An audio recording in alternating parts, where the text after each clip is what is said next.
Trim, edge, and shave with Philips Norelco One Blade. One tool for all you need. Philips Norelco One Blade presents Shave All Things.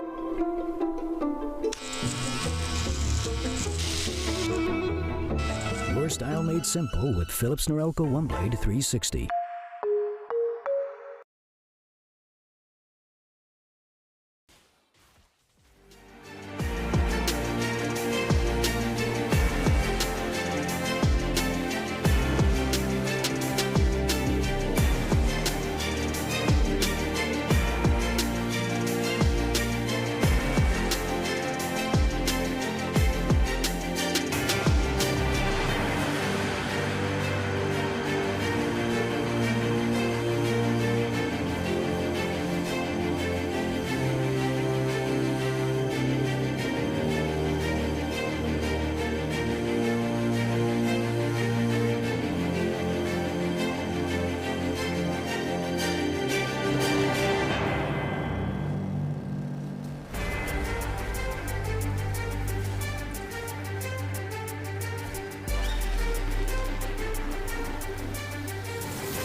NACL is presented by Philips Norelco One Blade.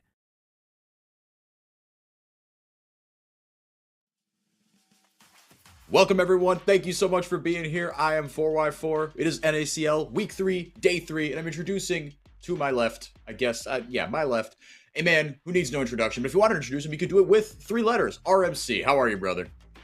Well, for I am ecstatic to be here and on this day. Thanks for having me on as a guest. It's day 3 of week 3, and we've got some incredible matchups lined up for today.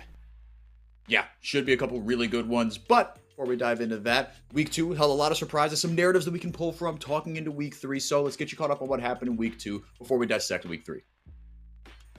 CTG lead the way with their undefeated record. Munchie's signature Wuju swordsman makes an appearance, and Sirenai shows off on his debut.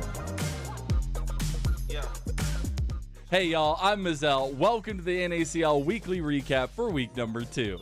We started the weekend with CCG claiming dominion over AMI. Dardox seemingly ran the rift with his Nocturne and Pantheon games, while Aojun brought the chilling cold with his Anivia in game number 1. Retrozing put on a star performance on his Mel in game 2, but it did not shine bright enough. CCG also won their second series of the week to hold control of first place at 3-0 series score and having not lost a game.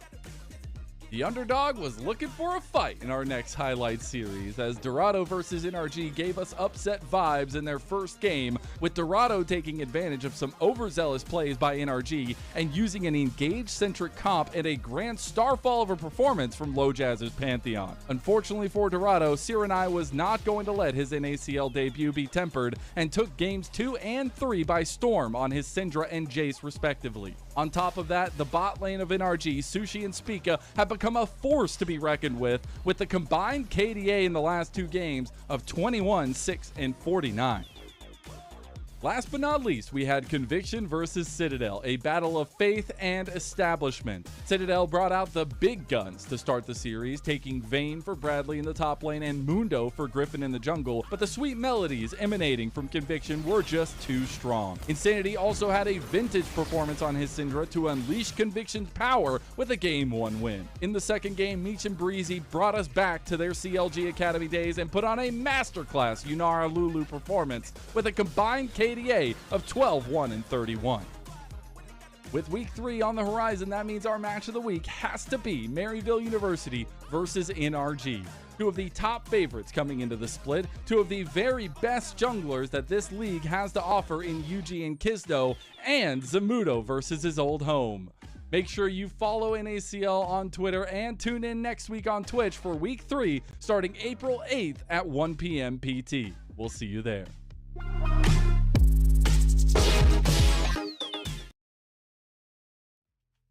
I mean, this is good content creation, though, because we're leaving you waiting for the match of the week. First up, we have Blue Otter versus Citadel, which should also be a slapper. I think these 2 teams are, in my opinion, a little closer in level than Maryville and NRG, but Maryville and NRG are the 2 at the top. Before we get into that, though, Citadel, their assistant coach, Alex Leo, is here with us to be interviewed by the wonderful RMC, so let's swing it over to that. RMC, I'll let you take it away from here. Sure, and welcome, Alec. It's been a while. Good to see you, buddy. First of all, let's introduce yourself, because you're the assistant coach of Citadel, is that right? That's correct, RMC. It's good to see you too. I am Aloxio. I'm the assistant coach of the Citadel team. Yep, assistant coach and a genius analyst. He's helped on other teams before. Now, it looks like Colmer's kind of left you to dry here, because right now, Citadel, it's been a bit of a rough start, right? 0-2. So what exactly is going on here? Because I had y'all as a solid middle of the pack team. Well, a lot of people may know, but a very similar thing happened last split. Within CLOL right now, we've had a really rough week. We fell 3-0 to Winthrop, and then NACL hasn't gone the way we wanted it to start either. However, I think recently within CLOL we bounced back, and we're in our conference finals. And what pretty much happened was, after this whole week, we had a long talk, similar to how we did in last split. And all I will say is, we'll show what we have today, but I think we're going to be on the bounce back now. It didn't go how we wanted before, but after we've we've just had a talk and a lot of direction and agreement with how we want to play. I think we're on the right track to really start picking it up. Fair enough. And communication, of course, always key for any team and organization, pardon me, when you're trying to sort things out. So would you say that, y'all had to kind of change the process? Or I know that Colmer said in his last interview as well that the team's been working really, really hard. Is it like sort of scheduling issues that needed to be fixed? I think there was a lot of internal directional issues. We had a lot of changes this split, specifically with our roster. Ole Miss and this Supernova previous team had a very specific way of playing. I think that was largely tailored around the players that we had. And then now we've switched up the rosters and also had role swaps to where only one player is consistent. And bringing in so many different players from different teams, I think it's easy to expect that everyone kind of wants to play the game in their own way and has different ideas. But what is really important this week was for us to say, all right, like this is how we want to play the game, and this is the direction that we're going to approach everything from draft to review to like the actual game itself. Okay, and just in time as well. I mean, I feel like Blue Otter, another team that you're in contention for playoffs potentially with, so definitely going to swap that out. Now, speaking to the match against Blue Otter specifically, because Blue Otter, they're a team with a lot of curveballs, right? We had Munchie pull out the Yi last week, of course, Samakin, infamous for what I've heard some people refer to as his VTuber champion pool. A lot of mages there, a lot of enchanters specifically. Rovex, another player who likes to whip out a lot of interesting things, especially if there's Senna, which I have heard some rumors, not necessarily so much in NA, but I've heard some rumors about Senna, so who knows what Rovex might pull out.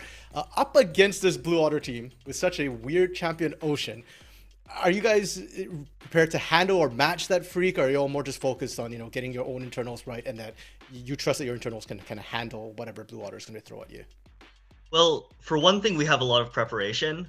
We've been preparing for a while, a lot of scouting, a lot of understanding of how they play, or at least so we think. And I think we have a very good knowledge base of how we want to approach Blue Otter specifically. But also within our own team, I think that we're a team that throws a lot of curveballs. People weren't expecting us to kind of draft and play in this way as well. So we're going to focus more on our own style. We have a lot of things that we haven't shown yet at all, we might bring them out today as well. But I think what's important is to have the idea of how they want to play, but still sticking to our own guns. Fair enough. So, got it. What I'm expecting now is triple marksman, because you've already done double marksman in the top lane, right? Potentially. Okay. It might be one of those things. Yeah. Okay, it exists, folks. You heard it here. Now, originally I was going to ask Colmer, because I know that Colmer, with the Ole Miss squad, a lot of times I can watch parties when he's watching. You guys can't coach in-game. He has very strong opinions, and oftentimes he wishes he could tell his team stuff in-game. So now I'm curious for you now, Alec, if making a prediction right now, 20 minutes down the road when you're in-game, 20 minutes into the game, what do you think is a message that you're going to wish you could tell your team at that point? That is a good question. I think with a team that has just kind of come together somewhat recently for us, the biggest thing is that we have the foundation, we have the tools to do really well, but we just need to stay calm. I think that is literally the number one thing I would say is take a quick deep breath and remember that we have everything that we need to win this game. Scrims has more than proved that, whether we're behind or ahead. Just take a deep breath, guys. Focus on what our next step is. We have all of the knowledge and resources to win this game at whatever point. We've done it before, so just take it slow, guys. Fair enough. Keep calm, carry on, and cash in those Grim Bucks. Now, Alec, before we head out into the game and let you go and talk to your team, do you have any shout-outs you'd like to make? Shout out to my entire team, all 5 players. Also shout out to the staff, Colomer, Warhood, Keel. I also want to special shout out to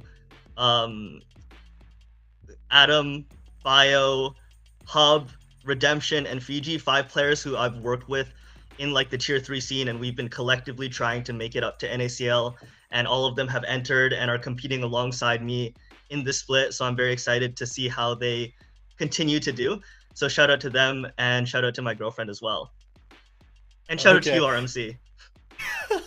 Thank you, Alec. I really appreciate it. And thank you for all the shout outs as well. I'll let you go and get to the team because this matchup is one that we do not want to miss.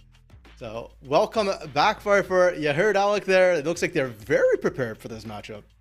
Looks like they are prepared, yeah. And look, I mean, I have no doubt that between Alex Leo, Alec, and Colomer, they absolutely have some aces up their sleeves. But I think marrying that with kind of the last thing that he left you on, which was, hey, when it comes to crunch time, if you will, take a deep breath, lock in, right? We've given yourselves a preparation, we've given you the tools to succeed, lock in and execute. You can do this, right? And so I think that's going to be fascinating because they're going into a Blue Otter squad, like we said, that has some curveballs of their own. Take a look at the standings here, kind of give you an appreciation for it. Look, it's still early, small sample size, asterisk, yada yada. But Blue Otter and Citadel looking for their first win. Blue Otter at 1-1, so it'll be game number 3 for both of these squads. Blue Otter took one over Dorado, and Citadel dropped one to Supernova as well earlier in the year, as far as kind of tracking these middle of the pack teams. But yeah, RMC, the standings, I mean, they lie and they don't, right? Kind of, especially since, for both these teams, they've only played 2 matches so far. And the difference between 6th and 8th, which is where they're currently sitting, is literally 1 game win, not even 1 match win between the two.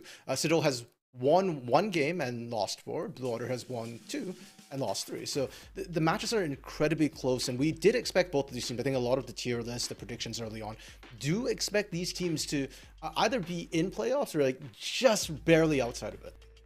Yeah, I think the scrap for top 6 is going to be really, really exciting as we get into kind of the business end of the season. But right now in week 3, I mean, look, the games all count the same, right? And right now we have 2 kind of head-to-head matchups, I would say. Variable versus NRG, obviously that's coming up later as soon as this series is over. These are all best of 3, so whether this goes 2 or 3 games, you are going to see this one start, the next one start right after this one ends. But RMC, I could see, we were talking off air, for these matches, I could see basically as far as 2-1, 1-2, 0-2, 2-0, I think I could see pretty much every outcome for all of these matches. I think we are in for an absolutely great day of NACL action. And that's what you love to see on this day 3, right? We're ending the week strong with any of these matches, and we really don't know quite what to expect. We heard it from Alec or Alexio about how Citadel has a lot of things up their sleeves. Blue Otter has a lot still up their sleeve that we haven't seen as well. So this match, stylistically, definitely could be a very, very interesting one. And when I look at these players as well, one thing that struck me was the shout-outs from Alec when he was giving them, a lot of those players were coming up from tier 3. He was also, it's sort of the attention he's paying to a lot of the players, the relationships they have. Well, Blue Otter and Citadel players have a lot of relationships as well, in a way, right? We've got Griffin, formerly Wiggly, the jungler for Citadel Gaming. He was a coach prior to this, and he was coaching Dorado Gaming, who had Ariana, the top laner for Blue Otter on that team. So, there's sort of a relationship there. Array, who you're now seeing on your screen, the lineup for Citadel, he was the former Blue Otter AD carry paired with Rovex. So there's a lot of connections here which might influence how they play out. Yeah, I mean, you definitely know kind of tendencies about the other team, right? And in a meta that right now is a little bit fixed, right? We are kind of seeing, especially in the bottom lane that has been the talk of the meta kind of in the year of our League of Legends Gods 2026. Array and Stray, right, forming a new partnership, but the bottom lanes, I think, are going to be, something to watch. And, it's possible to say there's not going to be a little bit of something extra, right? Array, in the early days of Blue Otter, was on that roster, like you said, with Rovex and Samikin, who those two are like the OGs of Blue Otter when they kind of came up. Samikin, year 3 on that roster. But either way, to get a little bit more on Citadel, some of their games there have been some high highs and some low lows in the game so far. But Stray, their support, we got to talk with him in a little pre-recorded interview. So going to get that on your screen right now to hear his perspective on his talk through the expectations and the experience so far on this Citadel roster. I think we can expect a more organized team. I think we have new players that go through that way more than just getting a fiesta game.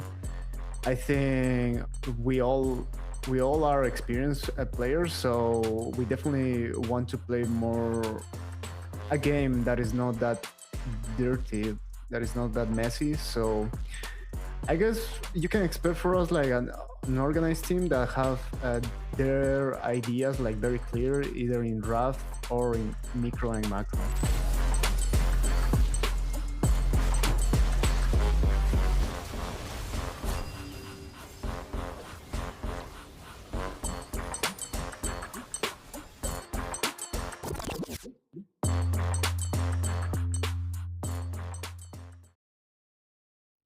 So you heard it right there from Citadel's support. Obviously, this kind of Ole Miss core, if you will. Stray was more top later. Now he's back at the support position. But you heard from him that he said, look, our games just simply need to be cleaner. And I think the fundamentals, right, that they're kind of talking about, it reminds me of what Alec left us with at the very end of the interview, which is, look, the tools are all there, right? Yeah. Just kind of pick it up, go back to basics, build what you know, right? And do what you know and go back to kind of these fundamentals. And look, they love to throw some wrenches in draft, right? That can make it kind of, you really need to lock in and trust those fundamentals, right? Bradley played the Vayne top and then the Varus top in the last series that I got to cast earlier against Conviction. Played out the laning phase all right, but then in the mid game at that 20-minute mark, like you were saying, right, things can start to unravel. So I guess what do you? I don't know, to throw the question that you asked, Alex, right back to you.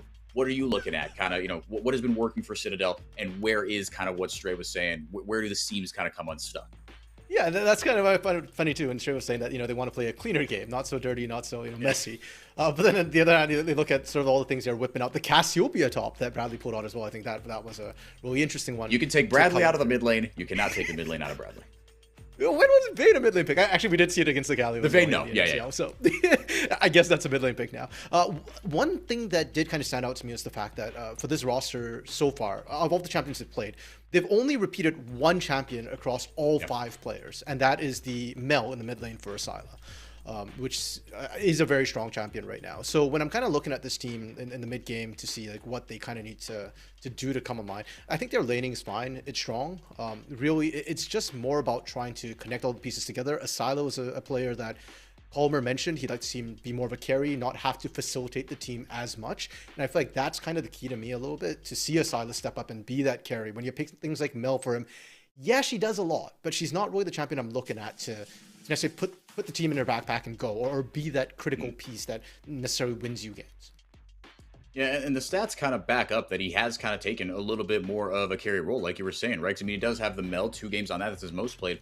But also the Aurora. The Ari is more of an accelerator, right? But then the Rise is also that hard carry champion. So he's dipped his toes into, a little deeper into the pool, right? Like, I feel like Mel is one of those champions where in a Fearless Best of 3 in 2026, either it is your kind of game 2, game 3 champ, or you like never ever touch it, right? So it's clear that he has a couple different roles to kind of go with, but things like the Victor are also in pocket potentially if you go to a game 3, which I would bet against Citadel or against Blue Otter, I would say we do have a game 3. I think this one could go any number of ways.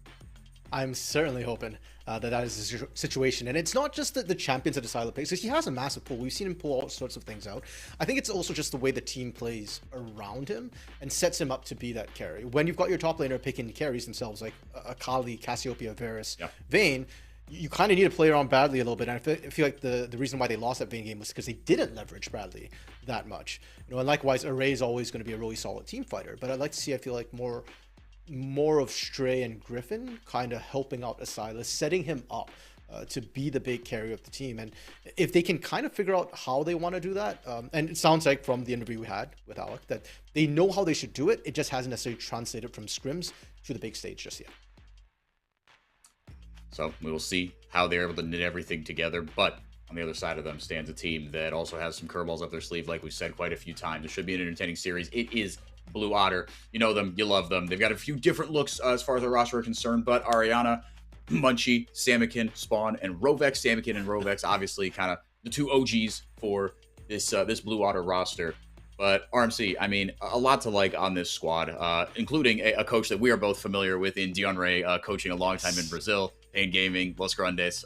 So really cool to see him getting his shot in tier 2. But Ariana, right, former mid laner. So that is also something that they have in common with Citadel. We talked about how the histories of these teams, the stories of these 2 teams are so intertwined. But this is something that maybe not to the degree that Bradley has used it in draft, but Ariana could throw a couple wrenches into the top lane as well.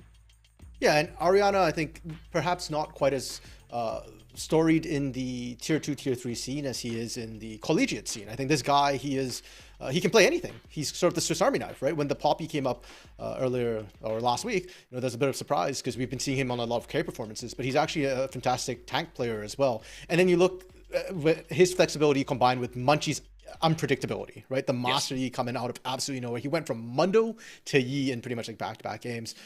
You've got Samikin, who has a champion Ocean to come through as well. The most stable guy on this roster to me feels like Spawn. Spawn will do whatever. He'll just do Spawn things, right? He'll be there, he'll be present, he won't lose lane, and he will be massive in team fights. But with everything else, with all the other unpredictability, the chaos that Blue Otter brings to the Rift, I worry for Stray's prediction. Do they want to stay out of the muck? Do they want to play dirty? Well, this wasn't the team to do it with. Yeah, Blue Otter might drag you into the muck against your will, so you have to be ready to deal with that. And again, just, it's like my least favorite cliche in sports, but play your game. But there's a reason it gets used all the time, right? Make sure you're executing your game plan, not succumbing to the game plan that Blue Otter might want to throw at you. RMC, to kind of put a bow on the fact that these two teams have been so interlinked, obviously the bottom lanes, they have been so intertwined throughout time, and now they get to face off for the first time here in week 3, day 3 of the NACL. That is our Philips Norelco One Blade face-to-face matchup, or face-to-face encounter, I should say. Obviously not a matchup, but wanted to throw this one in there for lore's sake. Yeah, I do think it's a matchup. They're both going to be in bot lane. It's Array and Rovex. The former Blue Otter bot lane just lost split, and it feels like maybe, hey, Citadel's got an inside man, right?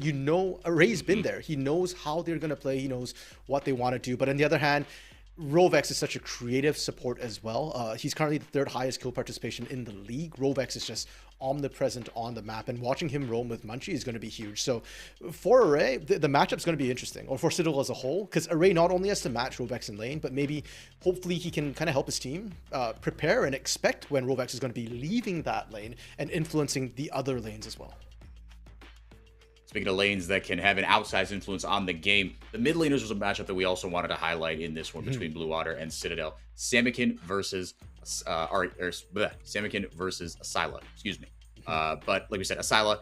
The two kind of stories for me with both of these, and the stats, again, small sample size. Claxon, they've played some strong teams, right? And they've been some up and down games, but these are two guys that, for me, kind of the book on them coming into 2026, like you said, was, all right, when are we going to see these guys hop into kind of the upper half solidly of NACL mid laners?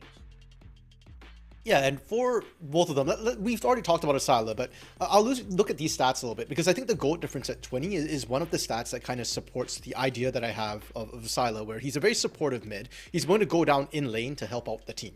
And that's one of the stats I want to see kind of improve within not just this series, but within the rest of this split, where he becomes a bit more of the carry. He gets funneled a little bit more gold, because you look at all the other stats, and he's kind of actually beating Samikin in most of those stats right now. So Asila has the mechanical skill. I just feel like he's not had the stage yet quite set for him. Samikin, on the other hand, his stats surprised me, because I still think of Samikin as a playmaker, as a bit of a hero for the team. And watching, his damage numbers be actually a bit lower, does surprise me. I know he had a Galio game as well, and when you're playing things like Hwei, it can be a little bit hit or miss how things kind of go. But yeah, I feel like Samikin, his stats aren't doing him justice. I still feel like he's a big playmaker and a big hero for the team.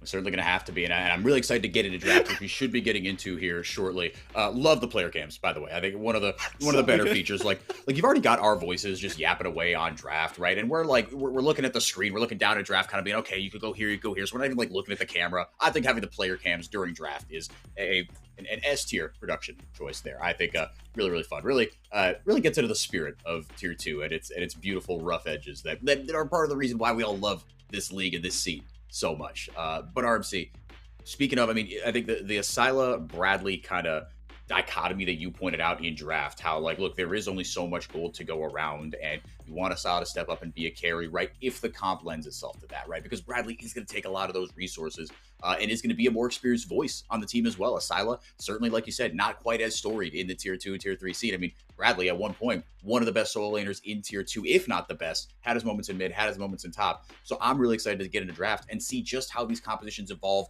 around one another. What's a takeaway, right? What's a pick for you yourself across what I hope are going to be 3 fearless games? Sorry, are we just moving right past that? Are we not talking about Samikin in the other onesie? I'm going to be completely honest with you. I have my notes in front of me right now, so I didn't see whatever was on the screen. Just a little peek behind the curtain there. So, and now I'm really sad, actually. I wish I could kind of just smack my left arrow key a bunch and have it rewind 10 seconds every time I hit it. It'll show. We've got the player captain game. Samikin wasn't an Otter onesie. They were just showing Asila. Oh, that's Samikin. Beautiful. Yes. Samikin's already won the Aura War just to start off. He's going to get the buff going in. And he's taking the I am Blue Otter's mascot thing, really literally. Into draft we go. Zoe, of course, going to be banned away. The Mel probably not too far following as Bradley gets off the phone there. Mom, I got to go. I got to get ready for my game. I'm gonna pwn some noobs. but into draft we go. The mill, yeah, immediately. And I mean, look, and this is, you got to ban away the Zoe every single game. Obviously for Samikin, we know that. But with the mid lane pool, it's 3 bans straight targeted at the mid lane. Yeah, and that's kind of interesting when we've seen so much focus into the bot side instead. Like Karma is almost a Awesome. necessary ban for second pick. So yeah, there you go. There's the ones I'm finally seeing it. All right, there we go. That is awesome. I mean, Asylum's like all locked in, and you just got Samikin chilling. So yeah, it's kind of surprising that we've not seen too many support bans come through just yet. I would expect the Karma ban to be the last ban. Nocturne being taken out as well. So a lot of mid lane focus, but they're still respecting the jungle bot side meta that has been dominating the early picks. Yeah, and like you said, right, you can take away the Karma. That is, depending on who you ask, we didn't see this. So we saw this, an exception to this rule yesterday in the series we were casting.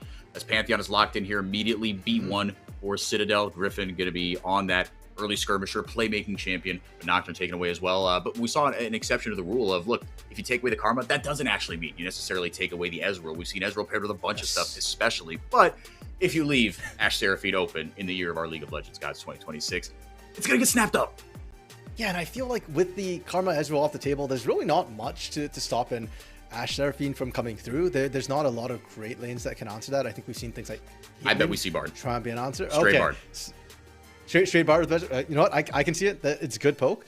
Yep, and yeah, called it 4-4. The experience is holding true. And if the experience continues to hold true, if history has taught us anything, I wouldn't be surprised if we see a jungle pickup from Blue to kind of round things out. Because right now, the top echelon CS tier, if you will, is pretty much, what is it, Pantheon, Nocturne, J4, Xin Zhao.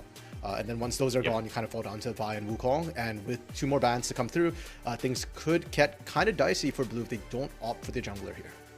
Yeah, you need a Yoink one right now. I think we see, like you said, the Xin Zhao or, yeah. So a couple of ways to start fights, obviously, with the Enchanted Crystal Arrow, with the Encore over the top. The CC chain that Blue Otter's composition via the Ashe Seraphine can provide is absolutely deadly. Point and click on the side of Griffin as well. So far the engage, at least starting to be taken care of. As we move into the solo lane bans, we're going to get probably even more targets onto our friend Samikin. But something we see is like a Gwen ban in round 2, right? If you're going to whip out the Scion, assuming that doesn't escape bans. Yeah, and 4, I feel like Citadel, with the team that they have, I wouldn't be surprised if they... I'd like to see them actually get a bit more tankiness on their side. It doesn't have to be a straight tank, but a bit more bruising to come out, because right now it's very, very squishy. Blue, on the other hand, with the Xin Zhao already have the sort of pseudo front line. With Xin Zhao, once you pop that Crescent card, Ezreal can't really do much without putting himself in danger walking inside of that circle. But it's still more damage being taken off the board. Galio being removed, that's another, I guess, tanky-ish option for Asila. And I actually like that ban, not so much for Blue, but for Citadel. Because, like I said, I want to see Asila on a bit more of a carry, and Galio is not that carry.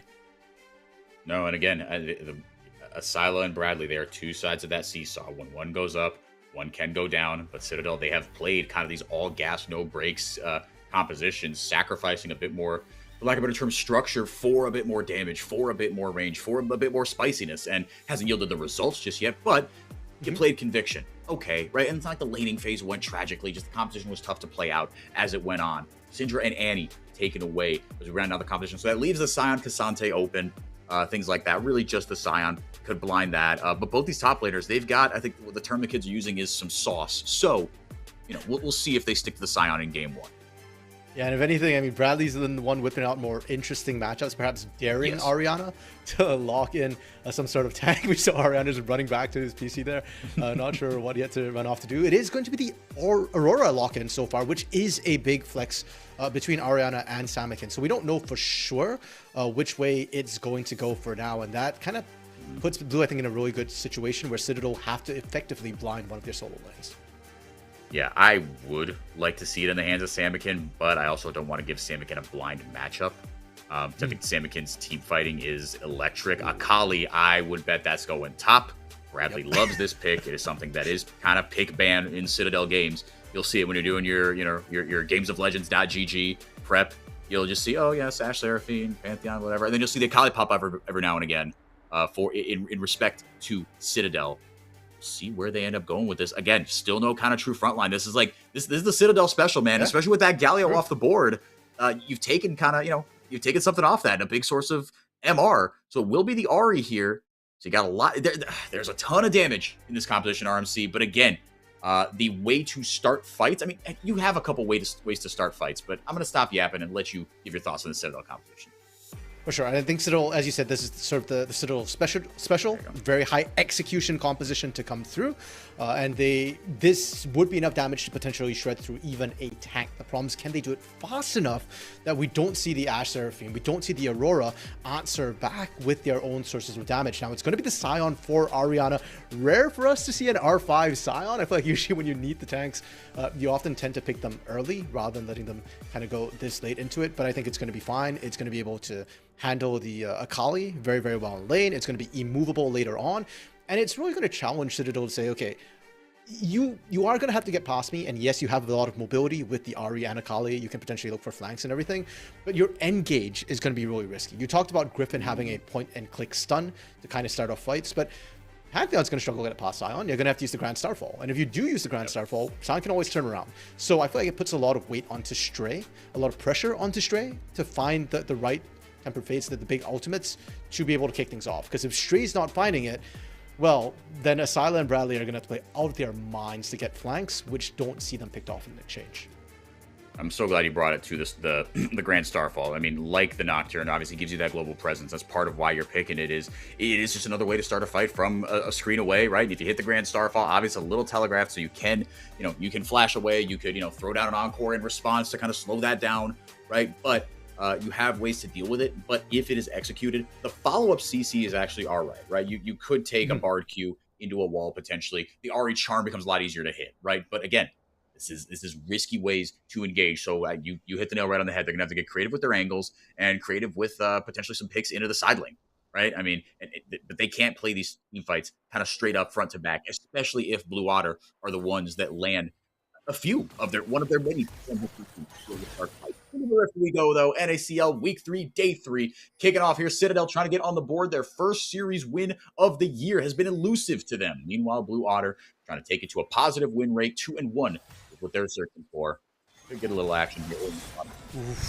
There's the damage from that action. And I mean, it's great. That's in trouble here. Doesn't have the magical journey. Opted into his Q first. Fair enough, but will burn the flash.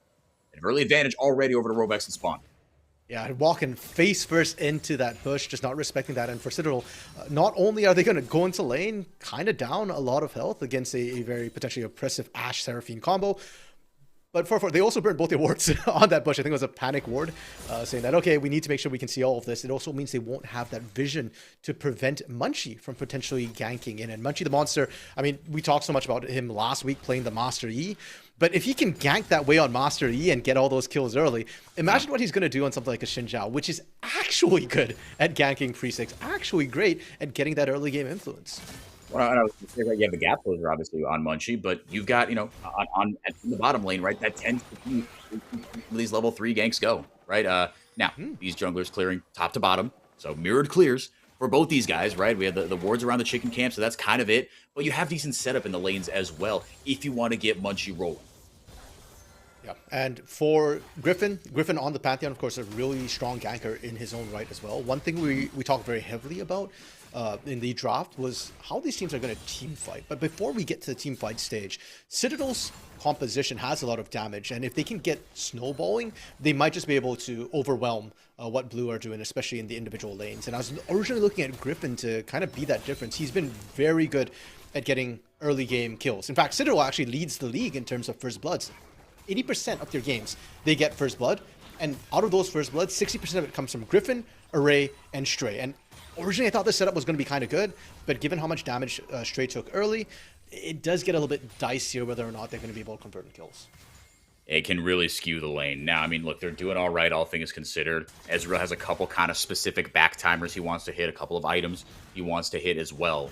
So we'll see how he's able to manage that, ping-pong in these ways back and forth. But Spawn and Robex on this Ashe Seraphine just exudes so much dominion over this lane. I would, if I'm Array and Stray, I'm praying that Griffin gets his behind down here as ASAP as possible. Stray, a little bit of trouble here. Still just a one summoner spell burned. Nope, pardon me. The heal was burned as well. Silent Salmon can get a match TPs and match builds as well as they move back into the mid lane. RMC, talk to me about this top lane a little bit. Both sides opting for a Doran shield. Obviously, you're not playing the Akali for the lane necessarily in this one. You're playing it for the team fight. Unless there's something about this that I don't know. Oh, for her, can I say no? I don't want to talk about top lane. Nothing's going to happen up in the top lane. It's kind of a bit of a wet noodle fight between both of them. Bradley going to have a more favorable matchup than he might otherwise, or than Akali's usually have in the mid lane. He's actually trading, surprisingly, better than I expected, into Ariana. But that's a Scion. He's just going to neutralize the lane until Bradley gets some sort of lead or an item advantage. Like if he hits his first item first, maybe there will be some kill threat. But if not, yeah, I don't expect to see even the junglers really get too involved. Just maybe try and relieve pressure. I think it's still more about the bot lane excitement and maybe mid lane. But even mid lane, I'm kind of waiting for 6 for Asila to really start feeling frisky. I mean, for all these teams, for all these champions, level 6 is so huge as a power spike. Obviously, for Spawn and Rovex, you win that race to 6. That all in is absolutely deadly. Neither AD carry having a really big damage item so far. Tier and Boots coming back for both these supports. But yeah, like you said, at level 6 is going to be absolutely huge. And we see no big XP leads kind of one lane to another aside from Bradley. I think that's probably the biggest lead you have there over Ariana. But again, and actually I was going to say, maybe we don't have the all in on the side, but like you said, RMC as Munchie and Griffin encounter one another near the chicken coop. The Silent now roaming down here. Could have a bit of purchase onto Munchie. The pings are going to start coming down fast and furious. Now Munchie in a little bit of trouble. Gets the Conqueror off. Going to wait to run to the waiting arms of Samakin. Will not find them. First blood to Griffin. And that was an interesting choice from Munchie, because it looked like the communications between Samakin and Munchie just weren't there, right? Like, Samakin was just happily pushing that mid wave, just clearing out the minions, whereas Asila roams first, and that ends up coming back to bite them. Now, Rovex and Stray, 1v1, supportal combat, no ADCs nearby. But Rovex is a Seraphine, still has both the flash and the heal should things really go pear-shaped. We'll be all right. Yeah, I mean, there is nothing like hitting a Cosmic Binding and Electrocute in the early game as Bard. You feel so much more... I feel like you have so much presence than you actually do. And Stray delaying the recall once more. First dragon of the game up for grabs. This bottom lane, whoever's going to get first purchase over it. I mean, Spawn coming back with the boots, yes. But with that BF sword, Array coming back with a great first back in terms of the tier and the sheen. So a bit of combat power in both these items. But again, level 6 just going to be so big. But I think Munchie's, to be fair, for talking about just a straight up dragon skirmish RMC, even though Griffin might get to level 6 first and he has that combat advantage, Munchie's ultimate is going to be a little more powerful if they just encounter each other in a team fight here. And they have to get to 6 first. And it looks like we're already scrapping pre-level 6, and I like that from Griffin. Before level 6, of course, I think Pantheon a little bit stronger. His ultimate doesn't bring as much combat strength to this. And part of this is also off what Stray did.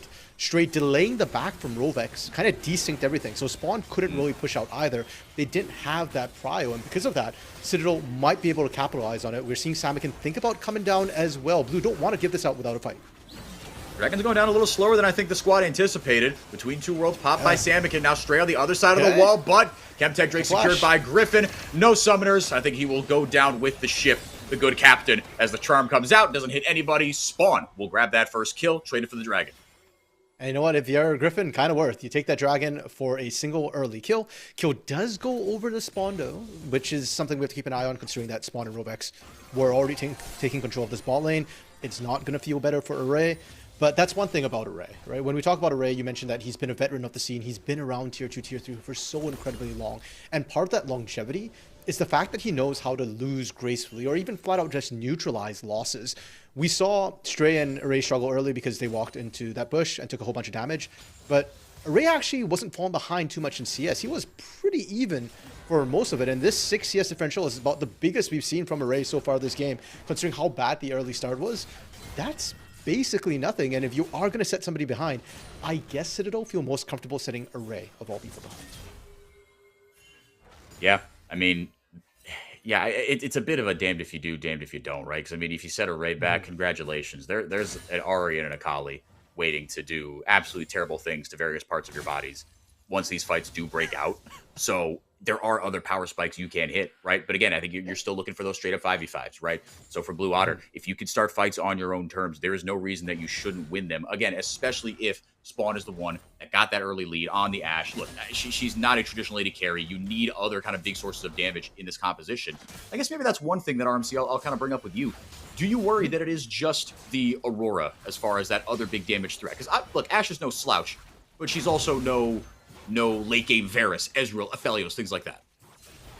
Sure, I'll agree she can't quite match them, or at least not in terms of burst damage, but I think she actually is a pretty good late game carry, and more importantly, Citadel don't have a tank for her core. We talked about that, the fact that they're actually really, really squishy, so Spawn doesn't need to get that fed to start doing damage. He just needs to survive to be able to put out that consistent bit of damage. So while Samakin might look like the bigger threat in terms of being able to pop single targets a lot quicker, I actually low-key think Spawn's going to be the one doing more damage if he can stay alive in those late game skirmishes. And that's the tough part of Ashe. You're not very mobile. You're going to have to rely on Ariana and Rovex to create that space, and to a lesser extent, Munchie, even with the Crescent Guard, to create that space for you. Right? Yeah, because if not, Citadel's just going to go diving the back line, and if they can't stop all those threats from diving Ashe, you're dead to rights. Bradley? Speaking of dead to rights, who's got the all-in on who? Bradley. Jukes Ariana. Burns both charges of the ult. No summoners burned either. Ariana very happy to just keep on farming. Absolutely holding his own in this matchup, RMC. That first item, the stupid MR Shroud that I can't think of the name, the component. But the one in the inventory, obviously doing him a lot of good right now.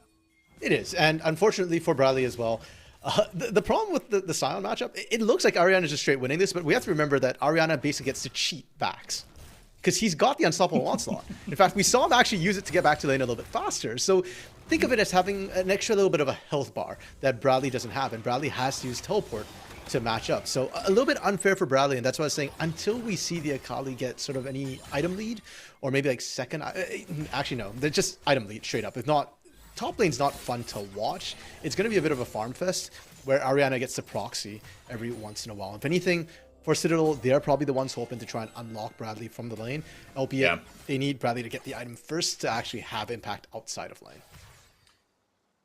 Yeah, the late assignments are going to be interesting kind of into the mid game, right? It's who do you send into Ariana, right, with the proxying that he can do. Obviously, a little bit less so kind of as the game goes on. You don't get as much kind of quote-unquote advantage out of that. It's more amplified in the laning phase, but even in the mid lane, haven't seen a ton of fireworks. Samakin, though, building up a healthy little CS lead here, up about, what is that, like 2 waves ish, 2.5. So certainly doing all right there. But yeah, Ariana, I think his itemization certainly gets a little bit easier. I mean, yeah, you have to account for the Ezreal, but well, actually, I'll put it to you, because in Akali, her target isn't the tank, obviously, right? She's there to try to get onto spawn, get onto Samakin or Rovex, prevent kind of that big ticket first engage ability from going off as that Hextech Gunblade does come in. So item for Bradley, not item advantage necessarily. I guess is the itemization a little easier than I thought for Ariana, despite the mixed kind of damage sources. I mean, it's just going to be mixed damage kind of throughout. So Ariana is fine, regardless what he builds. It's more about Citadel trying to play around the Sion early, dive the back line, pop the carries, disengage, wait for the cooldowns to come back up, and then kind of go for round 2 with the numbers advantage more than anything else. So Ariana's just chilling. Bradley will be chilling in that he's not wanting to interact with Ariana. That's not your problem. It's kind of getting around things. Now, it's been a while. Second Drake has spawned, and this time Blue not going to give that over. This time they're not messing up their timings. They're not letting Stray mess around, and they're actually going to be able to leverage the strength of that bot lane, get there first. And interesting to me that Citadel is not even looking at this. Ariana's actually started roaming down from top already, so Blue will be here first. Yeah, both kind of taking the scenic route. Bradley has unlocked that TP by completing the role quest. After all that, I thought we were going to get a little bit of blood, RMC. Bradley giving Ariana a taste of his own medicine, meanwhile, up on the top side. But yeah, I was surprised we didn't see any more of a fight there, but I think the vision was just too great, honestly, for both sides. Everyone kind of knew what they were doing, right? You can sack the first one. It will be an Ocean Soul. It'll be to play for in about 10-15 minutes-ish. Bradley looking for a solo bolo here onto Munchie. He is 3 levels up. You can't unstoppable force through the jungle. It's not a Skarner. Bradley with the proxying, just lurking. It's a true ninja right there.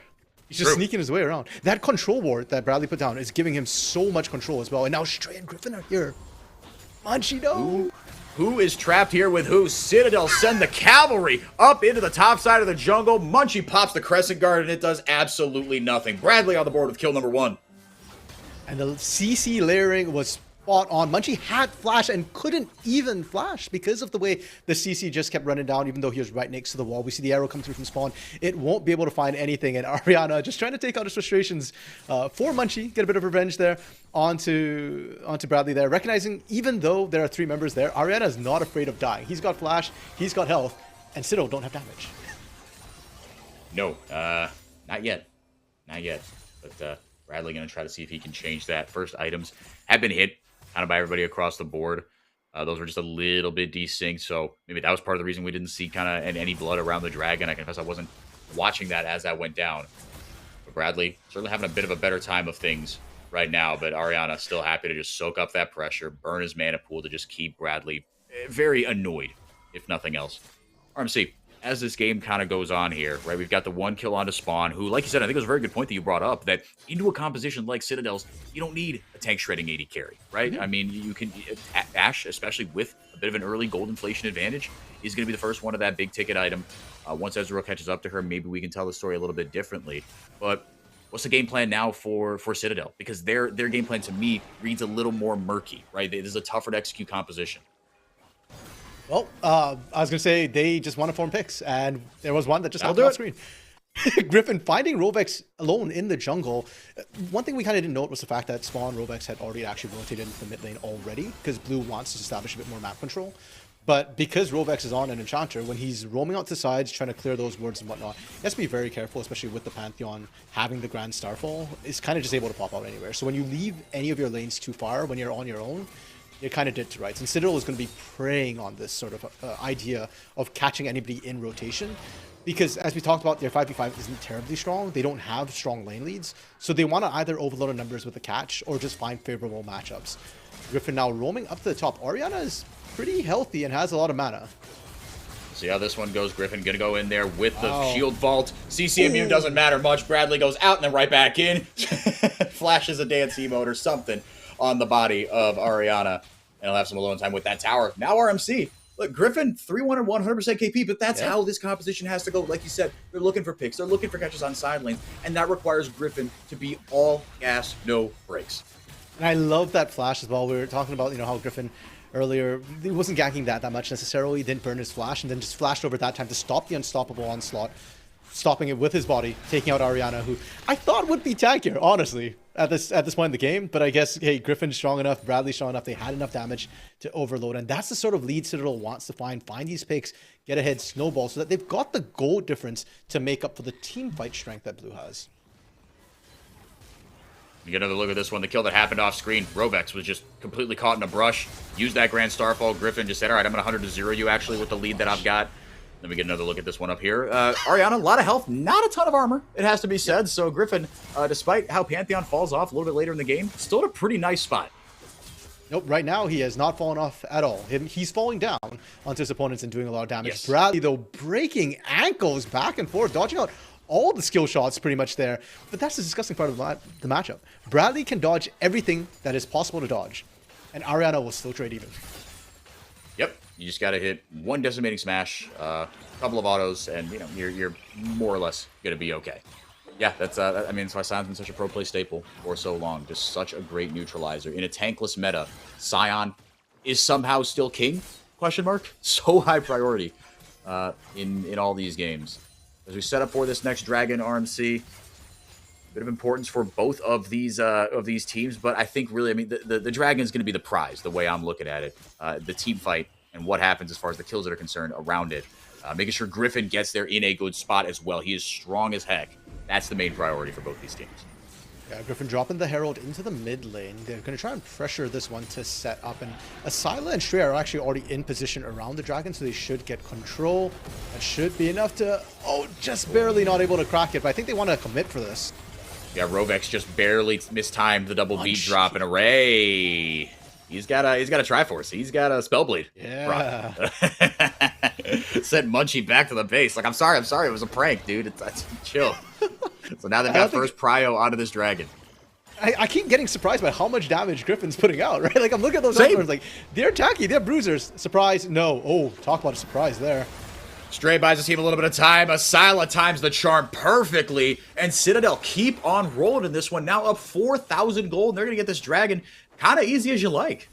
Yeah, I love it. You know, they are keeping calm and just trucking on after a very quiet laning phase. They are taking advantage of the strength that they have. And we talked about the numbers advantage that they wanted to try and have to generate those picks. And for Citadel, it's really good that they're doing this, because not only are they growing the gold lead, not only do they secure Dragon, but it also slows down Blue. And when you look at what Blue Otter want to do, they want a team fight. Anytime you're denying them these objectives, you're actually also denying Blue the opportunity to force some sort of 5v5 to get that sort of numbers advantage. And it's just really slowing things down for Blue Otter. Their composition can't quite seem to get off the ground. We've not seen those arrows from Spawn. We've not seen those engages from Ariana or Rovex. It's just been a lot of laning, which I don't necessarily hate, but it is worrying that Citadel is able to use that and now grow themselves just shy of a 4,000 gold lead. Yeah, the order of operations, like you said there, is hugely important, as Bradley could be looking for another all-in here. Pops the Gunblade auto, Conqueror going off as well. Yeah, Stray just kind of paying a visit up to the top side. Maybe not the all-in, a little presumptuous there for a Scion that, maybe not having the best time, but still has almost 4,000 health. But RMC, like you said, the order of operations is huge there, right? Because going to these objectives, you're going to force fights, but if you get the picks beforehand, you do not necessarily have to do that. Now potential re-engage here. Array going to cleanse out of it. Still has his flash in tow. Now the charm lands, Aegis Assault out in response. Munchie into the fight as well. Pops the Crescent Guard, has some alone time with Griffin. A silent in the back line. Down goes Spawn. Find himself some time with the stopwatches. Munchie, Griffin ripped apart. He's going to survive, but not by much. Array dancing around Samus, able to get the kill on him. A silent grabs another one for his efforts. True Shot Barrage rips a hole in the back of Rovex's head. Bradley. He is not longer for this world because guess who's there? It's Bradley time. He's got another kill. It looks so good, the turn for Blue Otter, but Citadel flip it right back. It's a 4 for 0. And I feel like Blue Otter is a little bit worried with how they were engaging that, right? The arrow felt like it came out a little bit early. They had the coordination, but the problem was Citadel has the bigger wallets, and it was a bit of a spread out skirmish. So Citadel able to turn the tides, find themselves in almost ace. Only Ariana still left alive after all that chaos, but I love the collapse of Citadel. I love the advantage they just grown for themselves, and now Blue Otter, they are firmly on the back foot. They cannot be looking for even fights at this point, or if they do, they better jolly well find those 5-man engages. Well, and that's the kind of the question I was going to ask you, right? Because I mean, with this composition, the wallet diff is like the one thing you can't have happen. As we get another look here, Philips Rocker One Blade precision play. It looked precision. The re-engage looked so good. We finally got the Ash Seraphine ult combo, and then it all went sideways. Yeah, but the precision was on Citadel's part, and Griffin getting away to me was the biggest problem, right? Like if they were able to finish Griffin, maybe they could turn, maybe they could deal with Asila, with Stray, with Array, but instead they kind of got baited into it and they over-chased, and because of that, Blue Otter, they dump all their damage on one target who doesn't drop. They've got nothing left in the tank, and then this, to me, the icing on the cake, that was just a picture-perfect family portrait coming through from Bradley to be able to find that. Now Bradley just ripping them apart. Gorgeous ult there by Stray. Now Munchie does buy a little bit of time with the Crescent Guard, but it is just a millisecond. Blue Otter ripped to shreds. They are coming apart. The wallet diff is simply too large for Citadel. That feels really bad. Array just standing on the edge of that decimating smash. RMC. I mean, but this was always the worst case scenario for Blue Otter. I guess the best case scenario for Citadel, that it doesn't matter if you take these unstructured fights or structured fights now, right? I mean, like Blue Otter's one win condition is like, man, all of a sudden they've got the tougher execute composition because everyone on the Citadel roster has 3+ kills. Who do you target? I mean, it just gets so much tougher to execute. Yeah, and that's how damage overload compositions work. And the scariest part to me is we talked about how Bradley facing Ariana. We couldn't really see Bradley get to pop off because he was in a 1v1 versus against a tank who just doesn't want to die. But when you see what Bradley does to everybody not named Ariana, well, then suddenly the blind play Akali makes a lot more sense. And you just saw like how quickly just shredded through the rest of Blue Otter. And that's what we said from Citadel in the first place was their composition needs to get around Ariana. So far, Ariana has not been any of the major fights for Blue Otter. He's just been stuck in lane. And so for Citadel, it's so easy to rip them apart. And now with a 10,000 gold lead pre-Baron take, Citadel, the map's their oyster. They want Baron, they go for Baron. And in fact, if Blue overextend trying to contest Baron, that could just spell the end of the game right off the rip. And Citadel can just keep fishing at Baron over and over again. Blue have to walk in each and every single time. And it's funny because, I mean, the Pantheon feels like such the straw that stirs the drink in this composition, right? I mean, a jungler that can ult with point-and-click CC from almost anywhere on the map to help set up these explosive lanes, the Akali, the Ahri, the Ezreal, like you said, in terms of burst damage. It is a lot that they could do. But we haven't even seen, I mean, we've seen Griffin be present, but it hasn't really necessarily like, oh, he's just Grand Star falling on cooldown. Bradley gonna get hit by a max range Enchanted Crystal Arrow here. Is the follow-up there from Blue Otter? Only one gets hit by the Tempered Fate. Array in the side there, kind of getting a cheeky angle there with the Ezreal. Should be all right here. Ariana going full steam ahead. Blue Otter, desperation time. They're down 10,000 gold, and they've got to try to get one back. Between Worlds pop by Samikin. Going to slow down Bradley ever so slightly, but it might not be enough. Encore goes out, goes through his allies, and almost clips Bradley. It's just been that kind of game for Blue Otter. Close, but not quite enough. And now they might pay for it in a bad, bad way as Citadel look to retake dominion of this Baron pit. Maybe grab a couple kills as a result as well. You're just buying time. Asila is split pushing in the bot lane the entire time. I love this turn from Citadel as well. There's just so many threats from Citadel. Because, sure, you look at them just turn for Baron, it looks so obvious. But first, they're buying time for Asila. They're tracking Blue Otter. And they're also threatening a Grand Starfall from Griffin. If Blue does not retreat together as a team, if they don't base together as a team, you could just get picked off by Griffin falling from the sky. So because of that, Blue just can't find any answers anywhere. They barely protect the bot side inner turret. They're going to lose Baron. And Citadel, now with Baron in pocket, 12k gold lead, they're going to be looking to break that base open.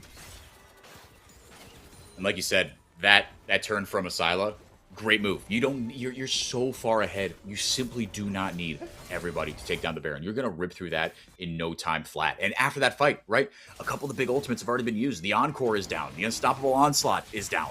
So as far as your engage options, they're much more limited. Send someone down there and force Ariana to answer, right? Because like you said, RMC, as Citadel take this third dragon of the game, we haven't seen a straight up 5v5 at all for Blue Otter. And so much of that has been on the back of Ariana not being in the same place as the team on the Scion, not being that frontliner that can absorb a ton of that damage from Asila, from Array, from Bradley. And again, they forced them apart. And it's kind of damned if you do, damned if you don't for Blue Otter right now. You don't want Ariana to be the one handling the split push on the side because you need his tankiness. But who else are you going to send? You need Spawn and Rovex for the engage and CC. You need Munchie to kind of be that front line. And also, it's kind of weird to have your jungler split pushing bot when you've got Baron on the table. But you can't have Samikin missing because you need the damage. We were talking about the lack of damage from Ashe. We're really feeling it right now. It shouldn't have been the case. It should be this bad for I swear. But it kind of is, and you need Samikin to do the work. Flash away. Only Griffin hit by the Encore, and just like that, big engage tool's gone once again. Citadel have all the pressure. Yeah, you can't be throwing these out. Like, I mean, if you find yourself in a situation where you're throwing these out, kind of desperation, right? Not on the front foot. It's an indictment on how the game has gone. Ariana being such a menace in the front line, but Griffin maybe being an even bigger menace in the back line, and Bradley is an even larger one. Tempered Fate goes down, gonna clip one, give the rest of Citadel time to get going. Max Rage Charm lands. Bradley cleans it up. Asila and Bradley are menaces on these two assassins. A double for Bradley, a deathless Akali game so far. Pops the stopwatch to get out of dodge. Citadel just playing with their food in the base RMC. Yeah, deathless. Everybody except for Griffin is deathless 4x4 on the side of Citadel. Blue have found one kill this game, and it's not for lack of trying. One thing I feel like we should give props for is I actually really like the way Spawn and Rovex have been looking for engages. I know it hasn't worked, and you're saying that when they're ripping it, there is a huge opportunity cost. But when you're so deep in the hole, you have to take those shots where you see them. And I remember one thing Cubby said, I can't remember, it was just earlier this week or last week, he was talking about how Ashe ultimate angles, you've got to find those odd angles where wards can't spot them. I think Spawn's been doing a great job with that. Jeez, Rovex is under a turret, bro. Rovex's health bar disappeared in the time it took you to say, I was counting, I think, 3 or 4 words. And none of those words had more than 5 letters each, I don't think. But that's just kind of the game. The Griffin, I mean, like the noise is so tilting too, right? I mean, you hear there's like that screech that comes down before you know that your life is going to end in a really violent and brutal way. Yeah, Griffin, a monstrous game by him. And everybody involved, obviously. But Griffin, such an engine that made this team tick. Tempered Fate not going to find anybody. Bradley in a little bit of trouble here. Should be all right. Just waiting for the go button to kind of go back in here. Under the tower, Ariana. I mean, he should be safe. He's a Scion under a tower in front of 4 squishies, but it just hasn't been that kind of game. Change of Crystal Arrow not going to find its mark again. Could be the go button for Citadel, and indeed it is. Bradley looking for a way in here. Griffin trying on the other side of the fight to get in, get the shield vault down. That point clicks. You see Ariana just can't do anything. He's getting poked to shreds by Array. Finally going to take down that tower. Encore hits double targets here. Munchie in there with the Crescent Guard. Bradley in the back line. Good night, Spawn. He is deadly with that perfect execution. Another double kill. It's deja vu all over again. Pops the stopwatch. Keeps the deathless game alive as Citadel wrap up the ace and a monstrously dominant Game 1 over Blue Otter. You know, for a lot of expectations are put on Maryville versus NRG. That's the match of the week. That's the one where people are saying, oh, most one-sided games are coming through, when they face some of the lower teams. But Jeez, that Citadel put on the cleanest clinic we've seen so far in the NACL, and just overwhelmingly dominant. You can see exactly why that last fight was a capsule of just all the mechanics it took to get them to that point. You're saying Ariane is safe in the turret? Well, guess what? We'll just bait him outside of turret, take him down, and there's no one left to hold the front line. No, man. I mean, like you said, that is how that composition is supposed to look if you are playing it right. And I mean, after kind of that 10,000 gold lead, the game almost plays itself, right? It's just fun at that point. It's very much not fun for Blue Otter. Very one-sided, like you were saying. We'll see if Blue Otter can bounce back in game 2 of this best of 3 when we come back. CCG lead the way with their undefeated record. Munchie's signature Wuju swordsman makes an appearance, and Sirenai shows off on his debut. Hey y'all, I'm Mazel. Welcome to the NACL weekly recap for week number 2. We started the weekend with CCG claiming dominion over AMI. Dardox seemingly ran the rift with his Nocturne and Pantheon games, while Aojun brought the chilling cold with his Anivia in game number 1. Retrozing put on a star performance on his Mel in game 2, but it did not shine bright enough. CCG also won their second series of the week to hold control of first place at 3-0 series score and having not lost a game. The underdog was looking for a fight in our next highlight series, as Dorado versus NRG gave us upset vibes in their first game, with Dorado taking advantage of some overzealous plays by NRG and using an engage-centric comp and a grand starfall of a performance from Low Jazz's Pantheon. Unfortunately for Dorado, Sirenai was not going to let his NACL debut be tempered and took games 2 and 3 by storm on his Syndra and Jace respectively. On top of that, the bot lane of NRG, Sushi and Spica have become a force to be reckoned with the combined KDA in the last 2 games of 21, 6, and 49. Last but not least, we had Conviction versus Citadel, a battle of faith and establishment. Citadel brought out the big guns to start the series, taking Vayne for Bradley in the top lane and Mundo for Griffin in the jungle, but the sweet melodies emanating from Conviction were just too strong. Insanity also had a vintage performance on his Syndra to unleash Conviction's power with a game 1 win. In the second game, Meech and Breezy brought us back to their CLG Academy days and put on a masterclass Yunara Lulu performance with a combined KDA of 12, 1, and 31. With week 3 on the horizon, that means our match of the week has to be Maryville University versus NRG. 2 of the top favorites coming into the split, 2 of the very best junglers that this league has to offer in Yuji and Kizdo, and Zamudo versus his old home. Make sure you follow NACL on Twitter and tune in next week on Twitch for week 3 starting April 8th at 1 p.m. PT. We'll see you there. I think we can expect a more organized team. I think we have new players that go through that way more than just getting a fiesta game. I think we all are experienced players, so we definitely want to play more a game that is not that dirty, that is not that messy. So I guess you can expect for us like an organized team that have their ideas like very clear, either in draft or in micro and macro.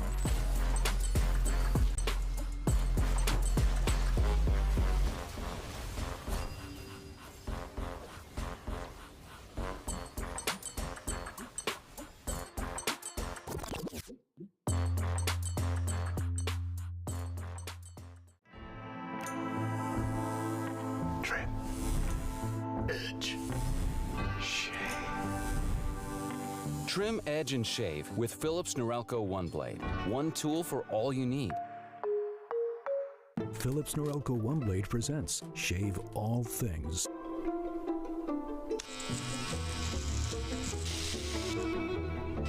Your style made simple with Philips Norelco One Blade 360.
Welcome back to the NACL Week 3, Day 3. I'm 4x4. That is RMC. Getting the post-game stats up for you. And that one, I mean, I can imagine there's going to be some pretty big blue bars and some slightly smaller red bars.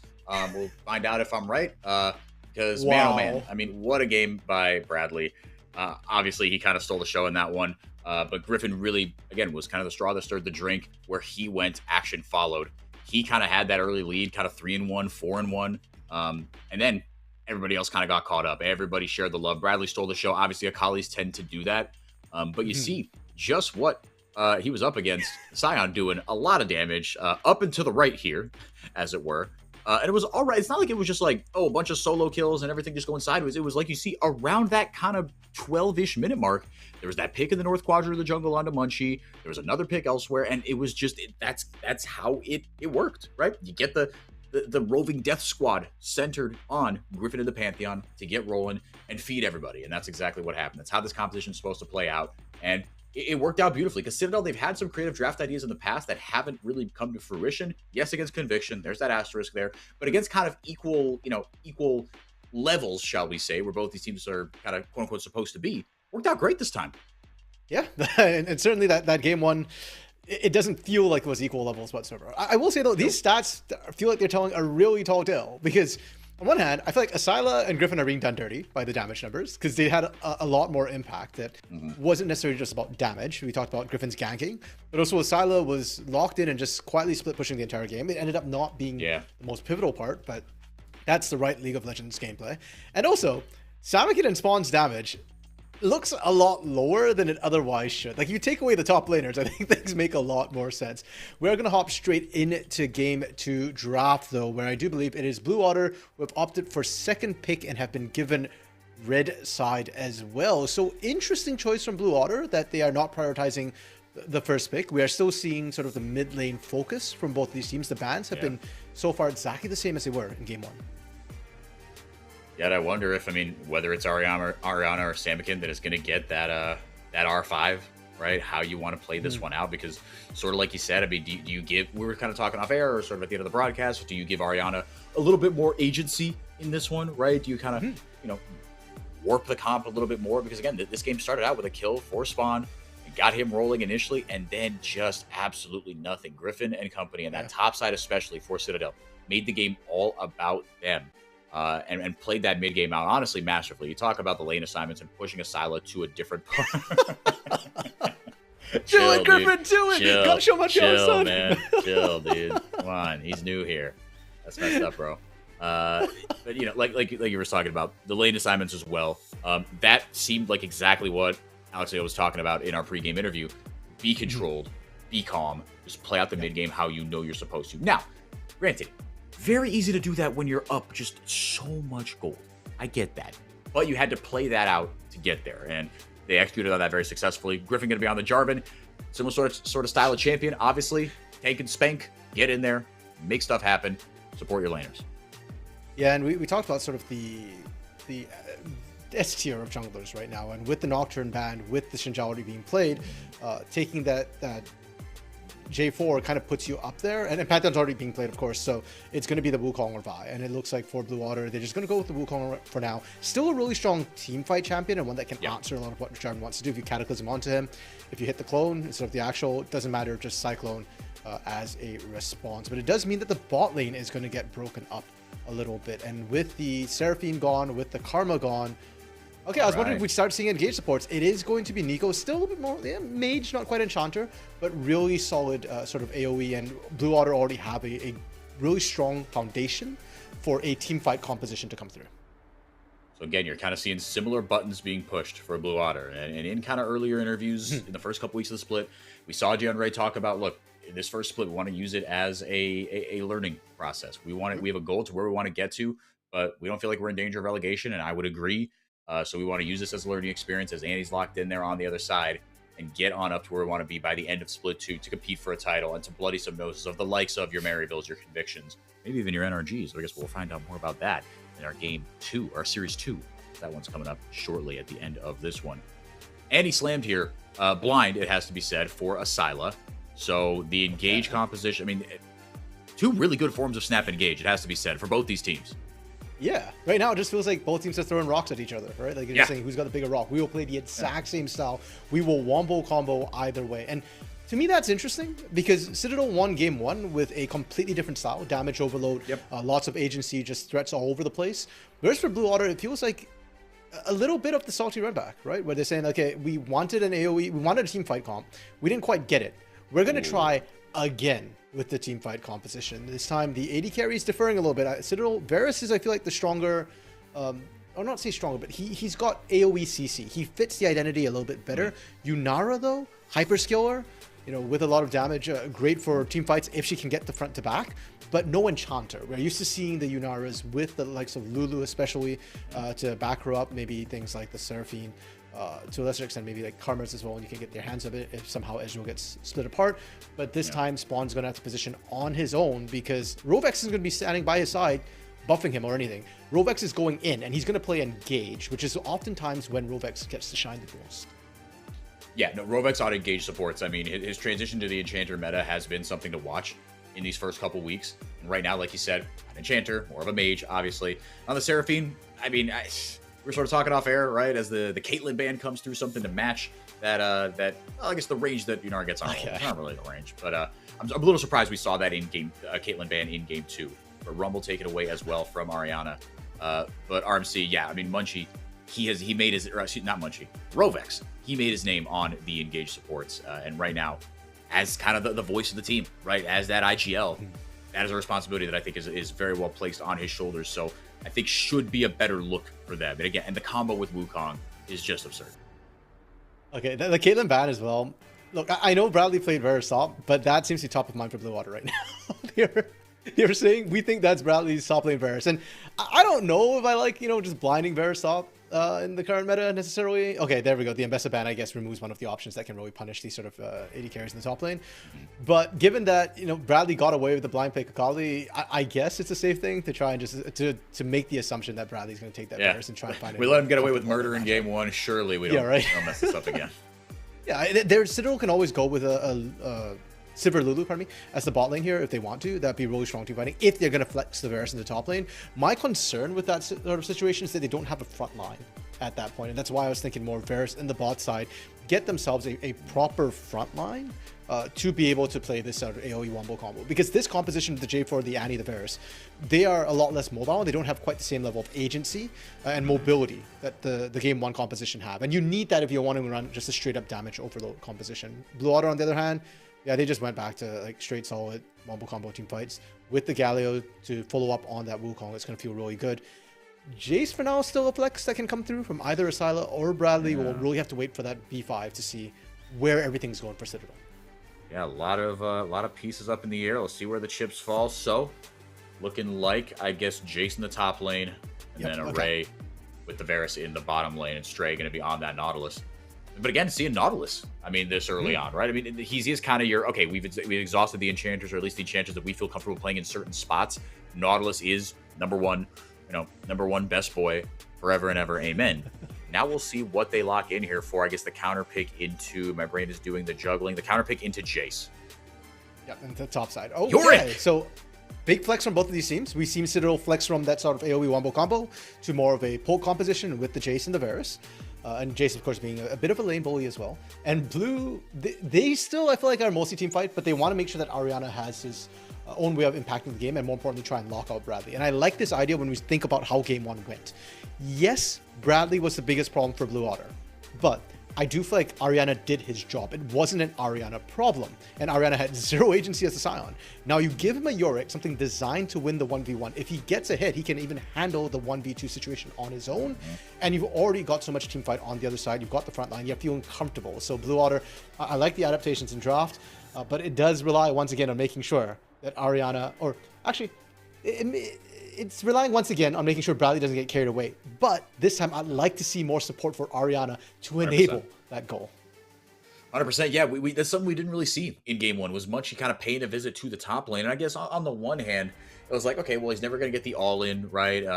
You know, he's never going to just like straight up, you know, murder down the Scion. He's just going to continue to stack up passively with the Soul Furnace and all that good stuff. That's why you play this champion. And to be fair, right, it's like, it's tough, right? Because on the one hand, like you said, you wanted to see Munchie just stem the bleeding a little bit, but it's not like Bradley was just over and over again just bullying Ariana on the Scion. They were getting picks kind of all over the place, right? It just felt like Griffin was one step ahead of Munchie in a lot of these fights. Yeah, that's why I have to correct myself a little bit, because you're right. Munchie didn't need to go top. Ariana was doing his job just fine.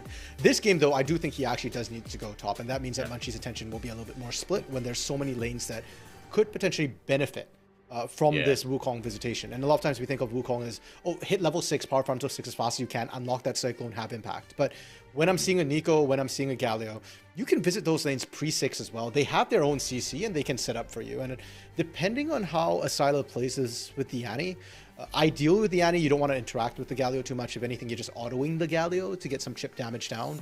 But if ever you get taunted up, that's perfect timing for Munchie to get in there. If Asila gets a bit over-aggressive, a little bit overzealous and tries to trade with spells, those are windows for Munchie to punish. And in the bot side, well, Nico range into the Nautilus. Nautilus, good boy forever and ever, engage support, tank, amen. But also Nautilus, I've predicted enough times Nautilus being the highest death at MSI and Worlds and won that to say that he might be good boy, but he's also dead boy a lot, so...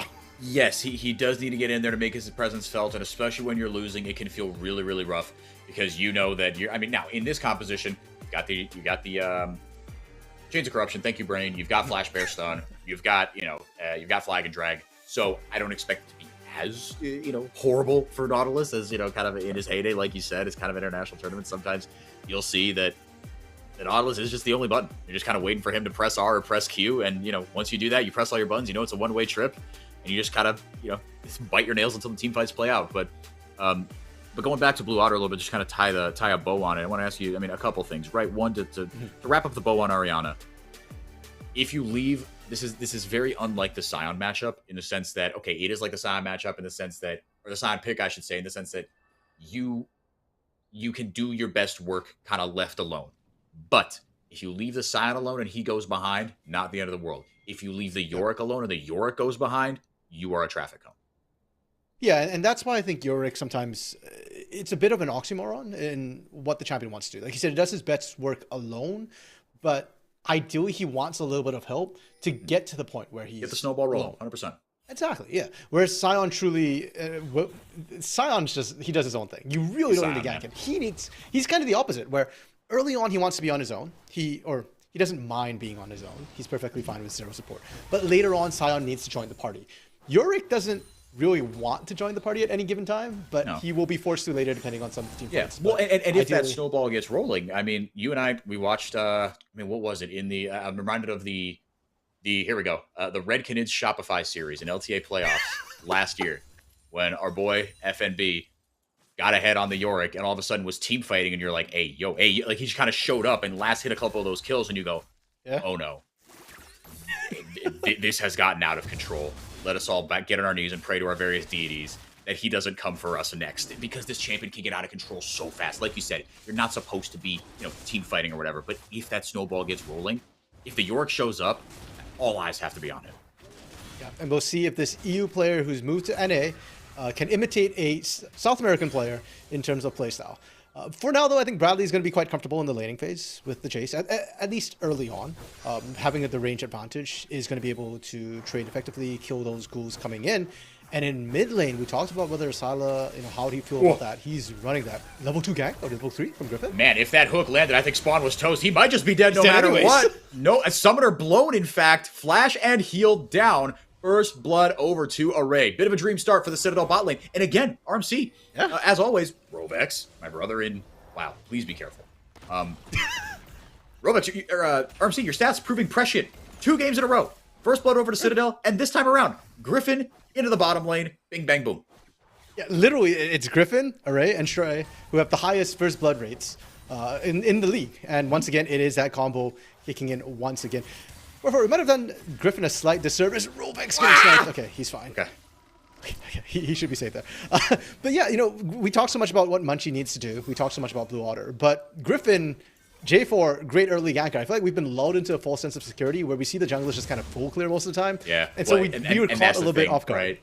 100%, right? Because in this meta, right, it is your Xin Zhao, it is your Wukong, it is these, like you were saying in draft, where you want to get to level 6 as fast as possible. Shoot, even with Munchie's Master Yi, because once you get the Highlander, then you are nigh unstoppable, right? Then you can really start to, with that steroid, do some damage in these team fights and really get overpowering. And Griffin's sitting there like, dude, there's a reason this champion's been a pro play staple for like 10,000 years, right? I can clear the screen in a hurry, right? And at level 6, it gets even easier. Now, taunt lands here from Samikin. You know who's got a sneaky amount of damage? It's Galio. Beats him over the head with a stone fist against the solo bolo right back. Well, I'm glad we got to see at least one of the things we were talking about, where, hey, if Galio can land the taunt, he can follow up. Munchie now chasing Bradley. Bradley out of mana, but has flash. He's safe. Uses the flash, is alive. That's good. And that's going to help Ariana out a little bit. We talked about wanting to see Munchie get some early action down. With the top side, you already saw Bradley's about a wave up on Ariana. I think it's about only half a wave due to sort of just the wave states at the moment. Can't quite see on the minimap, but yeah, it helps out Ariana. He needs a little bit of help early to get to the point where he can start handling the 1v1. You kind of brought it up in the mid lane, right? You could, this Galio is not to be treated lightly. Yes, he's a tank. Now, we have a 3v2. So far, it's messing with my approaching 30-year-old brain, and Spawn is just toast again. Griffin, rinse it and repeat it. If it ain't broke, I would say don't fix it. And now Array has 2 kills, and all of a sudden, this lethality build that he's opting into, which we can talk about that a little bit more, but it certainly feels better if you have that early gold injection. And I love the fact that Griffin is literally camping on Spawn right yes. now. And Spawn Nice. kind of being a little bit disrespectful with that, right? You already used the flash the first time. You are really far up with no vision control. You know that you don't have a ward in the bush. And even worse, they likely saw Citadel actually getting the ward down. So you can't be pushing up like that when you have no clue where Griffin is. Now Citadel, it's looking real scary for I'm getting a lot of the same vibes I got in game 1, where Citadel just played such a clean game, and they're not giving Blue Otter opportunities into the game, and they're just kind of stifling you. Now look at the roam out from Stray. Ariana has no clue. Hell yeah. Stray, get in there, brother. Wall goes up. Bunk. I'm going to auto attack you. Shock blast in. Flies in. That's not easy. Oh, and it's just falling apart, man. Because I was about to bring up, before Stray roamed up to the top side, I was like, yes, RMC, you are right. This is not going well. But you've still got the Yorick. You had the Yorick. Had. I don't want to put the perfect. We'll stick with the imperfect passive voice here. It's still not. It's not dead yet. This is not a fate that Ariana is completely consigned to just yet. But it is not looking fantastic so far. Yeah, definitely really rough, and huge props to Citadel for doing this, right? Again, I feel like League of Legends has settled into a bit of a slower rhythm for the most part, especially in NA, where we're not seeing the early rotations come through. And we have been giving props to, I'm trying to remember, was it Maryville who was doing the early rotations, or NRG who was doing the early rotations, lane swaps to get people out of bad positions. But watching the way Citadel was doing this, the roam outs from Stray was really, really solid. The movement from Griffin, looking for the reganks to the bot side as well. It's not necessarily the pathing you might think of from them, but it's definitely working. Now, Blue Otter are on the back foot, and you've got to think about the psychological aspect of it for Blue Otter as well. It's not just, oh, our bot lane's falling behind. It's not just, oh, our top lane is falling behind. It's now also, where is Griffin? Do we know where he is? Because if we don't think about Griffin, he's going to show up at the worst spots at the worst times. If we do think about Griffin and we don't have the vision, then all our lanes become very passive. And this is something that, I mean, with kind of a bit of a closer eye, you can kind of sort of dissect. And I think if you're Dion Ray and Sneezes, right, and then the staff over at Blue Otter, you say, look, this is something that we got to figure out, right? Because Griffin has been running riot. How much responsibility is that on Rovex? How much responsibility is that on the individual laners? On Munchie, right? At what points could you have gone up with a little bit of prio, gotten a ward down maybe a little bit deeper into the enemy jungle? Now, I'm saying that, obviously, if you look down to your minimap, you can see that Munchie, I don't know exactly who put these wards down, but they're there, right? There is some sort of pathing and tracking on Griffin, or tracking on Griffin's pathing, I should say. But the blame is lying somewhere, because so far, when Jarvan is at his most lethal, the defenses haven't been there. And now, technically, for Munchie, look, pre-6, I get it, right? I had been calling for ganks, but I understand if the jungler just wants to power farm till 6, because that's when Wukong starts to have the most impact. Well, Munchie's now level 6, and so far it's been Griffin running the map. I'd love to see Munchie try and get in there. And again, he has options. All the things we said about mid lane still apply. The things we say about bot lane still potentially apply, albeit there's level 6 is coming up for Stray and Array, and that gets a little bit scary, but they are kind of squishy, and as a Wukong you can definitely punish and then look to rotate on Strag after that. And you've got options, right, as far as how you can start a fight, right? It's not quite Griffin with the Grand Starfall, but Samikin with the Hero's Entrance can come in over the top, right? If he is in the mid lane, obviously he can get to any part of the map kind of equally quickly. Things coming over to the Void Grubs. Griffin going to start those up. They've got vision of him. Mariana kind of roaming down. Samikin not quite locked in the lane, but definitely a little preoccupied with Asila right now. Griffin might just settle for the 1. As Munchie on the other side looking to trade it potentially for a dragon, but they see him there. Well, Import is there. Hold on a second here. Rovek's pretty low. Spawn trying to go forward. Has the Transcend if he wants to pop it. Stray with a max range dredge line to get himself to safety. Okay. And gets the flash out of him. So, Munchie making his presence felt. There we go. We asked for it. We see a little bit of impact.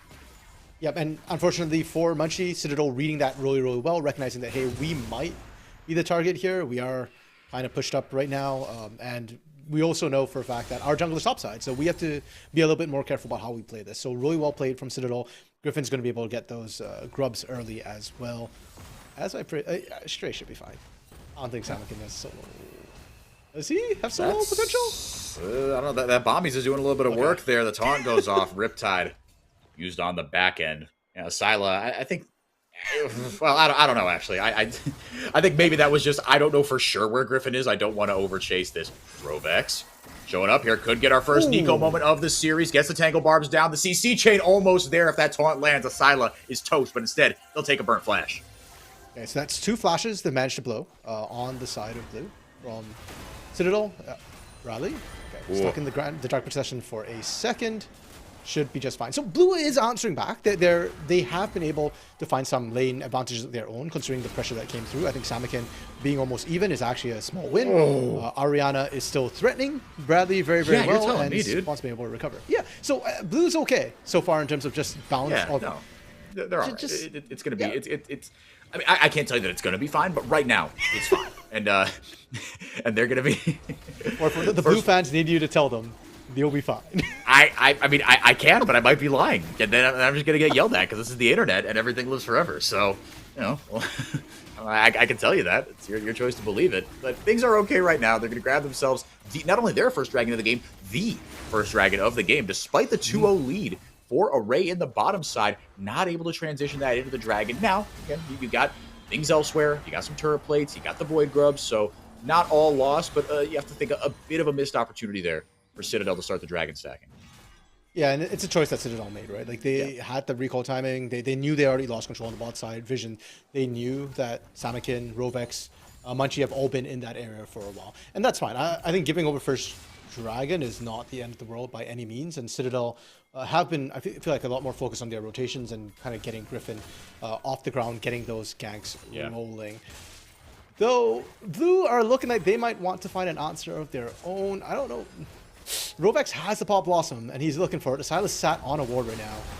We've seen the Pop Blossom. Rovex, he has it. Tangle Barbs out, using them purely defensively. Now Munchie with a good Pop Blossom into the backline, or Blast Cone, excuse me. Pop Blossom not going to catch anyone, really. Delays Griffin from getting into the fight, but it might not matter. He takes down Samikin on one side, flashes over to help Array secure it on the other side, and they're left running for the hills. Rovex has run into a big fiery teddy bear, and Citadel get 2 more. Hey, I could excuse it in game 1. When Blue Otter were behind, and they were so far behind, it felt like they weren't quite in sync, and they always pulled the trigger a little bit too early, because you just got to swing sometimes. But here in game 2, the game is close. There's a chance for Blue Otter to turn that. Blue Otter had the game information. Ray gets away with this criminal. He should. Yeah, it's that criminal. One didn't land, unfortunately. Dang. That, yeah, that's going to sting, because that would have been 314 gold, worth a shutdown gold into someone's pocket, right? I mean, even in a Rovex, it doesn't feel as bad. They have a Pop Blossom and Tangle Barb to the poke, do a little bit more damage, but again, things starting to slip away here a little bit for Blue Otter. And now, I was going to ask you a question, RMC, but the answer to that might be predicated on what happens here. Flash, hammer in, Hero's entrance in, and it is simply too little, too late. Is Samikin next on the menu? Find out next on Dragon Ball Z. The CC chain is absolutely monstrous. That's a lot of physical damage for Samikin to deal with. He might go down here, going to escape with just a sliver of health, Bradley, with the max range shock blast. But Rovex gets the shutdown on the back end. We didn't have to wait very long for the next episode of CTG. I'll give you that much. They were fast on it with the punish. And this is my problem with Blue Otter right now, I feel like, is that they're always just a little bit behind the play. Citadel is ahead of them. The bot side play had happened where Citadel collapsed faster despite the fact that Blue Otter had full vision.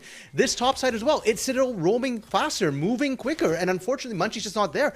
Munchie's not covering, and Ariana's getting exposed. And just like this, Citadel are building themselves slowly up a significantly 3,000 gold and sub 14 minutes. And we're seeing Asila, if you wanted to, he could get an extra plate on the bot side. He just needs to sit down there right now. Samakin's taking more time to rotate. Asila, yeah, I think he'll get some one-on-one time with, I think he should get this. Yeah, maybe just a little bit too much, unfortunately, to take on this turn.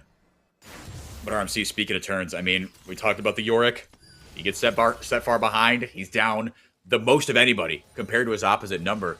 And, I mean, it feels like we're beating a dead horse, but this starts and ends with Griffin, man. I mean, the pressure that he has found, 6 out of 7 KP. Stray, 100% KP. He's had some creative roams too. Want to tip my cap to him on this Nautilus, right? Being able to leave Array, a long-range AD carry, just kind of, you know, on his own. Almost got caught that one time, but hey, horseshoes and hand grenades. So, you know, things have been looking really good for Citadel and company as Rovex looking for the all-in here. Gets the Pop Blossom down. Is Munchie close enough to follow up? Dark Procession down. That'll do it. And just as I say that, we're back in business. This is what we wanted to see. The teams going back and forth. Oh, Samakin's dead. Okay, right. That's what we didn't want to see. What we did want to see was the teams kind of going back and forth and making this a close game, because that's the expectation we had walking to this. Two teams very strongly in the middle of the pack, you know, potentially looking to secure themselves a playoff spot. And I think it speaks a lot to just how it's taken some time for Citadel to settle in. And now that it feels like, you know, all the things that Alexio was talking about, they are starting to come together, trust themselves a little bit more, put into practice. Also, in the break, I do want to say that I caught Calmer in chat. I saw him saying that yelling at the players worked, so we know what happened to Calmer, why he didn't do the interview. He was busy yelling at the players. And coaches, I guess, maybe take a page out of that book, because it's definitely working for Citadel right now. Stray? Oh, he didn't cancel the back. Yeah, it's okay. I'm just gonna let that one hang out on its own. I'm new here. I'm not gonna condone nor wag my finger at that. But hey, look, the results are speaking for themselves. Citadel 0-2 to start things off. Just the one game win in that back and forth crazy week 1 series against Supernova. But now here, putting on a clinic through a game and a half against Blue Otter. Again, a team that, when everything's said and done, we expect both these teams to be scrapping for top 6. You know, obviously 9-10. You know, you go down 7-8. Nothing happens. Congratulations. You get a pat on the head. We'll see you back here in June. The top 6, you get to go on to the playoffs and fight for an NACL title. And Citadel certainly doing themselves some favors here after getting taken down by Conviction in week 2 in 0-2 fashion. RMC, I mean, the playbook feels like it's a lot more of the same here for Citadel as they break open this tower. You mentioned kind of some differences between, oh boy, here comes a teleport. This could be a rough one, but Munchie, he's got the angle. Maybe this is exactly what Samakin and company wanted. Change of corruption, not really going to land onto anybody, but it does scatter Blue Otter to the winds. Just too much damage to deal with. Okay, so that's actually not bad for Blue Otter. Like, they were going to lose that mid lane turret to the Herald no matter what, but because of Samakin's frankly heroic teleport to get in there, it was a really risky one for a second. Yeah. But because he was able to do that, because they were able to zone out and deny, Ariana is going to answer in the bot side, and most importantly, Blue have pry over this dragon. We need to remember, Blue Otter got that first dragon uncontested. Citadel let that go through, and now it's looking like Citadel might let the second one go. No, Blue's actually going to recall. They're not going to try and sneak this away. Yeah, the prio on the one, but maybe just the state of the mid lane didn't leave them in a comfortable enough position. And honestly, in hindsight, obviously, that seemed like the right call, because actually Citadel got back on the map in a hurry. And with Ariana, I guess, having already committed to the top side, wasn't close enough to make an impact, but he does have the TP. Coulda, shoulda, woulda. How tough to dissect this as things go on. In this 1v1, that will go us Ariana's way. Yeah, unsurprising that went down the way it did. In the Battle of Summoners, it turns out the Maiden is stronger than Tibbers. I guess. I actually need to do the math on that. I do believe that the Maiden would actually beat Tibbers in a 1v1. She's strong, man. She is. She is a scary, scary lady. Yeah, scary, vengeful, ethereal. You know, all the qualities of a good partner, I guess. Really keeps you in check. Carolina, if you hear this is what 4x4 thinks about you.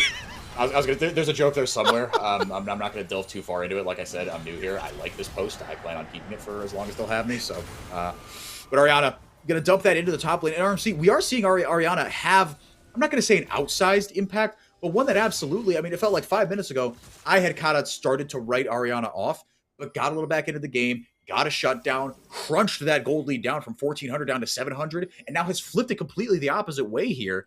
I mean, is the Yorick a win con? Are we back? Yeah, this is what we're talking about, how Yorick needs to be nurtured in his early stages, you know, brought up well, and then after that you just kind of leave him on his own. and he'll do work for you. Now, I actually don't know how he'll fare against Bradley in a 1v1, because we've seen Bradley actually rotate out, and that kill that we saw was onto Asila, not necessarily onto Bradley. So as long as Bradley can still handle the 1v1, then Orianna is not that big a problem just yet. And there's still the rest of Blue Otter who kind of needs to pop out properly. We've not gotten to see the big 4v4, the big team fights, the wombo combos come through just yet. We've just seen Citadel really just outpace, out-tempo, out-rotate Blue Otter. Well, I think you hit the nail right on the head, right? It's who's going to out-rotate who, right? When one turret falls down on one side, who's going to get something on the other side? And that feels like the game of, the game of ping pong that is being played right now, or the game of I don't know, ping pong works fine, but like you said, right, Orianna, he's just doing his thing with the bot lane tier 2 on the top side. It was a 4v1, it's a 1v0 down here, and then I think, okay, where's the mismatch? Blue Otter have a couple of extra characters, extra champions that are in the mid lane, and they got nothing out of it, right? So that's kind of where it's okay. You do the math, kind of adding up the lanes. Where's the advantages? Where should be the swing point? And Blue Otter weren't able to take advantage of that on this turn. So that's what I'm going to be looking for going ahead, is these lane assignments, because they're so contingent on Orianna, right? His gravity is going to warp the rest of the map.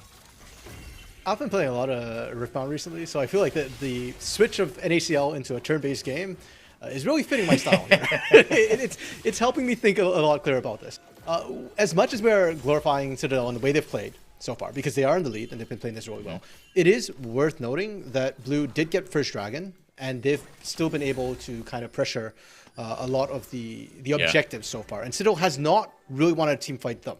So there's still a chance for Blue to come back into this. And until I see that first big wombo combo team fight, I'm not ready to call Blue Otter out of it yet. They do need a team fight at some point, though. You can't be just giving these turrets for free when you've got members sat there ready and waiting.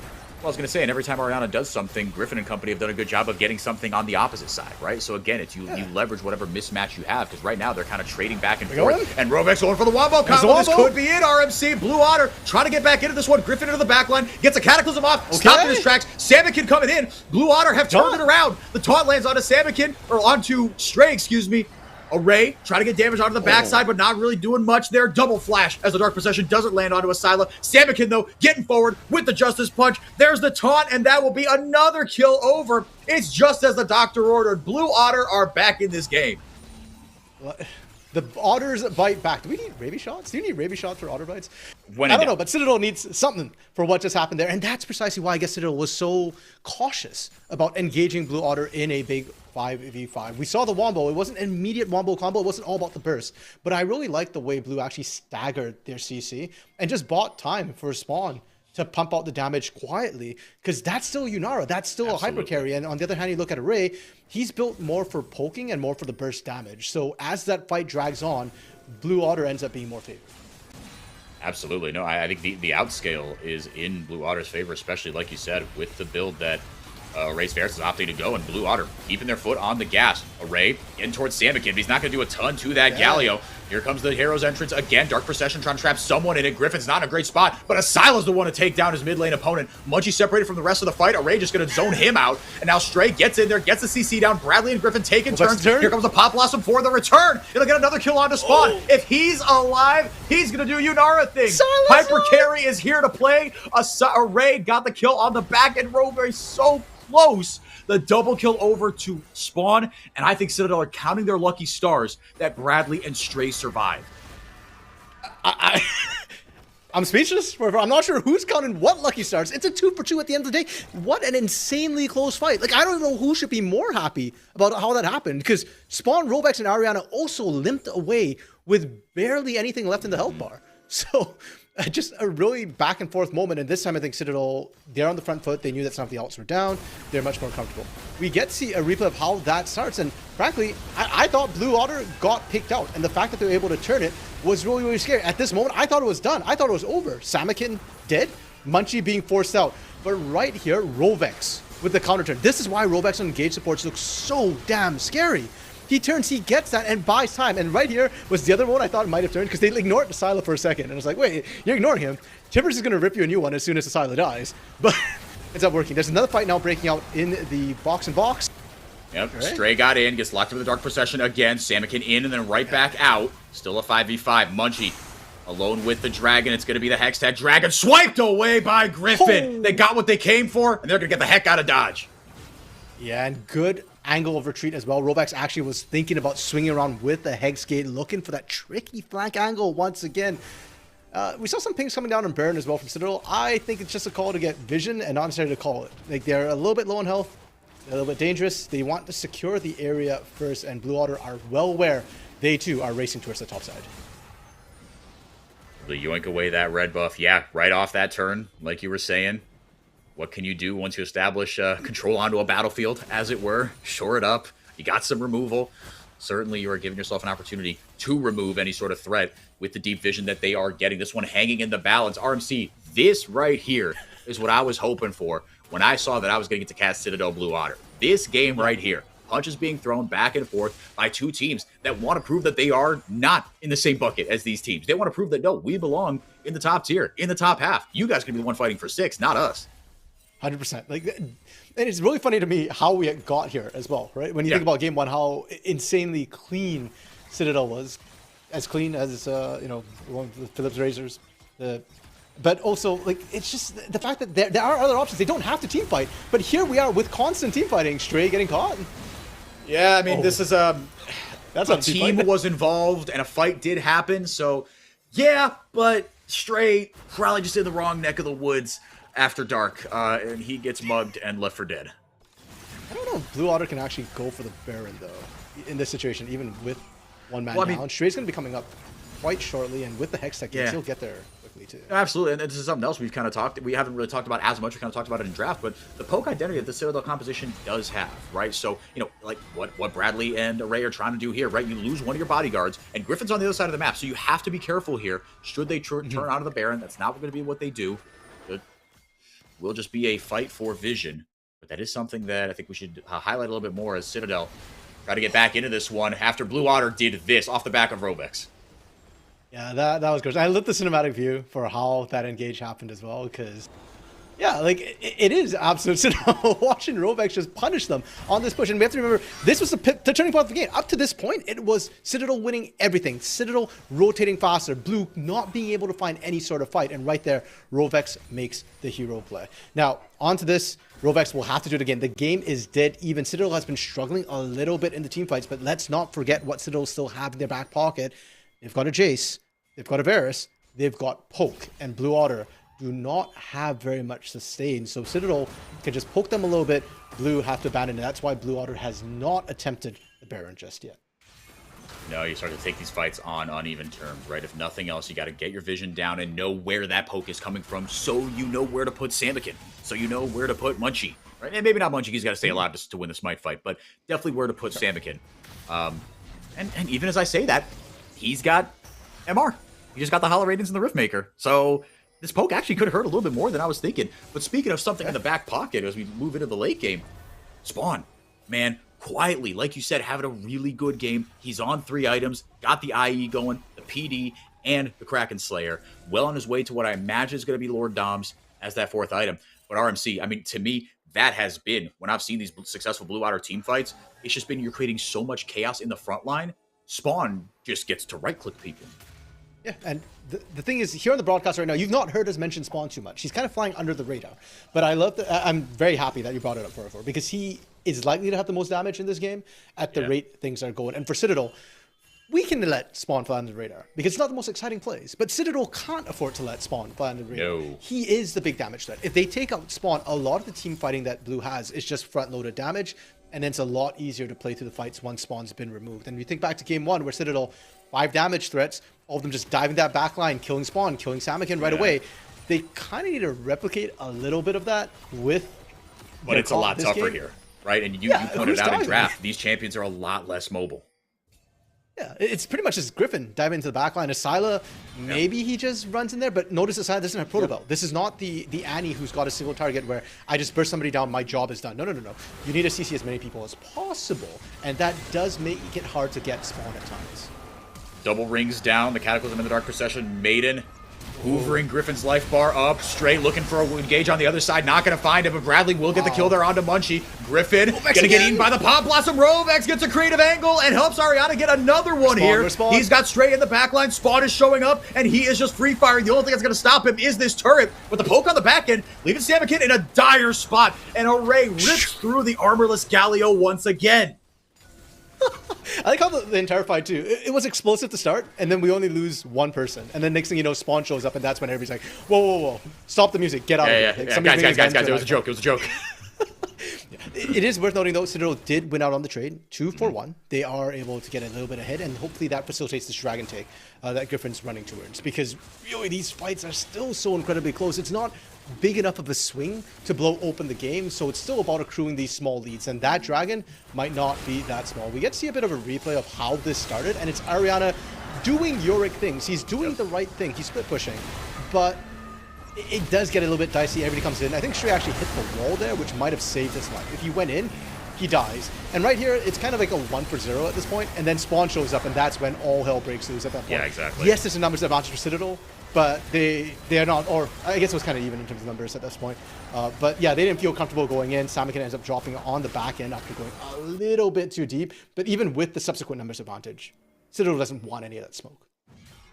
No, they really don't. I mean, and you saw kind of on the not the sidecar, but on the bottom of your screen, it showed up. And this, I was going to compliment Ariana and Blue Otter on the fact that they have had everybody ready to snap engage. Can he get out of there in time? No. Griffin just barely misses out on the empowered TP, excuse me, to get Ariana to safety. Because I mean, that would have been a rough one. The tempo loss on that one, because you saw the amount of, we said, oh, Spawn might have the most damage in the team by the end of this game. He well might. Ariana is doubling him up right now, right? That's what we said. I mean, we gave the FNB example, Red versus Shopify. If the Yorick gets fed, yeah, his purpose is to create gravity on one side of the screen. But if he gets into these team fights and he's just allowed to free hit with the Maiden like this, Griffin, you see what happens to the Jarvan. He just gets his health bar ripped through the Cataclysm. I don't think literally even technically went off. He got down there, but now he's got nothing. Has to flag and drag his way out of the fight and completely eviscerated by Spawn. Griffin gives and Griffin takes away. For the amount of good plays Griffin makes surely outweighs that one mistake. But in terms of consequences, that mistake might outweigh everything else in this game. Blue Otter now feel much more confident. No smite away. Enemy jungler dead. They're going to start this one up, but look at how the poke is landing. It certainly does hurt. And Silas on a flank mission.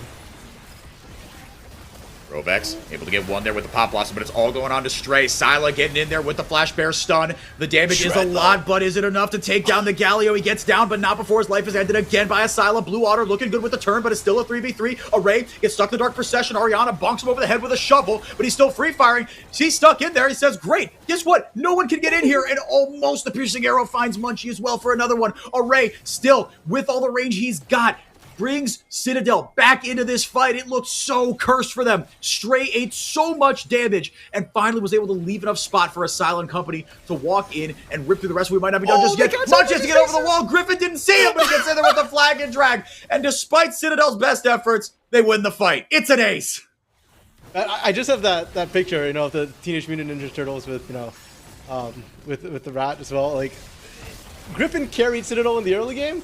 Citadel is now carrying him. Yeah. That engage from Citadel was insanely necessary. And the shred from Baron helped them so much. And just like that, they turned what should have been a game-ending mistake into a game-winning play. Them getting the Baron might be what they need to finally actually set up the siege that we haven't gotten to see all game. They've got the poke on their side, but they've been scared of the engage. Now, with the Baroned up minions, with the extra gold they get from winning this is probably the biggest gold lead we've seen since the early laning phases. I think they got up to 3k up then, so we're just barely over that gold lead right now for Citadel. They can finally push in siege up, and if they do that properly, Blue don't have a good answer. They don't have a split push. Matt, this part, I thought Munchie was home and safe. But that stop, that really messes everything up. Because not only do you lose Spawn, your biggest damage dealer, Spawn was dead, right? She was never getting out. But you also lose your smite, so there's zero chance of a steal. Yeah, that was the real crime, obviously, right? I mean, like you said, you're not playing for the steal, you're playing for the flip. But again, we talked about the poke this composition can provide. And again, Samakin, only now with the Seeker's Arm Guard, has armor in his kit. So still, he's not immune from eating this poke, catching these hands, as it were. It's working out great for Citadel. Look, it has not been pretty I'm very curious. I would love to be a fly on the wall in the VOD review if Citadel, whether they win or lose this game, honestly. But this is something that the competition still has going for it, and I will give them credit because so often we see poke compositions in all levels of pro play that really just don't do the whole poke thing. And prior to this, I understand it's been a little bit tough. I think Ariana's been doing a pretty good job applying that sort of side lane pressure. So Citadel's often been reacting by trying to make the picks happen, so they don't have Array or Bradley necessarily with them to get that poke somewhere else. But now is the time I expect to see them set up for it. And unfortunately, once again, we actually saw them split up, try and push up all the lanes. I get that they're setting up for this, but what can they find? A Death Brush is not what the comp was made for. But to be fair, Death Brush is... But... It works, it works. It doesn't matter what the comp is. It's a Death Brush, man, exactly. If you can't see where they are, you cannot do damage to them, at least not on purpose. Rovex in there with the clone. Again! Going for the Hail Mary, gets two with the Pop Blossom. Array gets out of dodge. He's still got the Spell Shield up. And over the top is Samakin, but Array's still free firing. And Bradley is over the wall. They can't touch him. Spawn down to 2/3 HP. Griffin did his job. He's looking to get out. Now Bradley joining the fight a little bit more in earnest. Gets a shot blast out of Rovex into the back line. Griffin flags and drags in. Cataclysm's in. Gets right back out. The clone goes down. In there, but now Munchie looking to get in and get onto Bradley. He plays it so patiently. Goes back into a clone. But Array's still big. Array's still strong. Stray still has a hook. He lands it onto one, but he can't get around the Dark Procession. Array is going to leave his support out to dry. Spawn gets in there with the damage and hops right back out. This game is on a knife's edge RMC. Straight in, straight out. And the AD carries, man. We talked about how Spawn was pumping out the damage and how he's doing more in these team fights if the fight extends. Well, I'm just flat wrong because somehow these fights aren't team fights. Once the first body drops, the second body drops, the teams are disengaging and Array's actually finding a better position because he's poke and they're not actually fighting inside auto attack range anymore. It's more about him landing those piercing arrows, and because of that, Blue Otter are struggling to really capitalize on what should be team fight wins. Just look at Array there in a bush, and he's already scaring them because Blue Otter can't find the engage on him. Stray finds the engage here onto Ariana. And kind of ripped through here. I mean, Asila, right? Obviously not the one doing that damage, but Array. But now, I mean, look, the poke Varus, he only does kind of so much. But now you got the Cyrildas. Murderman is all charged up. You've got a defensive item. The opportunity's coming in. This is still a 5.5 item AD carry. And again, into a lot of, I keep looking at these, at these item builds, minimal armor, kind of across the board. Rovex, oh, my goat. It makes me happy to just see a little minion just kind of, well, don't look here, don't look over there. Hold on, fight might be starting without him though. Rovex got to get on his horse. Stray ripped apart. Shutdown comes in for Spawn. Now they're gonna get another one here, gonna get nothing out of this Pop Blossom, but they don't need to because Spawn is on a double kill. Citadel get caught with their pants down around the Dragon Pit. And once again, the tables turn. Now, Array is still alive, but I don't think there's much he can do into 5 necessarily. Just looking to try and snipe that away. Won't be able to find it, though. That's a lot of damage on Ariana. And let's talk about once more the setup to fights, because I feel like a lot of this is coming more to who's getting caught and who's pulling the trigger first. Whoever pulls trigger first often gets an advantage, but the last couple of fights have been very inconclusive, and this one was a little bit more conclusive. And I'm still looking at Rovex and the way he roamed out. There was a ward right there. He saw it. He knew it. But the comms from Blue Otter, they kept calm this time. They said, okay, we know Rovex is out of position. He's not going to be able to find this. But we can still play this front to back, and we can buy enough time for Rovex to look for the re-engage. Stray tried to go in. Stray was punished right away. Those stats from Griffin and Munchie this game are surprisingly close, especially when you consider what happened in game 1. Yeah, I think Munchie has been doing a good job catching back up, and Griffin's been struggling to find the engages he needs necessarily in the second half of the game. In the second half, for sure. Yeah, I mean, it's just been, like you said, it's been a couple of mispositions, a couple of miscommunications, right? I mean, there was that, I mean, there's so much has happened. We're approaching 40 minutes here in this game, but the one fight that looked, I mean, where Griffin got, like, the mother of all flanks and then just kind of died and burned through his GA, and you go, okay, I saw the vision. Right? Like Griffin, you see how his mind for the game works and you see what he's trying to do. And on this Jarvan, you've got to be that go button, right? In this composition, the follow-up CC, the Flash Bear stun, follow-up damage is all great, but Griffin's got to be the one that starts the fights. But if they're not on the same page, it looks really, really dire for them. That's kind of what happened in that fight. So through a game and a half, Griffin, MVP of the series, 100%. Second half, not so much, but you got to give credit to Blue Otter as well. And Munchie, he has found his way back into this series. And I'm wondering if Munchie's going to build a GA at some point, because I feel like if he builds a GA, fights are going to swing a lot more for Blue Otter, just because he has the Galio in his back pocket, something that Griffin unfortunately doesn't have. If Griffin goes in, his team is struggling to keep up with him right now. If Munchie goes in, he knows for a fact he will always have backup. And the hero's entrance has been big enough to get him there. Griffin, okay, he's fine. Flag and drag right back over the wall, and we are now firmly into the Baron dance. Citadel have river control for now, but unfortunately they don't have the numbers, and they're about to lose that control of Blue Water walking in force. Griffin having to use a bunch to get out. Flashes, yeah, it's like two apiece really. Down, Griffin and Stray, no flashes for them. Orianna just gets his back. Meanwhile, just spawned. He's got the barrier. He's got a little bit of peel on his side to keep him safe. Blue Water have Dominion over the Baron pit. And look at Rovex. There he goes. Oh no, little he's minion too deep friend there. Griffin found him. Rovex able to get away with the Protobell, flashes away from the Cataclysm, but now flash down for Rovex. That's big for the Pop Blossom engage, but Cataclysm down for Griffin as well. Still has the flag and drag. Still the Pop Blossom available for Rovex with the stopwatch on top of that. Instead, Blue Water opt to just cede control of this Baron pit, but everyone knows kind of where everyone is. Now the question is, RMC, Soul Point on the side of Citadel. We've got 2 minutes until that comes up. Do you prioritize one or the other? I think Dragon's more important, frankly, than Baron at this point. Also, the problem with Baron, and we heard it, I can't remember whose interview yesterday. I think, was it Kisno's potentially, or 2 days ago, where he was talking about how, like, the Baron is a lot tougher than it used to be. It's a lot Yeah, it was tankier. yesterday in one of my interviews. I forget okay. which one in the post-game interview, yeah. Okay, yeah, that wasn't Kisno. But whichever jungler kind of mentioned that, or whichever player mentioned that, it's very true. So the shred is actually really important. And we've already seen Blue Otters respecting the poke that can come through from Citadel. Well, Citadel has to be super careful around this Baron as well with the choke points that could come through. If you're shredded, even if you get Baron, if you're stuck in that pit and Blue just collapses on you like that, you are going to get absolutely popped. So that would be game ending. And for that reason, both teams are so cautious around Baron right now.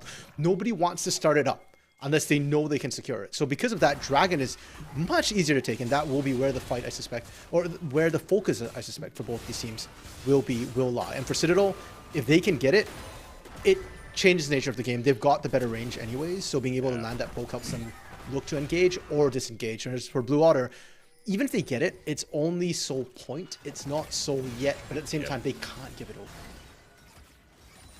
That Hextech Dragon, or the Hextech Soul, I should say, so huge. Both teams just kind of trading priority, trading positions on the map. Citadel have the setup around the Dragon. Like you said, RMC, that's the priority right now. Stray. He's baiting. Will be okay. Yeah, he's baiting, exactly. Bradley, blind shock blast into the brush. Munchie's got a little bit of armor there with that DD. Now they've got purchase over the Baron pit. 16 seconds, RMC. Do you start it up? Griffin was kind of roaming a little bit forward. I mean, if they start it up, again, Blue Water have to contest. Maiden summon, TP popped. It's go time. Yeah, and you can see both teams now heading towards that Dragon. Citadel have the advantage for now. They're moving first, and they've got the vision control. Worth noting as well, Ariana teleported barely out of base. I don't know if he meant to use a Hextech Gate or something, but that distance was not ideal. Clones just for vision. Ray?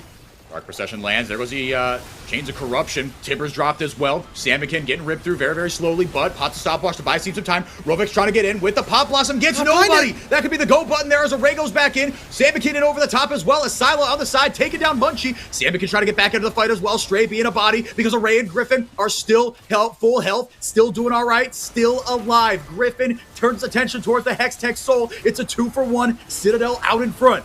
And Citadel played that masterfully, just tearing apart all the different AoE CCs from Blue Water. None of it got in there. Getting the catch onto Samikin, no hero's entrance. Zoning out Rovex, didn't catch any Pop Blossom. Munchie was desperately hunting for backline access, couldn't find it, ends up using Cyclone as his dying breath. And now it's Ariana caught. If he is, this Baron's cooked. Whoa. Last Cone doesn't really provide much respite if we're being honest. Samikin is trying to keep his carries safe. If Spawn goes down, they've got absolutely nothing. I mean, they absolutely have absolutely nothing. Soul and Baron gonna go over to Citadel. I'll say methodic, little by little. There was a method there, I'm sure, to the madness. But little by little, they're able to pick apart Blue Otter as Spawn gonna get another kill there. But the Dragon's still gonna go over to Citadel, and the Hextech Soul, again, crucially, going over to the boys in teal. Okay, Munchie's racing out right now, but Array has rejoined his team, so that'll be enough for them to be able to take Baron down. Munchie should not be able to get a steal. A little too close for comfort still. That should have been home and host. It was. It looks close. It was never in doubt, Purple. We didn't even break a sweat. But Citadel, they find themselves another lead, but after all said and done, It's only a 3,000 gold lead for I4. They did so much. They've got so it's not about the gold lead. It's really about the intangibles. Yeah, no, this late in the game. Yeah. It's the Hextech Soul. It's the Baron buff. Last Baron buff, they weren't able to crack the base open. I do feel like Citadel really do need to do that. The longer the game goes on, the scarier it is. Not because I think Blue Otter necessarily outscales them, which they do, but I don't think by a huge margin. It's more just about getting into the coin flip territory where you lose one big team fight and you can lose the game. So Citadel, with all the advantage they have, need to show me that they're able to leverage this. This is the time where they need to keep calm and carry on. Yeah, no, I mean, this is crunch time right now. You've got the tools kind of, up here between the ears, but now in game, you've got the tools. You've got the borrowed power. The triple Hextech Dragon Soul. Rovex has to flash over the wall. Couldn't quite get the click down onto the Hextech gates. Maybe it was on cooldown or something, but not playing any games, not taking any chances. As finally the siege begins in earnest. No tier 3s have been cracked, and it is 45 minutes into this game, RMC. Ariana still trying to push out that top lane, buy the team a little bit of space. Citadel, they're just grouping up. Tell you what, if they can't break the Baron, there will be one last shot. Wow, that damage from Array. Array is doing disgusting amounts of damage. I don't know what it says that Spawn is not out damaging Ariana though. Yeah, and I think that's, something that, you're going to have to look back on and see how did we kind of let this happen. Zunar should be an absolute win con. Citadel smell the blood in the water. I should say Ariana smell the blood in the water. But who's locked in here with who? One last Hail Mary for Blue Otter. Do they have it in them? The fight is scattered. Array tears apart the health bars of both Munchie and Samikin. Now Rovex looking for a flank angle on the way in. The Maiden getting DPS down, but Griffin caught in the dark procession. Poke goes out onto the Maiden, doesn't find its mark, or onto Rovex, I should say. Ariana still looking for a way back into this fight. He's on the other side of the river, RMC. Citadel turn their eyes north. Yeah, that's Rovex, by the way, not Ariana, who's sitting all the way back there. Gets pinged out by a question mark. And I don't know whose question mark ping that is, whether it's Blue Otters or Citadel at this point. Because Blue Otter is probably wondering, hey, Rovex, you're our primary engage right now. Where are you, buddy? We need you. And now he's had to recall. So that entire trip, wasted. Citadel just sieging up with Bo.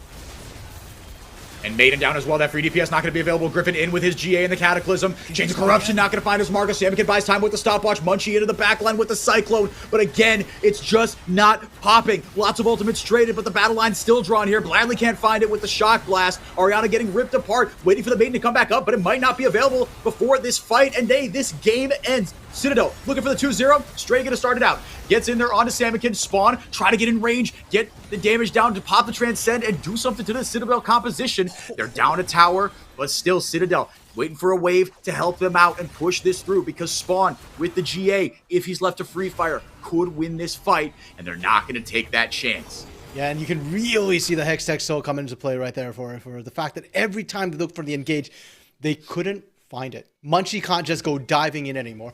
Rovex keeps getting his flash burnt just looking for approach angles, and without the flash photo belt from Rovex, without flash, dash in from Munchie, they just don't have the angles. Instead, it's Samikin getting caught out time and time again. He keeps having his zone. Yes, he's living, but he's not having the tools he needs to actually be able to follow up, look for those engages. And while the gold still remains close, despite that push, it's still not even 1,000 gold up from where they were before that push. It firmly feels like Citadel are in control of the game. Minutes time, Elder comes up. And Elder, that ends games way more than anything else. Forget Baron. Elder, that's going to be the kills coming through with the poke at that point. But again, it is going to be who gets there first and does anyone get caught out? Because those have been the two constants in these team fights that we've seen, right? Trying to get creative with the flank angles, trying to get creative with, where you're going to start fights from. That has bitten both these teams in the butt over the course of this game. And who can pull the trigger first? And can Blue Otter, can they execute that wombo combo? And get onto Array as well. Rovex looking for it here, pops the sweeper. Griffin finds the clone. Now the rest of Blue Otter showing up, but is it too little too late? Griffin, actually, he might be in trouble here. Spawn gets onto him. Goes forward instead. Spawn gets damaged, but it might not be enough. Griffin stays alive. Gets popped. Now Array joining the fight, and this could be where it turns for Citadel. Spawn into the backline. Samikin trying to get that hero's entrance down. Munchie into the backline as well, getting onto Griffin, but he's staying alive. Hasn't even popped the GA yet. And meanwhile, look at Bradley. He's up on the top side. They have have to retreat. Blue Water's base is getting torn apart, and no one is there to do anything about it. Bradley doesn't find the shock blast, finds a little bit on the edge with Spawn. Ariana almost goes down, flashes away to safety. Array rips through him with the piercing arrow. Now Array taken very, very low. He's got to survive. If they want any shot at ending this game, Samikin flashes ahead of him, gets the shutdown. The game will not end no matter how hard Citadel try, but they're going to try with one last push here. Yeah, I don't know about this one, Chief. Yep. They're going to have to back off because Array is dead.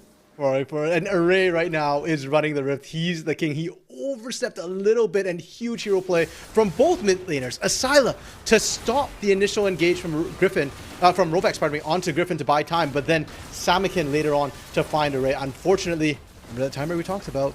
1 minute till Elder? Well, that 1 minute has passed. Citadel will pick themselves up Elder. Are they going to delay it for Asyla? Can they wait for Asyla? Nope. The answer is no. Now with the Elder Dragon, we're going to get round 5 of Citadel get an objective and try to knock down Blue Water's Nexus. It hasn't been successful so far. They just haven't been able to find that big engage. Yeah, I don't know. I feel like they've been finding. I guess it can't be the big engage. I mean, it's not turning, right? Because like, you get onto the back line and guess Ariana just greets you and just says, "Hi, you have to deal with me and my maiden." And just the damage. I mean, the longer you just sit there, yeah, it's a lot of damage, man. A lot of damage. Now, Citadel going to try again with not only the Elder but also the Baron, as Blue Water have not been able to get out of their base in the last couple of minutes, the last couple of pushes, really. Now with a fairly fresh Elder and a brand new Baron onto boot as well. You can see those execution bars. Blue has been suffering right now, and you thought they showed up before. Rovex might just die before anything happens. Oh, yeah, if he goes down, there's not much to write home about. Samikin gonna pop the stopwatch one more time. Blue Water have to get back in there. No hero's entrance. This could be it. Depth charge lands onto Spawn. No follow-up there, but maybe no problem. Asylum with the flash bear stun. Ariana's down. Griffin finally gets into the back line, and it's the Elder Dragon doing what it was put in the game to do. End it. Rovex shows up, but it is too little too late. Double kill for Asyla onto Spawn, and finally, a 50-minute back and forth banger leaves Citadel with their first series win of the split in the NACL. Their third win, or the third game, I should say, finally, as playing with some food here in the fountain. But Citadel, wrap it up. What an Astro banger, man. I mean, that was, the entertainment value was really, really high in that one. Well, we said that'd be a match of the week. This was it, right? Surely this was it, right? At least, if not the match of the week, that felt like the game of the week. And that is our longest game of NACL so far. The previous record being Winthrop versus CCG at 44 minutes and change. 40-some, yeah. Yeah, this broke 50 minutes. And paradoxically, it felt like such a long game because I am exhausted right now after watching that. But simultaneously, I didn't feel like 50 minutes. Like the back and forth constantly. It felt like either team could win, but towards the end, the small advantages Citadel kept accruing. I think it really came to a head when they got themselves that Hex Soul. And from there, they were just able to chip away. It took another, 10 minutes to close out. But when they hit that point, it just felt inevitable at that point. And Blue Water tried. They tried really, really hard towards the end. There were some really good engages. And so I was like, they did find big engages, but not big enough. Yeah, it's just a little disconnected, right? I mean, like, Ariana stopped doing the split push thing a couple minutes, or like, not a couple minutes, like at kind of the 30, 35-ish, 40-minute mark, right? When it was just, because it was just batting down the hatches, right? Yeah. It was, again, I said, like, it was round 6 of Citadel, get the push, right? Or win a little bit of a skirmish, right? Never like it was like the one ace, that was the 5-0. Array, man, on this Poke Varus. Look, I mean, the thing about Poke Varus, obviously it's built for more of the early game, but once you get those 6 items rolling, and again, if you're not going to build a ton of armor, you got to deal with both Jace and him. He gets that Cyril does the opportunity, the Axiom arc. He literally almost doubled his opposite numbers damage. That is wow. I mean, I'm glad that Spawn actually caught up to Ariana at the end, because like I said, if Spawn's not doing the most damage, something's wrong with how Blue Water's fights are going. But also, the numbers, again, don't tell the full story. Bradley and, of course, Array doing the most damage because they're poke champions. But there wasn't actually that much pre-poke. A lot of it was post-poke from Array that pumps out those numbers. And the way Array navigated the post-apocalyptic landscapes of a lot of those team fights was what gave Citadel those incremental leads and got us to that point. By the way, over 100,000 gold in this game. That is insane for Citadel. Yeah, you don't see that every day. Yeah, really special game, man. I mean, this is going to be one that we talk about and remember for a while, man. Citadel, bangers only, I guess, right? I mean, we think back to that Supernova series in week 1 that the teams just went back and forth, traded blow for blow. And you see that after the 35-minute mark, it just it was kind of all Citadel there, right? I mean, credit to Blue Otter. They did not go down without a fight. The O2 is not going to tell the whole story, RMC. Let's talk Blue Otter a little bit before we decide on our MVP and get them in here for an interview before we move on to the match of the week, NRG versus Maryville. But in all seriousness, look, Blue Otter, like we said, they had some good ideas. Game 1 didn't go their way, and in game 2, they just couldn't quite find it. It's a shame because, like we talked about, this composition you feel like should almost play itself, right? We brought up Spawn as kind of the new hero in 30 minutes. Be like, look, this is still a Yunara. Yeah, she doesn't have the pocket Lulu. I don't know, how much of a difference do you think that actually made? Was it just was it a comp diff because Ariana was doing the most damage on the team? What went wrong for Blue Otter in those fights? It's a bit of a nuanced question because on one hand, if you had the Lulu, it would have changed a lot, right? We saw that Spawn was struggling to auto attack a lot towards the end of the game because there were too many threats just coming in. But on the other hand, if you didn't have the NACL, if you didn't have Rovex on that specific champion, we wouldn't have gotten to 50 minutes. Like Rovex was, if Blue had won, Rovex would MVP that game for me, undoubtedly. Yep. So you needed the NACL there. I think a lot of it was just, like Dion Ray said, Blue is still improving, and I think they improved throughout that game, just not fast enough, quick enough, and unfortunately towards the end, the one I think the top side really struggled. Ariana and Munchie. Ariana was supposed to split push, but just the way the game went meant that he never got a chance to after like 30 minutes. And Yorick, unfortunately, is just a block. If he had, the Scion from game 1, if he gets his Rumble that we see a lot of, if you got the Poppy, I think Blue could have potentially won the game, but it's all in hindsight. There was just so many moving pieces to the game. You can't really just point at one thing and say that didn't work. It was just, at the end of the day, I think Citadel outplayed on the day. Huge props to them. Yeah, because you'd like to see, right, that comp, the team fights are supposed to play out in a very specific way. Nico goes in with the Pop Blossom, then Wukong, his Cyclones are really easy to set up, and then Samikin goes in over the top with the Hero's Entrance, right? And all the meanwhile, right, and Ariana, he's just kind of there, right? Because, I mean, you just auto-attack people, you're very short range, right? Put up a Dark Procession to stop things. But, I mean, Griffin as well, right? We talked about what a stellar kind of game 1 he had. In these team fights, he, to me, was living a lot longer than a Jarvan should have, because I feel we saw in so many of those fights, he goes in with the Cataclysm, right? And so many times it's like he gets like caught out, if you will, but then as soon as the rest of the team is in range, he says, JK, we're actually going back in. And he goes right back in and got a ton of value out of that Guardian Angel, you have to say. But also, it felt like then that kind of took, and again, I'd have to watch this a little bit more closely. These are the images that are sticking in my head. It kind of took Ariana out of that fight a little bit, because the Maiden and the last rights, the Riftbound card for you, right? The shovel, just beating him over the head, right? It was all on Griffin.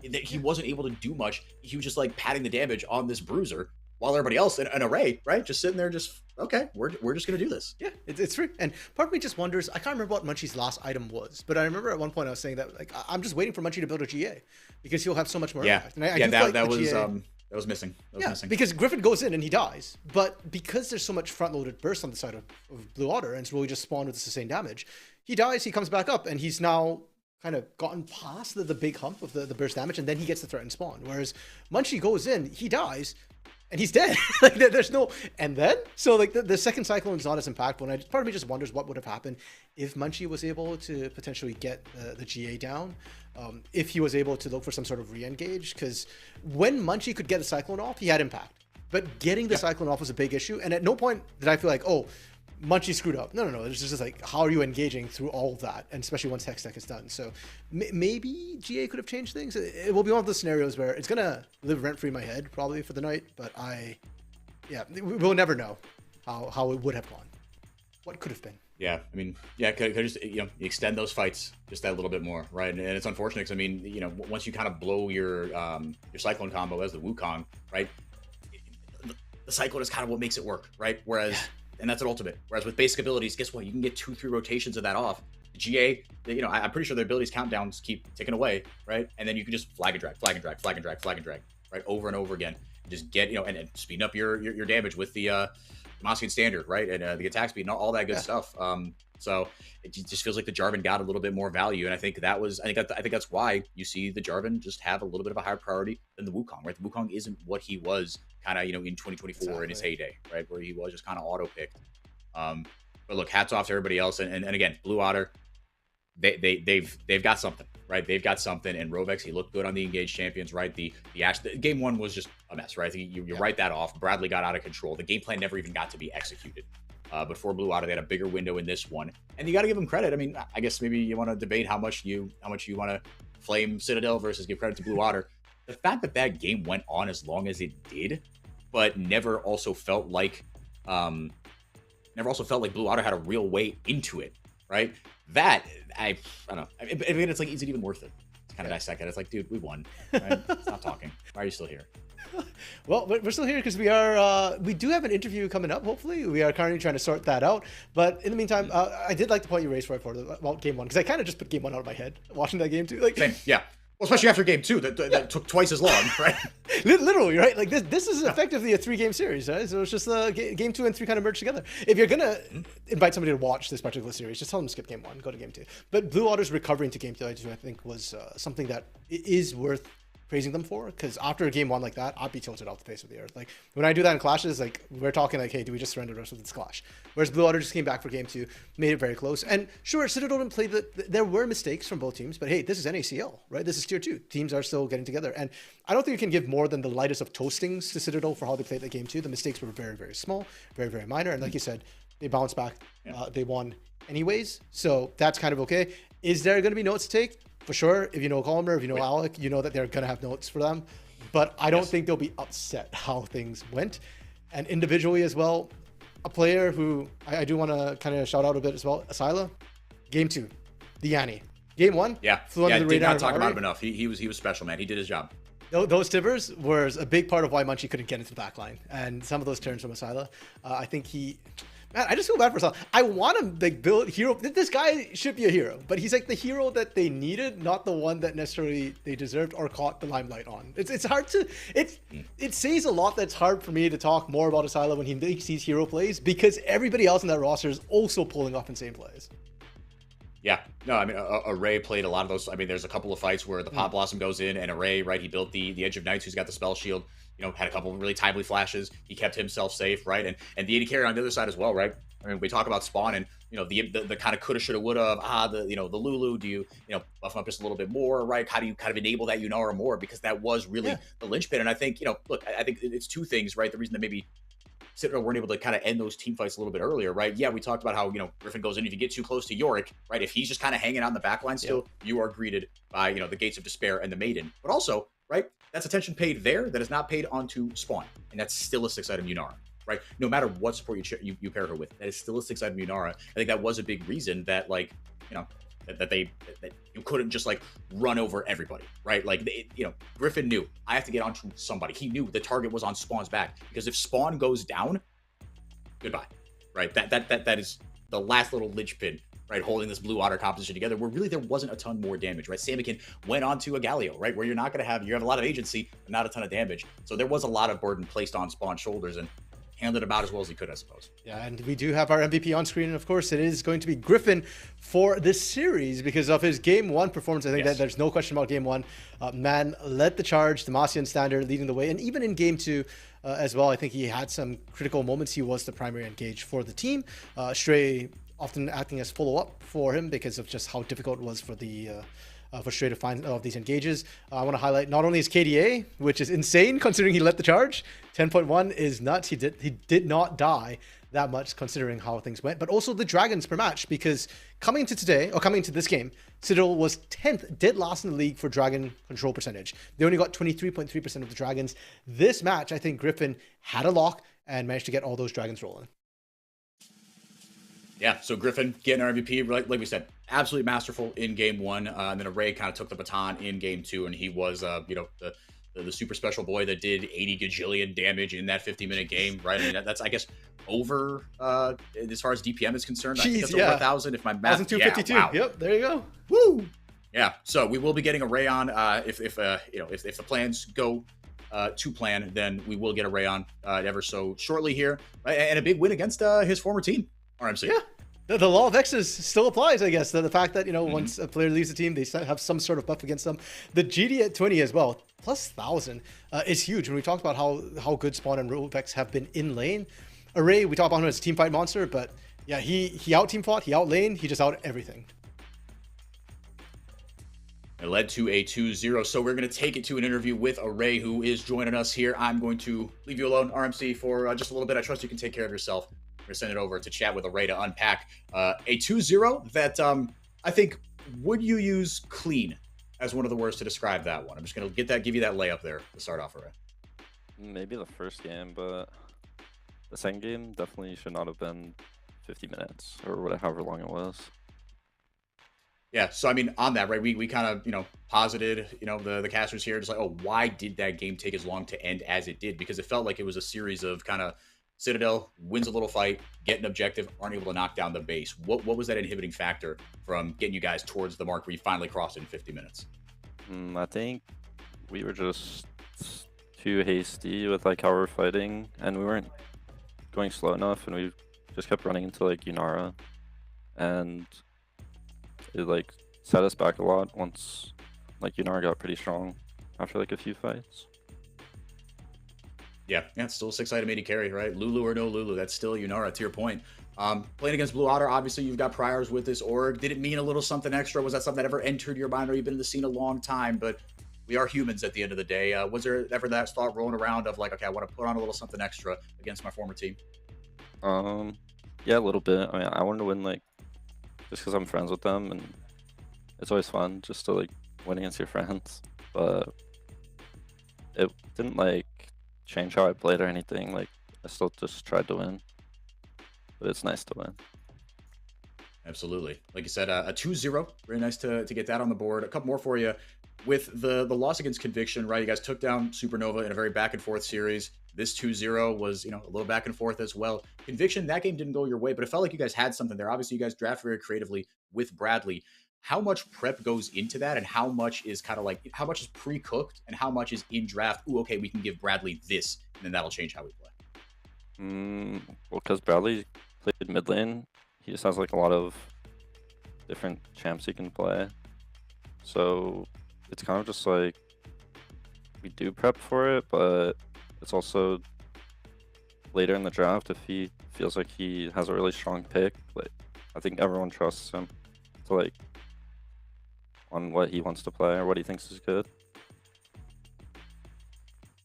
Paid off that trust really nicely. I'd say that Akala game was great, and you and him poking away on the Jace and the Varus. One more for you, kind of through these first few games, right? First time on this, this old Mist core, if you will, right? Having spent your time on a bunch of different teams, obviously playing with Rovex for a while. What have been kind of the biggest, the biggest lessons or learnings that you've gotten from your short time on Citadel so far? Things that stand out to you that have made you a better player? I think just getting us all to like work together. I think we had a really big issue at the start, and we still kind of do, where people are just doing their own thing. So we're just trying to like focus on getting on the same page and doing the same plays mostly. Well, when you guys are together, when you guys are on the same page, it is really a treat to watch. So congrats on the 2-0. Thank you for your time, man. Any shout outs you want to give before we let you go? Shout out my team, my family that watches, and yeah, I think everyone is trying hard to win, so shout out my team again, and yeah, that's it. All right. Sounds good, Array. Again, congrats on the 2-0. Enjoy your day. We're taking it back to RMC before we get ready for the next series, which is going to be starting here in just a little bit. RMC, Array, I'd say a pretty well-deserved MVP, all things considered. But now it's time to transition to the match of the week, as it was so labeled. So, Maryville versus NRG. Two teams that also have their histories, as far as the players are concerned, intertwined just a little bit. We've got the head coach of Maryville on with us, Niles. I'm going to kick it over to that interview with RMC and him right now. And hello there, Niles. I'm so amped up from that first series, so I'm hoping y'all can jump into it right away. But I've got a couple of questions to ask you. First of all, good to see you again. It's been a while, and I think you had an interview last week. But currently, Maryville University up against NRG, a former team that you kind of coached in Dark Zero, which they took over. Both of y'all haven't lost a match so far. So what do you think has been the biggest single reason why y'all over at Maryville have been so dominant? I think our bot lane has really been stepping it up. You know, you look at our mid jungle, UG Spyrax, you know, you're going to expect them to always be the top performers in the league. But if you look at our matches, Obstinatus and Jerry, they've really been stepping it up. And especially in our match versus Conviction, they took it to their bot lane every single game. Total bot gap that series. So I would say that's the difference in our matches, that our bot lane is playing so well right now. Yeah, and you mentioned Conviction, of course, the one game that you all lost, and then you played against Blue Otter and Dorado Gaming as well. Do you think you've had any takeaways from the matches from the teams you've been facing so far? Yeah, I think in our match versus Dorado this week, in the game one, that game was over pretty much at 8 minutes, 9 minutes, and we got a little lax, we got a little too loose. We died a lot, way more than we should have. You know, we ended up closing out that series pretty handily, but I'd like the guys to play a cleaner game of League today. That's fair. Actually, when I was prepping, I noticed that y'all are top in the league for kills per game as a team, 18.9, but you're 5th for deaths right now, 13.4. So right. Yeah, definitely a little bit something to that. Now, interestingly enough, against NRG, there's of course a bit of history, the fact that you all used to be partners and Dark Zero, specifically Zamudo and Kizno. You've coached them both actually on Maryville and Dark Zero. Actually, is Zamudo at MU right now or? No, he's not. Okay, so you're going to be facing both Zamudo and Kizno, who you worked with. So I'm wondering about your thoughts on them, and from the last time you worked with them, how do you feel they've grown? Yeah, I mean, I think Zamudo, he's defaulting to some of his habits. I think he might be good to die to every single gank today. So we're gonna be targeting him hard on the top side. You know, there's gonna be some targeting going on, and no, I think they've both grown a lot since I've coached them, especially Zamudo. He's definitely a player that I'm very proud to have coached and really been a part of his development when he was really improving. I think they're both very solid players.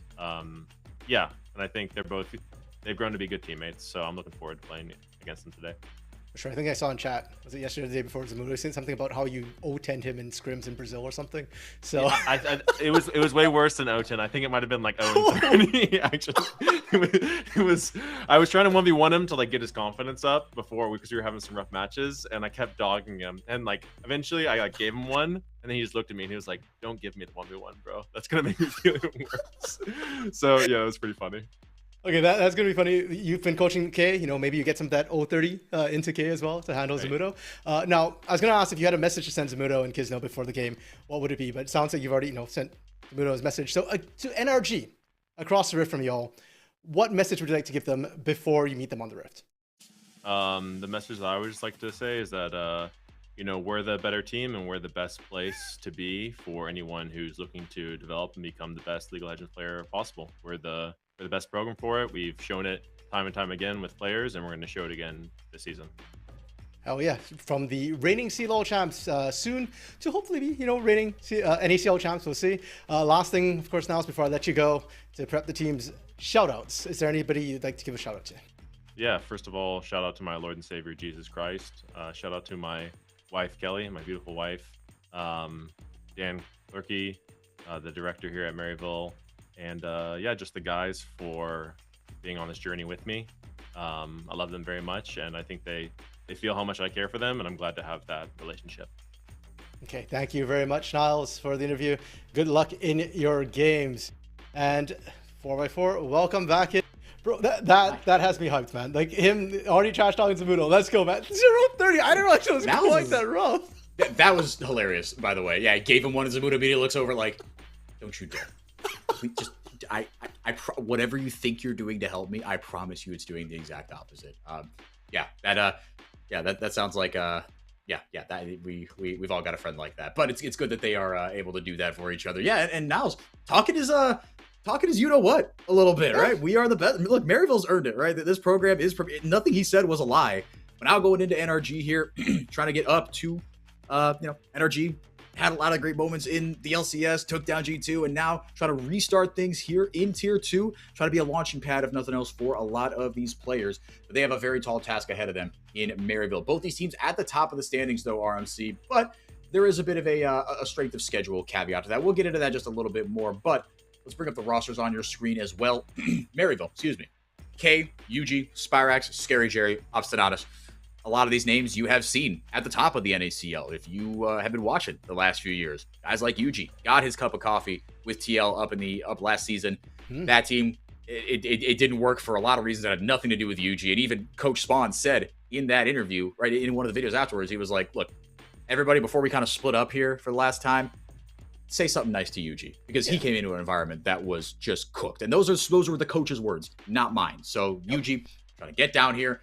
And you know, look, 2-time most valuable prospect. He's the only guy that's done it. He is the face of this roster. And dare I say, the face of the NACL in the last couple years. Speaking of guys trying to bounce back as well, Scary Jerry, mechanically gifted, laning God, trying to put it together to get another shot at the top. And whatever they're doing at Maryville to get Scary Jerry in shape, it's been working, because he's absolutely been popping off, like Niles had said. You know, he and Obstinatus have been popping off. K and Obstinatus as well, newer names to the team a little bit. K joining them last split, Obstinatus this split as well. I think they've actually rounded out and worked very, very well with UG and Spirax. The fact that Obstinatus seems to be that rock. Niles mentioned in a previous interview that Obstinatus is somebody he can rely on to understand his game or his vision of the game and kind of translate that onto the Rift as well. That's huge. And, you know, K allows UG to focus a bit more on Spirax, on Scary Jerry. K can kind of play whatever is needed for the team. I mean, Obstinatus, I mean, he is very much a pro's pro. This was a guy that was actually kind of highly regarded after he joined the league right from Portugal. The man with 7 names, depending on how you count the DA. But from Portugal, yeah, he has priors over in the LVP, playing on a lot of like tier 2 ERLs, right? A very robust system, as we know. So this is a guy that knows what he's doing, I'll say. But going up against him, it is NRG, and in the bot lane, he will have a familiar face to those of us that watch North American League of Legends. Going against Spica, obviously kind of the name that most people know, but a lot of bangers on this roster as well. Zamudo, we talked about the history with Maryville. Zamudo, as terrifying as they come as far as opposing top laners to face in tier 2, helped kind of run this league with Maryville, and you know, Dark Zero, Dragonsteel. They went to America's Challengers, got waxed by the Brazilian teams, but did dominate tier 2 for a long, long time. It was the health of Zamudo, Kisno, 5-8, Sushi, and Spica rounding out the roster. Before we get a little more into NRG, I want to give Spica a chance to speak his mind just a little bit, no pun intended. We got a pre-recorded interview with him about what he wants to give to the fans and his expectations for NRG in this split. What can we expect? I mean, hopefully a lot of winning, right? That's my #1 goal. And then I think maybe something that I want to strive towards is just making the game fun to play, or fun to watch, sorry. You know, maybe with creative picks and, you know, just a fun play style. That's, you know, what I want for the viewers.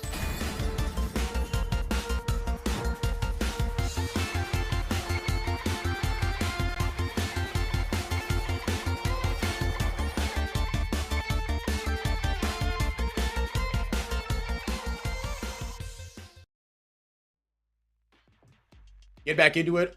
Going to preview this game with the help of our Philips Norelco One-Blade face-to-face preview matchup. And we've chosen to highlight the jungle matchup. Look, I mean, UG, again, if you've been watching this league for any amount of time, you know the name. If you've been watching LCS in the last couple of years, you know his name as well. And his matchup into now Kisno should be a good one, RMC. But like we said, if you're going against any of these players on Maryville, you're going to have a bit of a tough a tough hill to climb. What needs to go right for Kisno? What does he have? Again, formerly coached by Niles, Conviction, you know, Dark Zero. He's had priors with these kind of higher level tier 2 names. What do you like about him that could give him a shot into UG? I framed that as if it's impossible. It's not. Kisno's a very good jungler, but it's UG. We've not given Kisno his full applause, you know, like the fact that, UG was up in the LCS, so was Kisno. In fact, more recently, right? He covered for Kryra in the LCS lock-in and had a fantastic time while he was playing up there. Really, you know, caught the eyes of a lot of people. And just look at those stats between these two junglers. There's a reason why they're top 2 right now. Their KDAs top the jungles for pretty much all among all the junglers, pardon me. But UG is, I feel like, a little bit of a monster at times. His damage per minute and KP do stand out a little bit as well. Kisno's just right behind. And I think that goes back to what Kisno kind of said, where the NACL most tightly contested position right now, in his opinion, was the jungle role. And I'm kind of with him with how close things have been going. Now we are into the draft, right into the game 1 draft, where it looks like it will be Maryville with first pick on red side. pinching the jungle pool just that little bit. We have not seen Nocturne, it feels like, since, I mean, I guess really kind of week 2, I think we saw him a little bit, but ever since the, Dardoch decided to say, actually, if you've got a high-level jungler who kind of knows his way around the Rift, which we have a lot of those in NACL, right? We've been praising like Griffin. Munchie's had his moments as well, right? A very exciting rookie.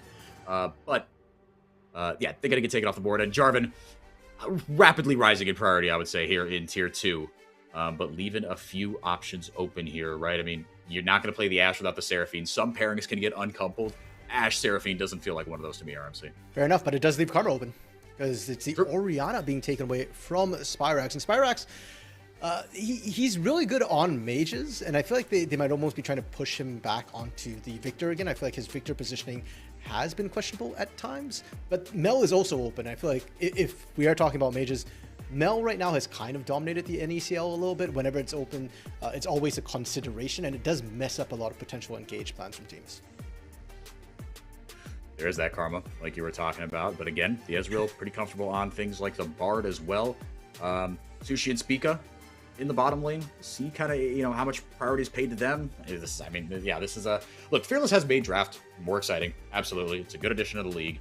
That being said, the draft has been, I'm not going to say solved, but that's why we appreciate guys like Munchie who say, actually, do you remember Master Yi? That champion? Remember how much fun it is to watch that? Remember how much fun it is to play against? Love the little Sushi friend on the mic stand there for Sushi, by the way. Love him. Big fan of whatever's going on there. Also, can we normalize Covey's name for them? Because I loved it. Spicy as a bot lane. Spicy. Sushi. We could try to get it going. All right, we'll co-sign it, see if the chat likes it. Yeah, we'll keep it going for Covey because it was awesome. Xin Zhao being picked up, sort of that last of the top 4 junglers. So we're potentially looking at Wukong and Vi. And I low-key think Wukong here is actually better than it was into the J4. Just because he actually gets inside of range of Xin Zhao and just slows things down, allowing the rest of the team to follow up. With the Rumble being picked up for K as well, the Wukong does look that much more attractive. I know we've been seeing a lot of Rumble without AoE setup, but for you've cost me long enough to know that that's one of my pet peeves with Rumble. If you're going to pick Rumble, blame you. Pick AoE CC to set him up. Jarvan's off the board. Smiles on Spica's faces as the Bard gets hovered for him. See whether he wants to dive into that. Hey. He will. Ezreal Bard is the combo that we have seen. If not paired up with the Karma, we've seen Ezreal with this champion a lot. And Spica, look, he's settling into the support role. There have been some lumps in his games, but one, he's been a net positive on the socials. Absolutely. Knee howdy to all who celebrate. But outside of lane, he has been awesome. And his team fighting sense is just as good as they come. I mean, he is, as Razvan, one of the coaches for NRG, just tweeted, we have 2 junglers with LCS experience. Sure. Maryville only has 1. Yes, and when you put it like that, RMC, I can't argue. No, it's indisputable. It is 100% correct. Yeah.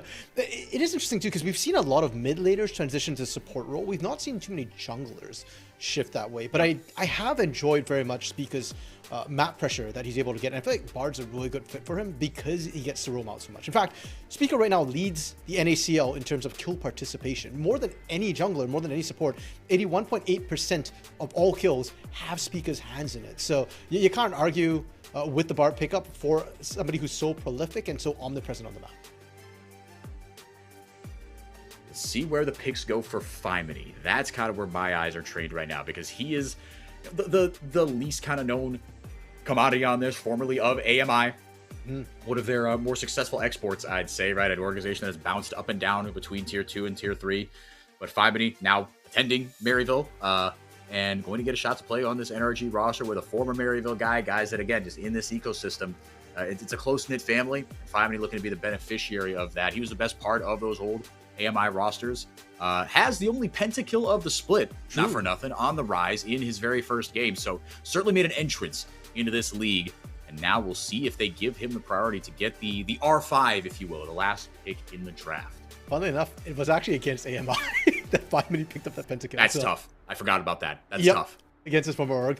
Zeri being hovered for Fimony right now because that's likely going to be a mid lane pickup. Okay, I was thinking that's really spicy. Instead, they've just gone with the Ornn, safety.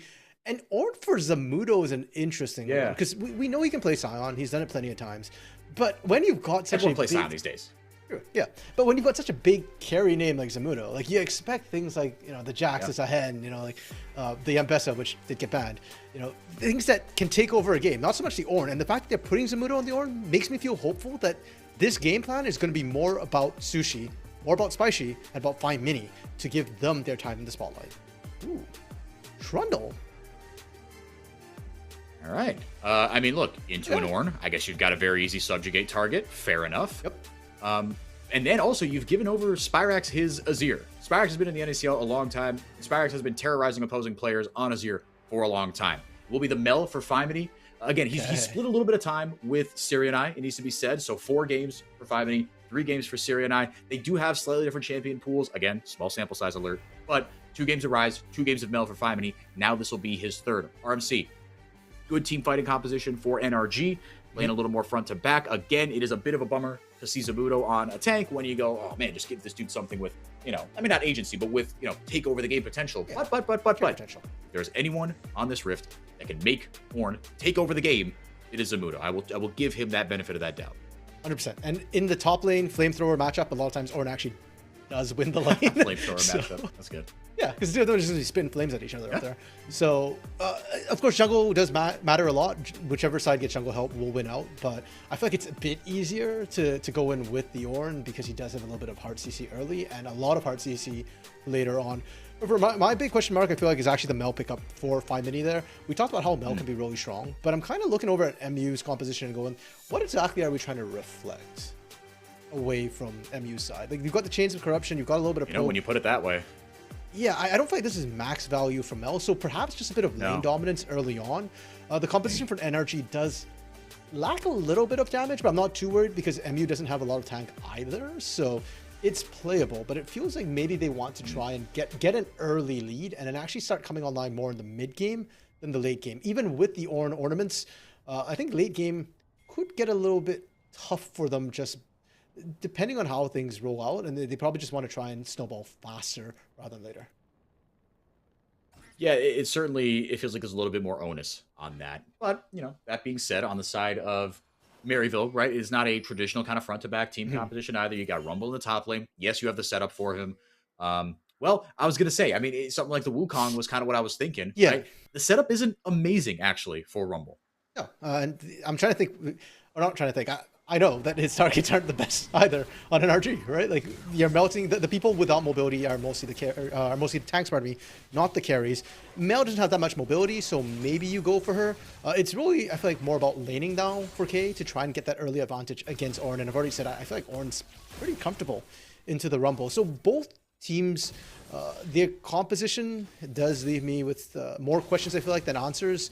But we know that for these teams as well, with the players, the nameplates on, a lot of it is about execution. And when you give Yuji something like a Trundle, not only can he just shred through tanks, but some of the early ganks from Trundle can be very devastating as well. Every single lane is vulnerable to the Trundle. No notes. Level 2 from the Spicy bot lane. They are making it Maryville's problem. 2 summoners burn. Spica did burn his flash, so not an amazing trade, all told. But going back to your point about Yuji, I mean, I could not agree more, right? You give this dude something with the potential to be kind of these bridge champions, and Trundle obviously can extend his usefulness into the late game a little bit more with the subjugate, ripping through Zamudo's resistances, and giving those for himself. Get onto that ground, and we're going to play Pillar Chicken here. Fimony gets the flash, gets the pillar, one more chomp! He flashes out of there, didn't get the proc off! Oh my goodness, I thought for sure there was going to be that last turret shot. Calculated is all I have to say about that. That's why he's the MVP. Split seconds. A couple more split seconds, and that turret re-aggroes him. Or, pardon me, the next shot comes out. Now, Kizno, of course, another jungler that we talked about, a very strong up-and-coming player, recognizes that, hey, my mid laner's toast, flash burn, instantly invades because he knows that Yuji has to base off of this. So he's going to try and deny away what he can. He does not, however, want to get into an extended fight. That's a red buff Trundle. Ooh, Spyrax went home. Wait. I was going to say, good on Spica. I don't think Yuji had any idea that Spyrax could be there, and he got punished for it. Kizno, fantastic early play. Okay, that's huge from NRG, and I love the fact that it is a team play. It's not just Kizno versus Yuji.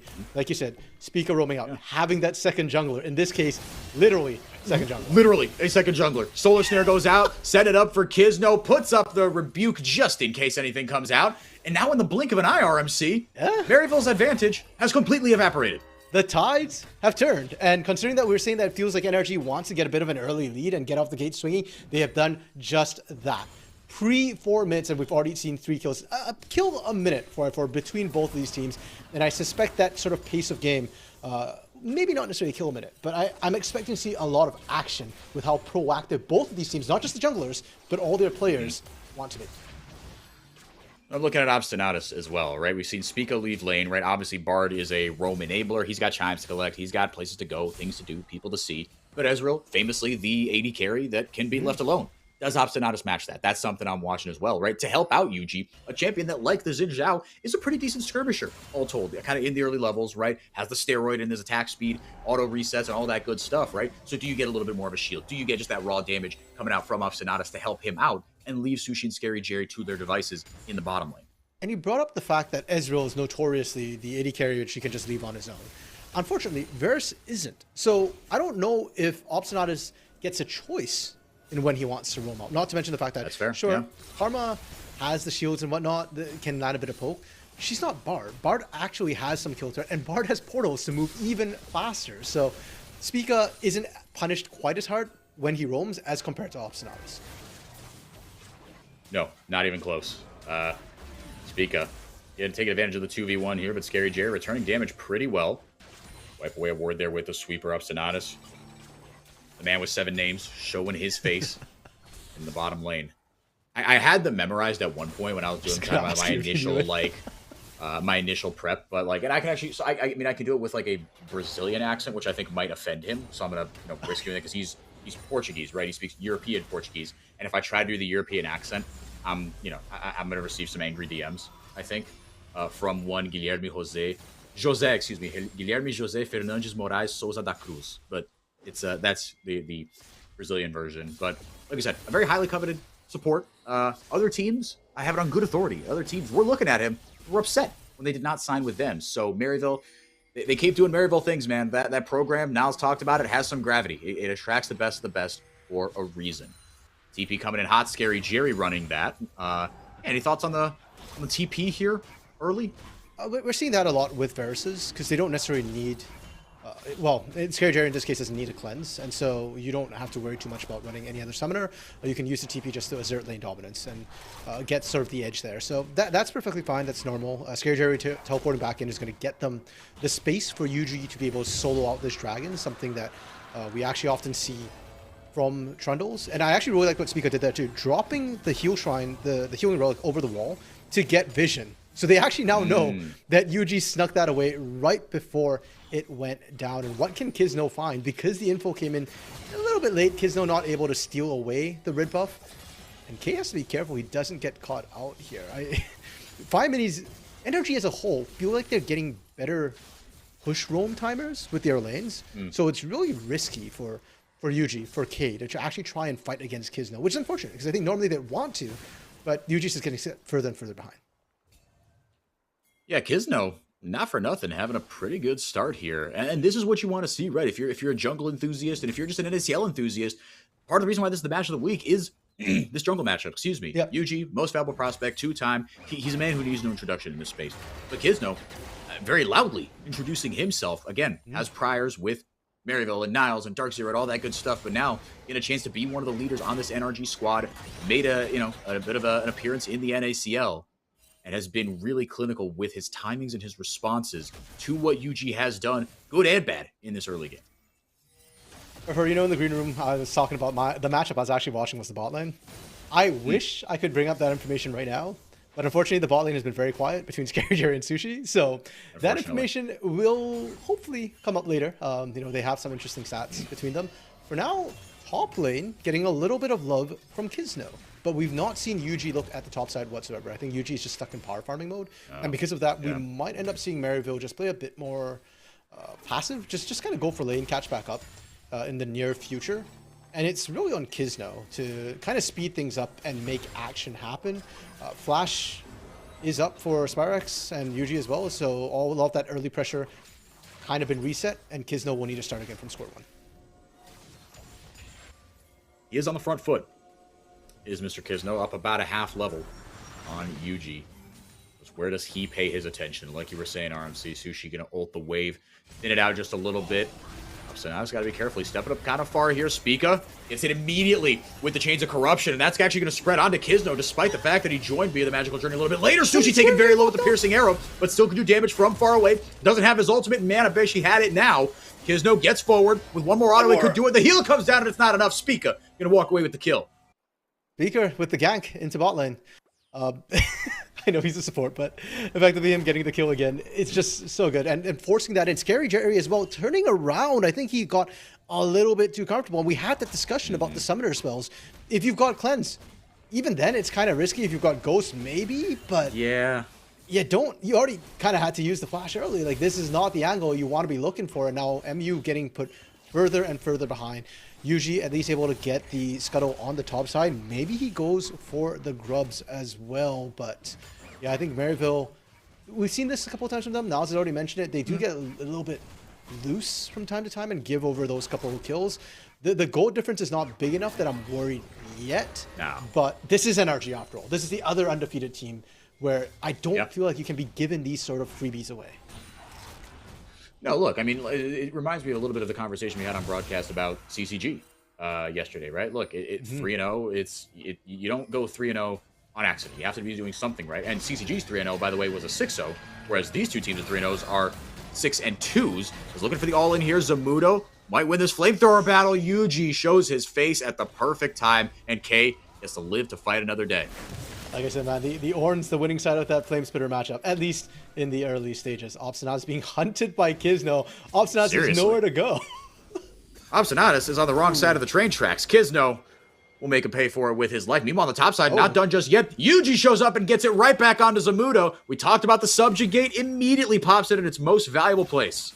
And we talked about how Jungler is going to fight that top side very, very heavily. That's actually going to be kind of huge because K actually got back to lane as well. So K will be able to shove that wave in. Zamudo has no teleport available either. So that'll be about a wave and a half, I think, that's going to be lost. Scary Jerry pushed away under turret. Bimini looking for the cutoff angle too.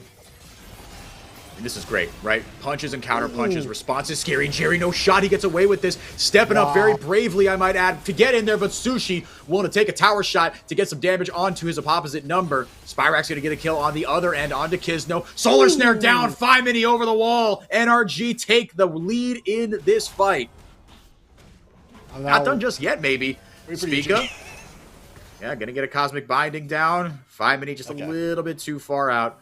Do anything about that, walk away with this ward as well. But still the gold lead RMC at about that kind of 800 mark. But this has been great League of Legends so far. Punches and counter punches, and Kizno and Yuji just making things happen on opposite sides of the map.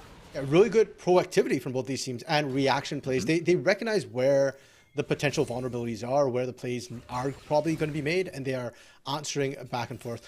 What happened to Obstinatus there, though, was absolutely brutal, being caught on the side. And also, man, I had questions about the Mel pick here because I felt like it wasn't necessarily going to get max value. But when you look at that burst come through at this point of the game, like at around level 6, you're just like, okay, I get it. It's just really strong early, really lane dominant, and lets you control a lot of the map when you've got that mid lane control solo.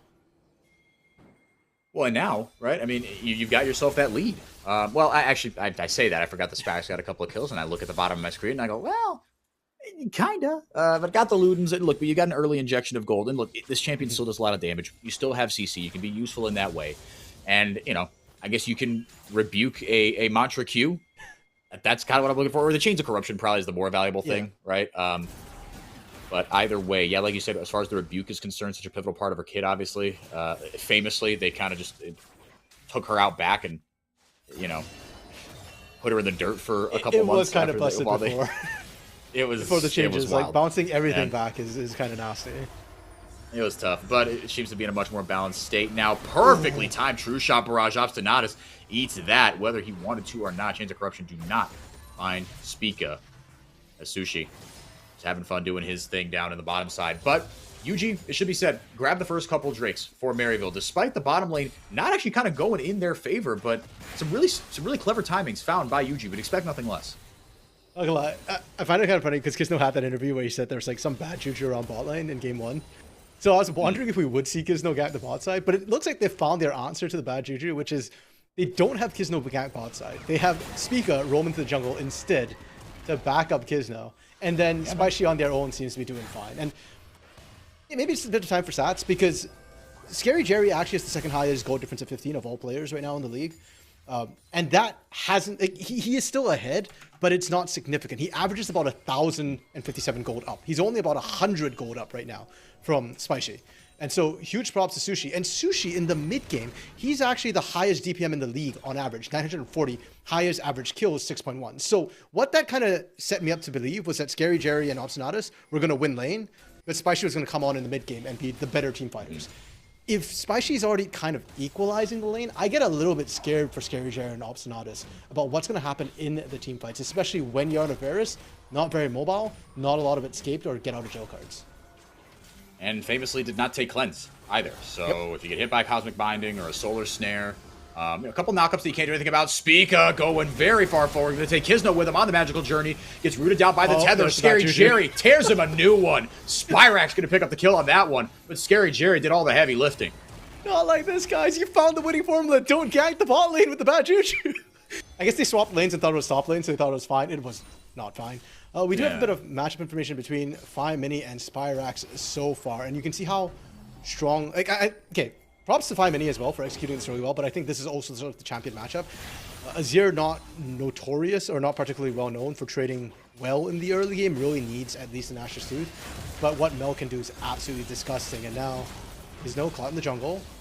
He's not going to get tethered. Does he get out because of Mel? Mark. Sushi flashes right after him, pops the subjugate onto Kisno. Fimini throws up the rebuke to help play a little defense. Now K joins with the TP, kind of for nothing as he gets caught up here.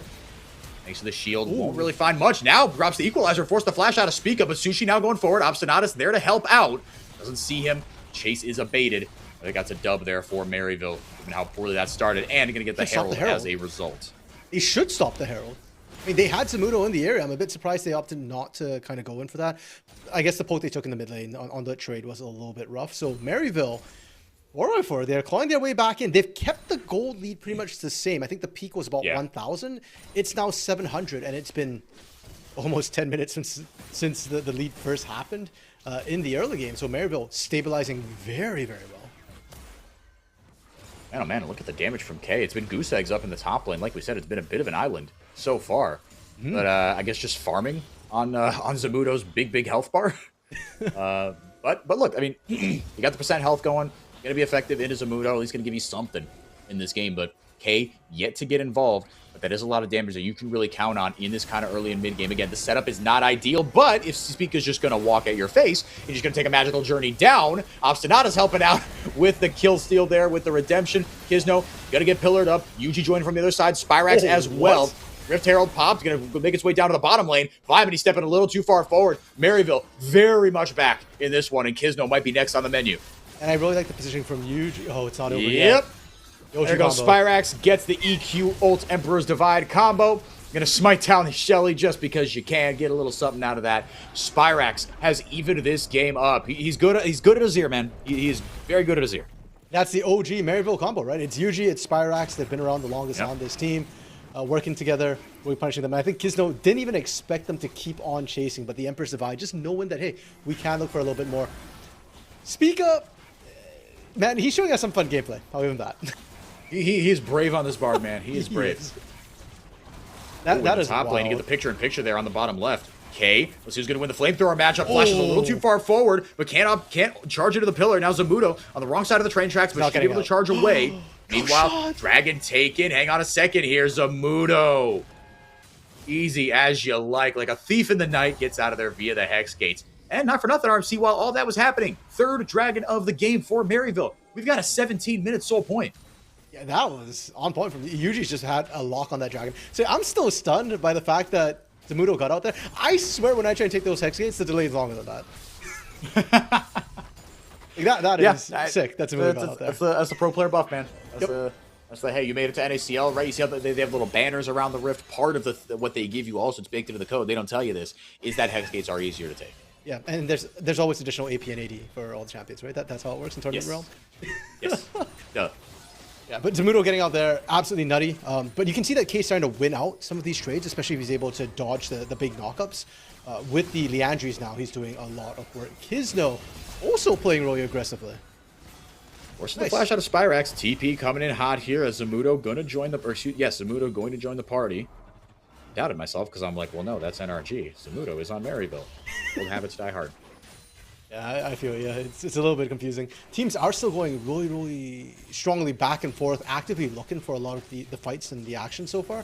I cannot wait for to actually start seeing the big team fights break out. Because so far, it's a lot of rotations, a lot of skirmishes, but it's not a lot of 5v5s. Usually on the hunt with the pillar to slow 5 mini. Nice solar snares there, going to get the healing and the shielding off. This champion is very self-sustaining, and with an Obstinatus in your pocket, him and Spyrax are nigh unstoppable.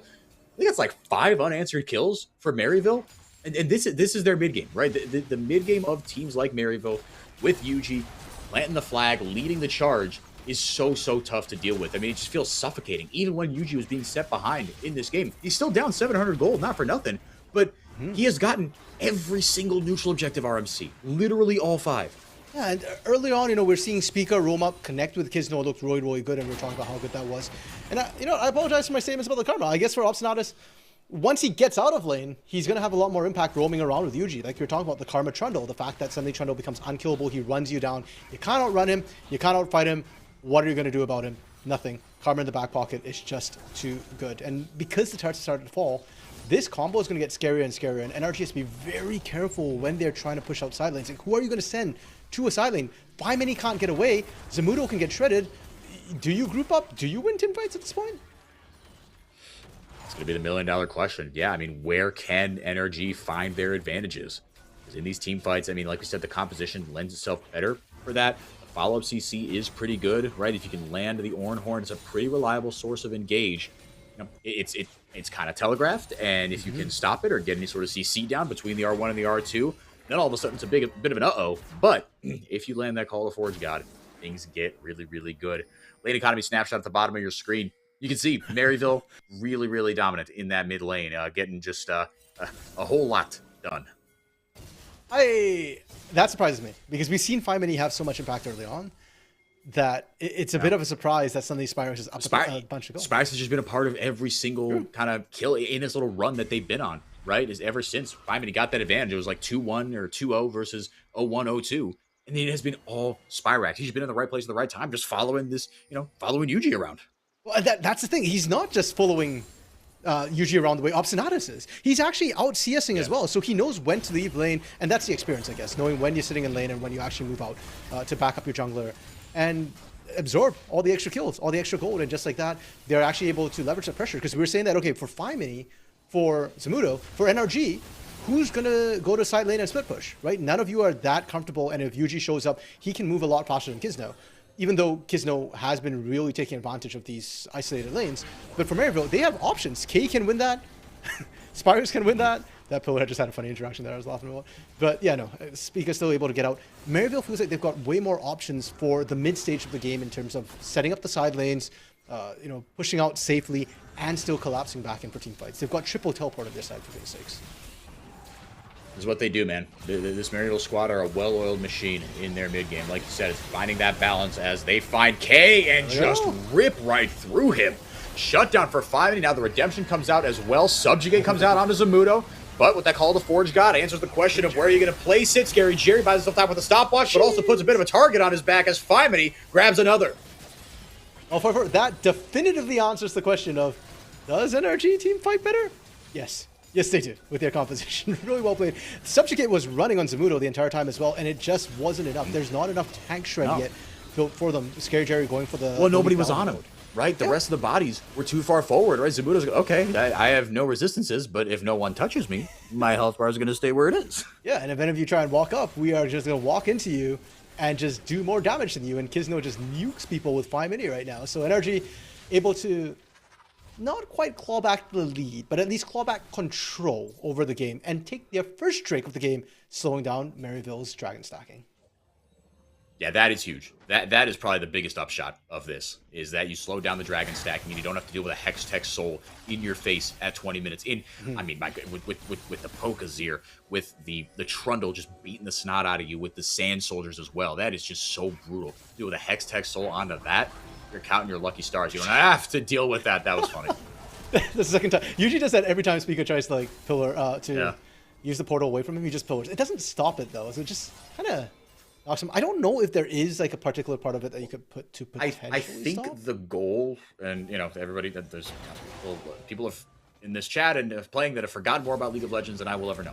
But I think the goal is you put the pillar in between him and the wall, so that when he presses E, it doesn't go on the wall; it just goes right through the pillar. And then you burned your E, and then when you go through the magical journey, you're just on the other side of the pillar and stuck in between the wall and the pillar. You know what? That's fair. That makes sense. You play a lot more Bard than I do, so. Yeah. Yes. I will fully believe you right now. This champion. I know you love. Thank you. I love Bard a lot. He's my perfect angel who can't speak, but also says so much. His little warbles. I love him dearly. What's the copy pasta? Like, you hope Bard wins. He's your favorite champion. Just like. I hope Bard wins. He's just so cute. Yeah, exactly. Yeah. No, just I'd put that on my gravestone as far as I'm concerned. Fair enough. Now the game has kind of stalled out. It's pretty much dead even. The turret going down should. There we go. Exactly equalize the score between the two teams. So very, very much back and forth. K might get caught out here. He has flash and he has Eugene back pocket. And he's got to call the Forge God as well to deal with, as now K able to flash away as the harpoons come in. Scary Jerry TP'd into a very brave spot, but gets the... Oh, Spica. Spica with a great tempered fate. Now K will get away, but Scary Jerry will be the sacrificial lamb. Unfortunately, he will. Maryville just spread a little too thin in that one. Well, that fight was on a knife's edge. It looked so good for Maryville initially, and the way K flashed out only at the last second, I thought was going to bait an NRG in, but Spica's tempered fates have been just on point. Like, those Bard ultimates have changed multiple fights now with how they played. Right there, that saves Spica, and that baits in the rest of the team. Scary Jerry is kind of left outside the fight while the rest of NRG swing in, and NRG get the numbers advantage. The fight before that in the mid lane as well, if Spica doesn't land his Temper Fate onto Scary Jerry, NRG doesn't sweep that fight. And just like that, NRG reclaim not just the control that they had barely clawed back in the last fight, but they actually get themselves a gold lead. Whether or not that matters, we'll find out in 2 minutes, because that's going to be Dragon time. That's when Maryville knows there'll be a fight and should have all 5 there, ready and waiting for a change. Bingo, bango, bongo. The 2 minutes that we are going to wait for this Dragon couldn't decide the game. This is our Philips Norelco one blade precision play. Catching K out, and then this is that fight that kind of swung it. Like you said, that big tempered fate that ends up landing. This is what brought NRG back into the game. I'm sad. We didn't get to see the tempered fate actually land. The tempered fate, unfortunately. But that initial good catch was highlighted there. But yeah, no, look, Spica, look, this champion, it giveth and it taketh away, famously. Tempered fate, I've played a lot of Bard, as I've said, and I've made a lot of my friends very angry with me when I press R at a bad time. So I understand. But I've gotten a lot of, a lot of the good stuff as well. But Spica's been playing this very, very well. And look, like we said, his map sense, this dude was an LCS jungler for a long time for a reason. His map sense is good. His sense of where to be and when is good. He's just figuring out the champion just that little bit. As we look a little further forward, like we said, a minute left, and NRG have first purchase onto this Dragon. The question for me, RMC, is how much do Maryville contest? And how much they look at potentially a Baron angle. It's a bit tough to take, so I think that's less likely. But how can they contest this one? Very carefully. They kind of need vision to get in there. Because if not, it's going to be tough. Oh, Scary Jerry gets caught again. Same spot, same place, with the same ability. Call the Forge God, going to knock him into the sky. Scary Jerry doesn't get to play the game. NRG pass through 2 now as UG goes down. And now they got their sights on the Baron with the enemy jungler down. Maybe, yeah. Yeah, and not quite the answer I expected for your question, because you have to approach it carefully because of potential tempered fate on the approach to Dragon. But instead, NRG just say, we see the angle. Scary Jerry, you don't have any way to get out of this. You're on your own. Even if it misses, it forces him to flash or it forces him into a roly up position. So NRG able to get Baron. Can they get back in time to contest Dragon? Wait, if they... they just might. Okay, they do. Okay, yeah. Because if they don't, I don't think that's the right call. Yeah, no, I mean you can't lose. You can't lose Hex Tech Soul. That is not an option. But man, yeah, what a call here by NRG. They got the right 2 members. Scary Jerry. I mean, okay, maybe you'd rather get Spirax and UG, but still, You don't have to deal with the poke from Scary Jerry. You don't have to deal with any sort of smite fight or flip from Yuji. And a snap call to get them a big lead here. And now with this Baron power play, they can blow this one open even more. You know what? I think you go for Yuji over Spyrax. Like, Yuji is a big threat in a lot of these things. One, because he has smite. Yes. He's a huge threat as a jungler, but also the Subjugate. Without the Subjugate, I don't know if Spyrax can actually cut through Zamudo at this point in the game just yet. I don't actually recall what the second item was. We are seeing, though, in the gold swings, of course, that NRG is coming back into this game. Now, Maryville did manage to, around that sort of 17-minute mark, swing the game in their favor. So it's not like they don't have options. It was sort of Yuji and Spyrax leading the charge there. Or sorry, Yuji and Obstinatus, pardon me, leading the charge there, getting all those ganks off. And Maryville still have ways to get back into this. We just haven't seen it because it's been NRG on that front foot perpetually pressuring. And Maryville need to be the ones to kind of say, okay, yeah, we're down 3,000 gold. Doesn't matter if we can get our Trundle there first. If we're moving faster and catching you on these side lane pushes, that NRG is starting to have to set up once again. Does it matter that Yuji is down 1,000 gold? Well, if he lands a pillar, maybe not. Chains of Corruption again go out, and they land onto Spica, then onto Kizno. He's taking low Tempered Fate, doesn't find any bodies. Spyrax trying to do some work here, caught in a bit of a dangerous situation onto Sushi. Call the Forge God goes out, gets a couple. Zamudo not able to follow up. Redemption down. There goes the Equalizer. You don't need setup if you're just stuck between a rock and a hard place, just melting your feet. After all that, no one dies. Health bar's low, though. The battle line's drawn at this top lane tier 2 for now. That's a lot off the tank for Maryville. I don't know if they've got enough left in there. Spica! Spica, gotta be careful. Spyrax can go over the wall too. The turret is down. There goes the Suprema Shuffle onto Kizno with the... Okay, looking from the Tri-Brush now. GA popped here by Kizno. Zamudo's trying to charge in. Spica able to get the heck out of dodge. K maybe running a feckless mission here. Able to get onto Spica. No, he's not. Throws up the thumbs up emoji. He does get burned down thanks to the Leandries as well. It's a wild and chaotic 1-for-1 after all that. But you still got members wearing purple if you're NRG. Frontline, tanks, proper setup. Forget all of that. Because none of that exists in that fight. Overrated. And you know what? You got to see the mechanics. This is beautiful League of Legends that you get to watch right now. And NRG coming out ever so slightly hit. Spica, man. Bro, we talk about its Tempered Fates, but watch what Spica does in this fight. He constantly baits Maryville into him repeatedly. And like, sure, you want to kill the people. Kizno goes down. Kizno has GA. But then instead, Spica kind of drags K out of position once again. And Zamudo, he can kind of bodyguard the rest of it. For a second here, I actually thought Spica was going to live. If the Leandries didn't kill him, that would have been horrifically tilting for Maryville at that point. Because as a Bard, you're not even the most slippery champion. You're not a Pike. You're not a Rakan. You've got some mobility, but not the most combat mobility. And you're certainly not a tank by any means. So how did Spica live that long? Or if Spica doesn't die, how did Spica live to that? I don't know. And for Maryville, that becomes a bit of a sticking point. If you can't even kill their squishies, not even their most mobile squishy, because that's an Ezreal on the other side, how are you going to deal with anybody else in that team? Certainly gets tougher. I mean, and Fimony having a good time on this Mel as well. You know, the one thing she does have is range, right? We talk about the lane dominance. We talk about the value of the rebuke. Not the highest in this game, but certainly making the range count because RMC, a lot of these fights have been played in these weird close quarters where you've seen Azir because he can get over a wall, create an advantage. Zamudo. You're just going to get hit with the Tempered Fate, giving Zamudo a chance to get out. Spica. 07. 07's in the chat for Spica. You know, that's fine. Spica was just trying to delay Yuji, right? He can do no wrong. Everything he does is perfect, no? I mean, yeah. Like, look, his Tempered Fates have been money, man. Spica's been having a heck of a Bard game. Even his mistake doesn't actually still get Zamudo out of danger, right? It's such a rough position for Maryville to play in. And one thing we got to keep in mind, too, Zamudo, you know, level 17, the ornaments are coming in. So that gold difference of 3,000, it is growing, but it's not the true tail of the game right now. With the ornaments coming through, you're probably looking at closer to maybe 5,000, 6,000 gold difference. And for Maryville, where do you go from here? How do you team fight? You don't have the AoE CC. We've already seen that NRG plays around that equalizer very well. In a choke point like that, they barely stepped on the red carpet. It was just the initial burn. Everybody splits up. And then where do you go from there? Obstinatus caught out in his own jungle. NRG invading with reckless abandon. Grab themselves the kill on the Karma. Now maybe they want more here. Look, you've got the four most important members alive too. I am very surprised that didn't clip Yuji. Spica's done enough for this game. Let's to keep it interesting. That was really close. If that lands, that's going to be a huge problem. Now for NRG though, even if they can't take the turrets, they can just fall back on these dragons, right? And take those as well. There's not a lot of standing turrets left. There's like the inner turret. Whoa! That Goodbye, caught me off K. guard. What happened to K? Can we get a replay? What? He did. Now that's 3 straight Hextech Dragons for NRG. RMC, look, it's never over till it's over, and certainly not against Maryville. But 3 straight Dragons, NRG, they've got the momentum and the control in this one. Feels like Maryville, they haven't crossed the river in what feels like a long time.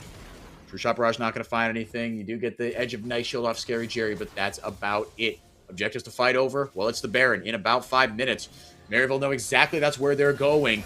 How do you like this cause? Feels a little bit risky. You still got Yuji, you still got Spyrax, you still got Scary Jerry able to poke from a little bit away. This is the sneaky objective, sneaky tough objective to take. Yuji, not gonna pop the Subjugate just yet. Trying to get onto somebody, trying to get onto anybody, really. Just trying to get the Subjugate onto Zamudo, I think, from over the wall, able to pop that. There it goes. Now Spyrax trying to get a creative angle into this one. He's blocked off by Fimony. True Shot Barrage takes Scary Jerry to 2/3 HP. Now they bought enough time for K to get in there. Is it enough? Spyrax buys time with a stopwatch. A pretty good equalizer from K. There, RNG have to walk through that, but is it going to be enough? Scary Jerry popped. Not allowed to play the game, ever. I don't know what Scary Jerry did to NRG, whose cereal he peed in, but it looks like it's just a vendetta against this man. NRG, take the Baron. He's just the easiest target. The problem for Scary Jerry is he has Flash, and he only has Flash. Even if he flashes in a lot of those situations, he still dies. So, yeah, I know there's going to be people commenting like, what's he holding Flash for next game? No, he's holding Flash because it's not going to save him any of those situations. And it's really rough to see. What is impressing me a lot more is Sushi. And we talked about how Sushi in team fights gets really scary. Okay, this is the kill we didn't see happen. Really well played from Fimony. Just trap over the wall, just that simple. Plays with vision incredibly well. He's got vision with the minions. K does not. K gets picked, and that's what sets up that Baron. I also wanted to highlight sort of Sushi. The timing to insta-burst Scary Jerry as well when he came out from the Temper Fade was just gorgeous. Good money. Zamudo trying to end it with one call. The Forge Guide, he gets 3. That's great value. Force the flash out of K. Damage coming back onto Zamudo, though. Scary Jerry trying to make it his problem. Another good equalizer here from K, but is the follow-up there enough? Spyrax goes forward and might pay for it with his life. GA coming up here as well. True Shot Barrage not finds anything. Obstinatus somehow survives. Kizno pops the grand challenge, and then Temper Fate not going to find its mark as well. Obstinatus somehow surviving, but this could be the death throes for Maryville in game 1. NRG marching it right down. Zamudo has all his HP back as NRG look to take an upset game 1 over Maryville. Scary Jerry dumps a couple arrows into the Forge God. Sushi trying to get on Obstinatus, instead it's Kizno that clears the Nexus. Big old shield as Maryville make their last stand, but it's not enough. Game 1 goes over to NRG. Can we call this an upset? Is it an upset? We need Maybe not. As soon as I said it, I was like, I'm going to get a reaction for this, and well-deserved, man, because NRG, they looked like the better team for 80% of that game. Maryville had their moments. Yuji led them back from a rough start to the game, but from about the 20-minute mark, this was all NRG. And we heard Coach Niles in the earlier review say that, hey, Scary Jerry's been really stepping up. I guess NRG kind of read from the same playbook and said, okay, well, if we think it's Scary Jerry who's stepping up, we shut him down. Like everything and the kitchen sink was thrown at Scary Jerry. And because of that, it really did work. Spyrax, unfortunately, just never had a front line to play through. Yuji as well, he tried. He got everything kind of rolling, but it just wasn't enough. And I love this from NRG. It's not Zamudo. It's not their star player. It's not necessarily... Kizno got them off to a rolling start, but I love that they let it be Fimony, the Spicy bot lane. You know, the sort of newer names to tier 2, just because Spica was tier 1, he's newer to tier 2. You know, tier 2. But yeah, they're letting that side of the map really take over, and Fimony and Sushi absolutely delivered on it. Definitely a group effort from NRG to pull off the upset question mark. NRG might say otherwise. What a way to prove it with a potential 2-0. Will they get that with the first sweep on the cards? 3-1 or 2-1, I should say. I don't know. But all that, we're going to find out when we come back. CCG lead the way with their undefeated record. Munchie's signature Wuju swordsman makes an appearance, and Sirenai shows off on his debut. Hey y'all, I'm Mazel. Welcome to the NACL weekly recap for week number 2. We started the weekend with CCG claiming dominion over AMI. Dardox seemingly ran the rift with his Nocturne and Pantheon games, while Aojun brought the chilling cold with his Anivia in game number 1. Retrozing put on a star performance on his Mel in game 2, but it did not shine bright enough. CCG also won their second series of the week to hold control of first place at 3-0 series score and having not lost a game.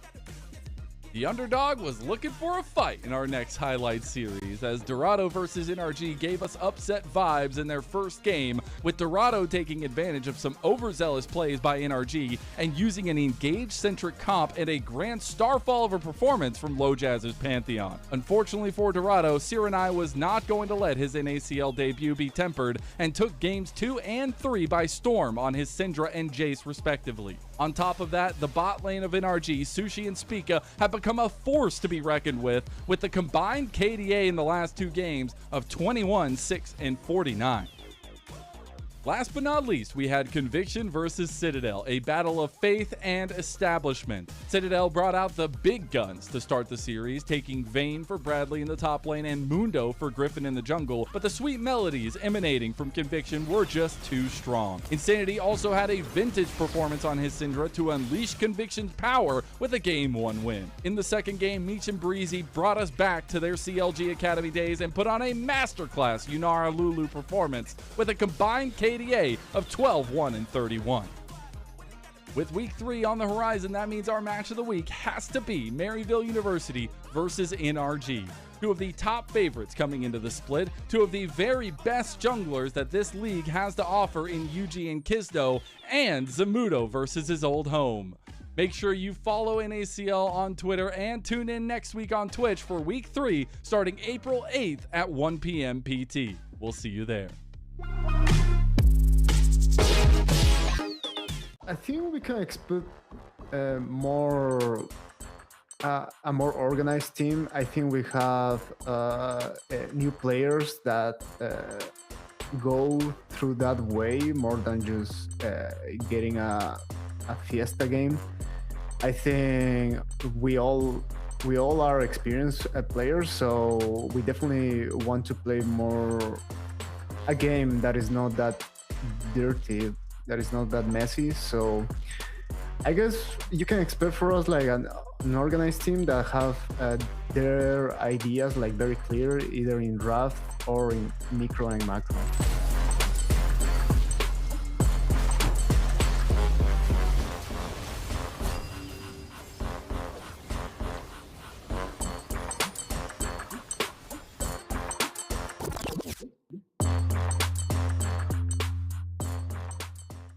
What can we expect? I mean, hopefully a lot of winning, right? That's my number 1 goal. And then I think maybe something that I want to strive towards is just making the game fun to play or fun to watch. Sorry, maybe with creative picks and just a fun play style. That's what I want for the viewers.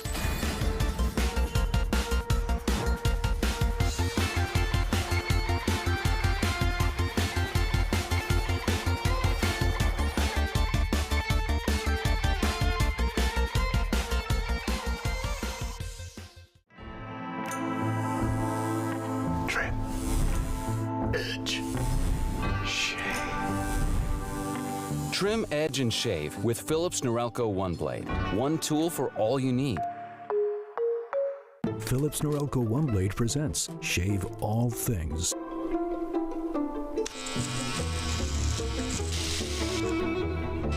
Your style made simple with Philips Norelco One Blade 360.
Welcome, everybody. Thank you for being here and watching the NACL Week 3, Day 3. One, maybe 2 games left. Let's get the post-game stats from that Game 1 on your screen.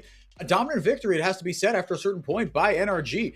And for all the flack that Scary Jerry caught or could have caught, potentially, I wasn't giving him flack. Look, they identified a target, executed with ruthless precision, still did the most damage on the team for whatever that is worth. But NRG had a game plan, and they executed it.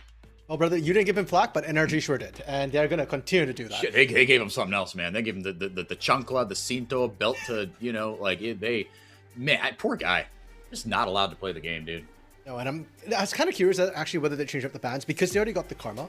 Maryville is going to get first pick, and they are in red side. I was wondering if they open up the Seraphine to go Ash Seraphine because that's a strong bot lane. But I feel that it would suffer the same sort of issues that Vera's had, where as an Ash, you're not very mobile. So I'm very, very curious to see what Scary Jerry gets picked for him, whether he gets something with a little bit of mobility. I mean, Ezreal's off the table, but there's still things like Yunara, potentially Corki, if you want your own little sort of escape buttons to come through. For now, though, it is going to just be the Mbessa blinded here. It is a flex in the current meta. It could go jungle. It could go top.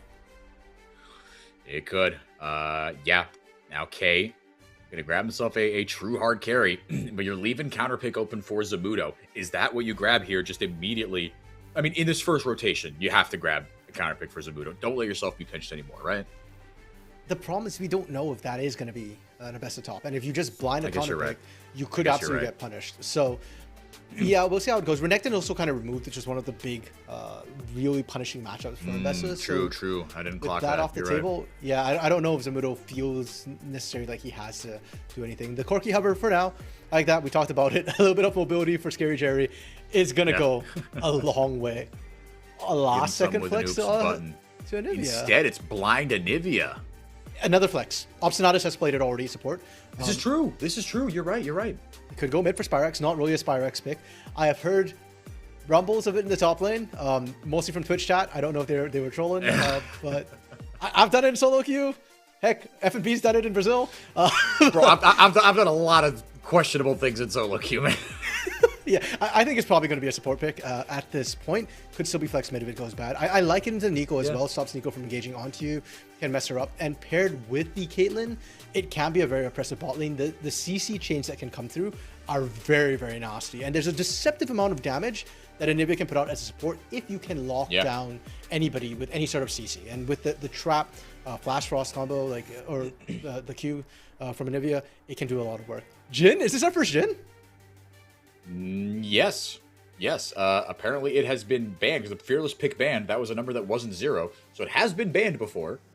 But this is, I think, first Jhin of the split. So that'll be what Sushi and Kisno are piloting. And look, if that is the Caitlyn, the Caitlyn Anivia lane in there, like you said, it's a sneaky amount of damage. You're kind of fighting fire with fire, especially if you run the Electrocute on the Anivia, obviously, right? Just QE auto, right? It's not, not the most range, but that Q allows you to get into and out of range safely. You know who does have range? Caitlyn. Yeah, and even the Q is actually pretty long range for the stun. It's harder to land the further you go, but huge. And I love the adaptation. Of course, Ornn's already been played, so that's out the picture. NRG immediately moving Scion. Like, you're taking out the tanks. If there's no tanks, then this Jhin gets to have a lot of fun. But in the current meta, there are jungle tanks too. Malphite has become a jungler. Mundo is another tank that could potentially be picked up. So I don't think it's really viable to ban everything. You're just trying to put them in as awkward a position as you can. Pantheon off the board. Jarvan swiped by Kisno. Is it Wukong time? That's kind of what I associate at taking the Mundo off the board. You read him like a book, RMC. Not going to get to do that. Love that mug from Sushi, by the way. The Winnie the Pooh mug. I mean, it could be like boba, could be chocolate milk out of that. I'm a big fan of that. That is precious. The branding is going really well for Sushi with the little, nigiri friend over there, the adorable little mug. I see you, Sushi. Keep branding yourself, King. It's important. I mean, it's like, that could just be drinking the blood and tears of Scary Jerry after game 1. But no, it doesn't fit the branding. You're right. So it has to be something wholesome, right? It's not on brand. It's not on brand. You got to keep that consistent. Okay, again, the Zeri hover, that's just a joke cover. The Victor and Jace being taken away by Maryville. I feel like that might be a little bit more towards the Jace. I'm trying to remember if Mini actually plays Jace. I don't think I've seen him play it. No, it's just Mel Rise this year, anyway. Yeah, because I mean, I have seen Mini in tier 3 quite a few times as well, but I remember I've never seen him on Chase necessarily. Aurora being picked up, we've seen this before. It's become sort of the new flex in R4, R5 between top and mid, so you keep the other side guessing. It is just going to be the Ari, so it is a confirmed Anivia. No, for not like this. I remember it was Rafa who hates the R5. No, probably. I think he's fine with it. Well, it. he hates, like, there have been a couple, like, B1 or R1 Vi's, Yeah. and I think that's made him crash out a couple times. Yeah, I'm not a huge fan of R5 Vi either. Like, I get it why you're picking it here. It is a good pick into the Aurora and the Jhin. You can lock down either of them, and you can really burst people down. Sets up really nicely for the Anivia, for Ambessa, for Caitlyn, heck, even for the Charm as well. But yeah, these comps from both these teams right now, very high damage. It's kind of all or nothing. It's going to be very snowbally. It's going to be very volatile. But I didn't envy your job in game 1 when the fights were getting chaotic. I'm sorry to tell you, I think game 2 is also going to be very chaotic. It's going to be a lot of individual picks and plays. It could be a real rock fight. Yeah, I mean, look, you've got good backline access for both these compositions, and I think that's the thing to highlight, right? And the creative angles. I mean, the top side. I mean, shoot, everybody, right? Jax, Jarvan, Aurora can, she's a little more mobile, right? Nico, obviously, Spica going to try to get creative angles on how he flanks as well. Vi can get in there from nowhere. Into the backline, perfect execution. Ari can dash in as well. So we could be having kind of 2 or 3 fights at once. I think it's fair to say. Yeah, and one of the big, I feel like, things that are going to swing this game is range as an issue. Because I'm looking at J4 range. He can clear sort of an entire screen to get there. Jax can do similar things. Jhin can use the curtain call as engage very comfortably into this Maryville composition. Again, no true tank here. That Jhin pick for Sushi is going to remain relevant. And in fact, yeah, I'm probably going to get some flack for this. Jhin scales really well if there's no armor. Eventually. If there's no armor. His crits get absolutely ridiculous. So Sushi's actually going to be a huge menace in the late game against this Maryville composition as well. And then I look over to Maryville. Like, yes, you've got range with Caitlyn. Yes, we talked about how Anivia Q can be quite long range, but it's a bit hard to set up at max range.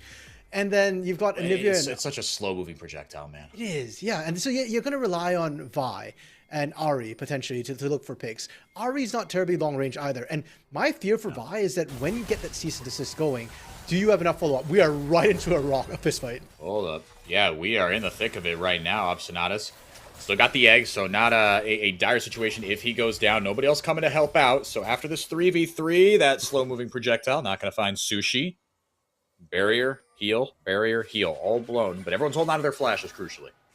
So all the... I guess Flash is a combat summoner, but we'll call it a mobility summoner. All the real combat summoners have been blown in his bot side. I think Scary Jerry and Obstinatus are okay with that. The range from Caitlyn can make her very oppressive, but Spica landing that poke, that could be the big difference maker. If Spica can control this lane, it's a lot easier to land a Nico poke than it is to land a Nivea poke. Yes, absolutely. They can, I mean, I guess both can go through minions, but the Tangle Barbs move a little bit quicker, right? You've got the blooming, the one that you just throw on the, my play-by-play, right? Not the Tangle Barbs, the blooming, I knew it was blooming something. Blooming burst. Got it, the Q. I got it before you. I win. Yes, Not you did. Obstinatus. Going backwards here. Yeah, but look, Spica with Sushi, right? You can get a decent amount of range with this Nico Jhin, right? With the Deadly Flourish and what it can do. Yeah, I mean, Spica sets it up, Sushi locks it down, and then makes that blooming blows even easier to hit. In the mid lane, yep, Aurora, Ari, we've seen this matchup a few times, but in the top lane, I'm excited for Zamudo and K on these champions that can snowball and take over games. This should be a banger. Actually, I'm so glad you brought that up because we barely mentioned it in draft. The Ambessa came in really early, the Jax came in really late. That's fine. I'm not worried for Zamudo. I trust that he was fine in that situation. He has biscuits, he has pots. He will have to base, but he wasn't going to die there. And the fact that they're both carries, both split pushing style carries as well, means there's going to be a lot of agency. And fun fact, for as much as Zamudo is considered, I'd say probably top laner, along with Sniper, depending on how you cut it with Sniper.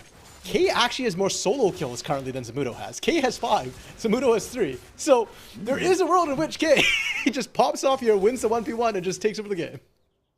I think the best part is that both these guys have priors for that, right? I mean, these two, and I mean, K had really big shoes to fill on Maryville. Notably, Zamudo's shoes, the guy across from him in lane right now. So I don't think you can tell me that there isn't a little something extra rolling around in K's head of like, look, Zamudo, the only reason he's not an LCS right now is because of visa issues, right? He's not supposed to be here. He graduated literally, if you will. And so, okay, he's got a little something to prove. It would be really cool to see this this matchup play out in explosive fashion.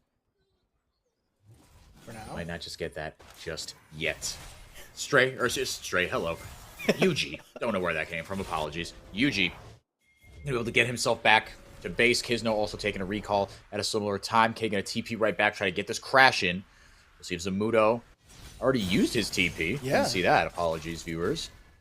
So K's gonna get a crash down. Yeah, I mean, we saw K win out the early trade, and that was what forced Zamudo to go back, have to teleport in. So K actually winning this top lane matchup already, which is really nice to see. And you talk a little bit about the fact that it might be in K's head that he really has to win this out. I'll put that on pause. Because Kizno's looking here. Has to go around the Yordle Snap Trap. This K doing a little bit of proxy. It's dirty. What? Is he gonna do that already? Okay, that's kind of nutty. Zambessa, baby. I guess, and he's gonna get another cheater recall off of that one. But even if K's head is in the right place, there's just a lot of questions around K stepping in. I know a lot of people underestimated K just because he's not Zamudo, but I do think that's quite unfair. If you follow Maryville in CLOL, if you watch how they performed even last split as well, K playing on Dark Zero, you'll know that K is a really good top laner in his own right. It's just that he doesn't always play as many carries as Zamudo used to get to play on Maryville. A lot of times the meta had changed. You know, K has to go and pay his Scion dues, you know, pay that weak side tax that has to come through. And I think K has done that very, very well. And I think he synergized very well with UG as well, unlocking UG to kind of go to the other lanes. So we'll see how this pans out. I'd love to see the junglers get involved as well. I mean, it's fun to watch the 1v1. Actually, no, let me tell you about it. I don't want to see junglers get involved. It's the right call, but I want to see that in isolated 1v1. Spiritually, it should always be an isolated 1v1. As UG and Spica butt heads in the bottom river. Fimony and Spyrax both hitting level 6. Yeah, Fimony, we talked about it a little bit last game. I mean, the male pick, we had a couple questions about it. How much value are you getting out of the rebuke, etc., etc. But played it beautifully, right? I mean, you saw him just do the damage he was doing. He really abused Mel's range, which that's one thing you cannot deny about this champion. You can CC and do what you do over a wall. The damage is still immense. He went like, I think it was like Shadow Flame and then something else. I know Luden's Shadow Flame Rabadons, I think, were those first 3 items. That is a ton of damage, and boy, did he do a lot of damage. You certainly felt his impact on those fights, right? Getting the damage down over the wall, his positioning was very good. Props to Fimony, man. Again, kind of graduating from an org that went down to tier 3, back up to tier 2, etc. Graduated from that roster, now is on this NRG squad with a couple of guys that have designs on getting back to tier 1. Yeah, and a bit of a different style from him than what we've seen so far this split in NACL. Up to this point, he's actually been the most dominant laner out of all the mid laners, highest goal difference at 15. But last game, he kind of took a step back and he got the lane leads and then very quickly tried to snowball it to the other lanes. This time on the Aurora, he wants to be a bit more selfish, get that lead so that he can pop people more in the mid to late game as well. I think that's more what we've seen so far from him in the NACL this split. We also did see the objectives being traded. Grubs going the way of NRG, Maryville taking the Dragon. K, is he in trouble? He has no flash. He has no flash. He does have the public execution, but I think he wants to go backwards, not forwards. Zamudo does not have his ultimate, but if he did, I think K would have been headed to the gray screen. Yeah, that little shield coming through from K at the last second, kind of keeping him alive. Yeah, our solo lanes have been trading very aggressively for and right now... No kidding. Yeah, it looks like top side has started to swing back in Zamudo's favor, back towards NRG. Mid lane has largely been Fimony, I feel like, in control of this, getting small advantages, but the bot lane, where we talked about Jhin skilling up. Now, the reason why I talked more about scaling up for Jhin was because sure, he's got Deadly Flourish. I wasn't expecting him to win the lane though. That is still mana that you're using compared to Scary Jerry, who's just right-clicking, you know, to win a lot of these trades. Okay, Pilled Over Peacemaker doesn't quite land. I think the right-click would have just worked.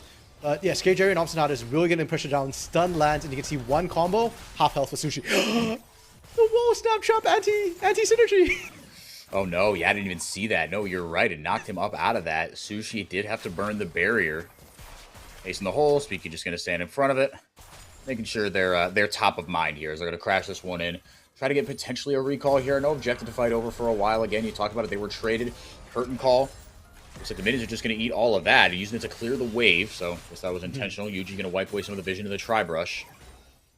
Now Sushi finally going to get a little bit of a reprieve here.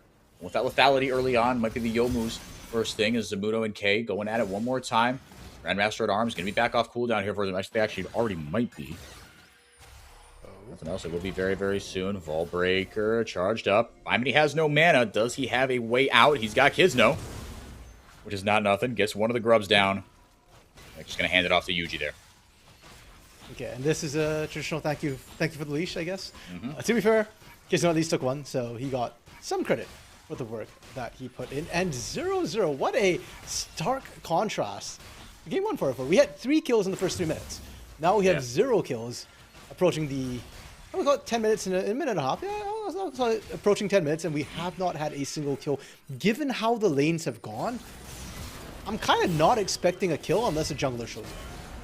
Yeah, like you said, I mean, if anything, maybe in this top lane, because they look just a little more ready to scrap. Kizno taking the lane gank angle, do a little alcove gaming. Yuji is there. Does he know that he knows that he doesn't know? That's the question we have to be asking ourselves here. I think he knows that they know that he knows that they know that he's not. Does he know? Yeah, he just went straight to farming. Kizno still around here, still with the flag and drag. It's K waiting very much in range. A nice little freeze set up here by him. Kizno gonna make sure this investment pays off. Cataclysm in flag and drag CC chain. Nicely done. Zamudo helps him lock it down for first blood. F's kiss on the patience on that. Yeah. Kizno canceled the back, and they were waiting so long, and they were basically, taking the chance that there wasn't a ward in that bush that had given Kizno away. And sometimes we do see laners ward that bush, especially given how aggressive Zamudo had been pushing up, the fact that he had lane control for so incredibly long. But they make it pay off. First blood over to NRG. It's the smallest of leads, but given how that top lane matchup goes, the fact that Zamudo gets that lead at all could be what it takes to start snowballing this game. That's big, man. It's the biggest lead on the map. Right now, the gold lead is about dead even because Scary Jerry has accrued himself quite the lead, but that's what he's known to do. Right? I mean, you got a little chip with a little more mobility this time around. You got the 90 caliber net to reposition yourself ever so slightly. It's Zamudo. He's a feared carry for a reason, man. Yeah, he's scary, and yeah, that's why you see it. We talked about how the fact that 5 Mini is the most dominant mid laner. Well, Scary Jerry is traditionally the most dominant bot laner, so those numbers make sense. But things can flip on a dime. And one of the things we did talk about was sort of Jin's range, not so much with his trading, but with his ability to force engages with the current call. And you can afford to open up with that when there's no tank on the other side. I'd love to see Kizno or 5 Mini actually go down to the bot side with Caitlyn, with Anivia. They're both kind of squishy. Neither of them have great escapes. You've got 90 caliber Nat Flash, I guess, but given the range of current call, you can, and how far up Scary Jerry and Optionators are being pushed, you could absolutely punish them. You just need that extra one person to be able to follow up. And it kind of surprises me kind of to maybe attach these 2 points together that we haven't seen as much lane presence by the junglers. It has been a little bit more of a farm fest, but now, just as I say that, everyone and their mother joining in the bot lane here. Sushi taking very, very low. Spica tried to help it out with a Pop Blossom, but the 4-for-1 dive, 4-for-2, excuse me, ends up in just that. 2 kills for Maryville. They heard us. Are we on a delay here? Yeah, right. But great rotation from Maryville to be able to punish for that. It is a 2 versus the sort of 1 kill that NRG got on the gank, but you can already see 5 Mini really taking advantage of the fact that it did take more resources from Maryville. It's not quite as easy for them to punish onto the Nico Jhin because of the AoE CC, the burst that both of them can put out. So because of that, 5 Mini going to get a bunch of plates in the middle lane, going to grow that lead even more, and we'll see if it pays off for Spyrax, because Spyrax did at least get one of the kills there. We get a replay of how this went down, and there was a chance actually for Spica to get away and live, but he turned around thinking, okay, in a 3v2 dive, maybe we can turn things around. Yeah. That's the burst that we're talking about that Nico has. 3v2, maybe. 4v2, no shot. Well, hang on a second here. Kizno able to grab it, but who's locked in here with who? Curtain call pop by the Jhin. Sushi rips through a couple here. The Hex Gates pop. Gonna use anyone to get it out. Now Vault Breaker gonna be used out the back of the pit by Yuji. 1 kill grab by NRG. Yuji gonna grab the kill onto Spica. Now the egg popped as well as Zamudo gonna trade one right back. The most dangerous member of NRG right now joins at the perfect time. Farms a couple more kills. The dragon does go over to Kizno. Man, that snipe from Sushi. The deadly flourish from literally 2 screens away. Oh, is Zamudo caught? Is he in trouble? Can he get on? Let's find out. Yeah, I think he might be toast here. Conqueror popped. Trying to get the stun off. A counter strike. Now the ace in the hole. That's not fair. Come on. Not a fair fight. To be fair, I think Yuji does still walk away with that. Sushi. Throw the W out. You never know. He flashes over. He's going to get out with the Hex Gate. Sushi, take a bow, young man. He's in. He's out. And NRG able to answer back in style. Jeez, I thought for a second that Spyrax was going to get away, and now 5mini wanting to continue the action to the top side, but against an Mbessa, I don't know if 5mini's quite got it in him to find the skill. Yeah, public execution available between two worlds, not for 4K there and for 5mini respectively. Shove that one in there. RMC taking stock of things right now. Another pretty even game so far. Punches thrown back and forth. Scary Jerry is ahead here. Is that enough in your mind to ward off the infamous Caitlyn mid-game trough? Have we done enough for Scary Jerry to give him a window into this one? Absolutely not. I don't think it's enough by itself. Maryville as a whole, we've not... So we've seen what NRG can do, right? With the pick potential they have, the sheer amount of damage, the burst damage that they have. I don't feel like we've seen Maryville's composition fully come online just yet. And most importantly to me was the fact that Scary Jerry didn't actually manage to get the turret. He got it really low. He got a bunch of plates. But he hasn't really opened up the map for his team, nor does Maryville feel like they're in a great position to take advantage of opening up the map just yet. I need to see more of the pick potential come through from UG and from Spyrax. We saw the bot side gank. That's good, but it has its price. Now, can you do it a little bit more without paying that sort of price? If you can, then I start to feel a lot more comfortable about the mid-game strength that Maryville has and the turret-taking power that Caitlyn has. Yeah, that is something that we kind of don't talk about enough. Or I don't know, I'll speak for myself here as Zamudo. Trying to make it K's problem. Yeah, K down 700 gold, right? That's the second biggest trough we're seeing. But Scary Jerry, yeah, gonna need a little bit of that push to get himself over the edge. But between him and Yuji, right, you'd like to see Yuji just kind of set up a couple more kills for him. You see on the other side here, as the damage comes through, good night, sweet prince. Spyrax never stood a chance. Kisno and 5mini laying the boot. I love that was the proto belt to finish that off. I know, right? There was a world in which Spyrax gets away with that, but it's not this one. Not when proto belt's completed. The range coming through, and 5mini Kisno going to be able to take down the first turret of the game. You're talking about that, Caitlyn? Oh, they actually don't take it down. Never mind. No, they do not. Here comes Yuji with that all-important pick potential. Still has the cease and desist. Vault Breaker might be enough to take down Kisno. Just going to try to be a bit of a nuisance. Ace in the hole. Surely Scary Jerry on the board. They're feeding this Caitlyn. They're trying to get it through the trough ASAP. 2-1-1. Jerry indeed being scary. And now, I'm having problems keeping up with how fast this game's turning, because for a second it's like, oh, Caitlyn's in the game. Maryville should get first turret. And then they don't. And it's like NRG might be able to get first turret. And then they don't. And now Maryville should be able to. Again, everything's set up for Maryville. They've got a lot of plates already. Mid lane, bot lane, both living on a hope and a prayer. Top side only with 2 plates left. But it just feels like Maryville doesn't want to pull the trigger. I don't know if they're waiting for certain gold breakpoints to be able to take that standing gold and then just blow the game open, or whether they're just hesitant to push up. But if you're not waiting for breakpoints, I don't see the reason why we're holding back. I feel like opening up the map does benefit K, does benefit Spyrax, does benefit Yuji to be able to find more of these picks. No, it absolutely does. And I mean, look, and you have decent wave clear, right? Let's hold on, public execution. You talked about it, RMC. Does 5mini have enough sauce to get away from K? Flashes away from the Q there from 5mini. Gonna buy himself a little bit of space there with the proto belt. Is it enough? Gonna use the brush to help himself out. Buy time for Zamudo to get in there. He's got the flash and doesn't need to use it. Gets the empowered auto down just to make sure. And Spica, he took the scenic route 2 minutes ago, or like 30 seconds ago. We were watching him go through the south quadrant of the jungle. Spica is the supportive little minion cheerleader. It's funny too, because in game 1, Spica was, to me at least, undisputedly the MVP, right? His bard play was absolutely nutty. This game, Spica's 0-2-1. He's struggling to get a piece of the action, and I don't even feel like Spica's doing anything wrong. It's just he's just like popping off and finding stuff before he gets there. He's just making sure the vibes are good. It's like, hey, you good? All right, cool. I'm gonna go this way. You're okay? Cool. I'm gonna head back this way. You're still okay. Fantastic. But the threat of the Nico, right? What was I think it is it Sun Tzu in The Art of War? Sometimes the threat of an invasion or the threat of an attack is better than an attack itself. The threat of the Nico, man, you never know. You always got to be on your P's and Q's. I don't recall The Art of War, so I don't know if Sun Tzu said it, but I can tell you that Rovex played it earlier today. So, as far as I'm concerned in League of Legends, it's Rovex. Spica on the flank. He's not able to secure that one, and they get out. This could be big here. Yuji trying to prize some CC. There goes Spica. Big 3-man Pop Blossom in the back. Scary Jerry getting deleted, but he's able to stay alive. Not Basushi has anything to say about it. Kisno pops a Cataclysm, but he will be taken down. Maryville looking like they're going to turn this one around. Eventually, they'll take down Zamudo. The charm lands as well to prevent this Counter-Strike from getting any sort of value. Yuji on a rampage. Maryville take their first big lead of the game. And I'm still sweating watching that engage come through. when Yuji ran Shelly into the wall, I thought they were going to get cooked. But Maryville, with the multiple angles that were coming in, able to corral NRG. And that's the thing with both these compositions. Neither of them are really team fight comps. Yeah. But it feels like whichever side gets to flank more, gets more angles, gets to split the damage, is the one that does better. And NRG, to a certain extent, put themselves in that position.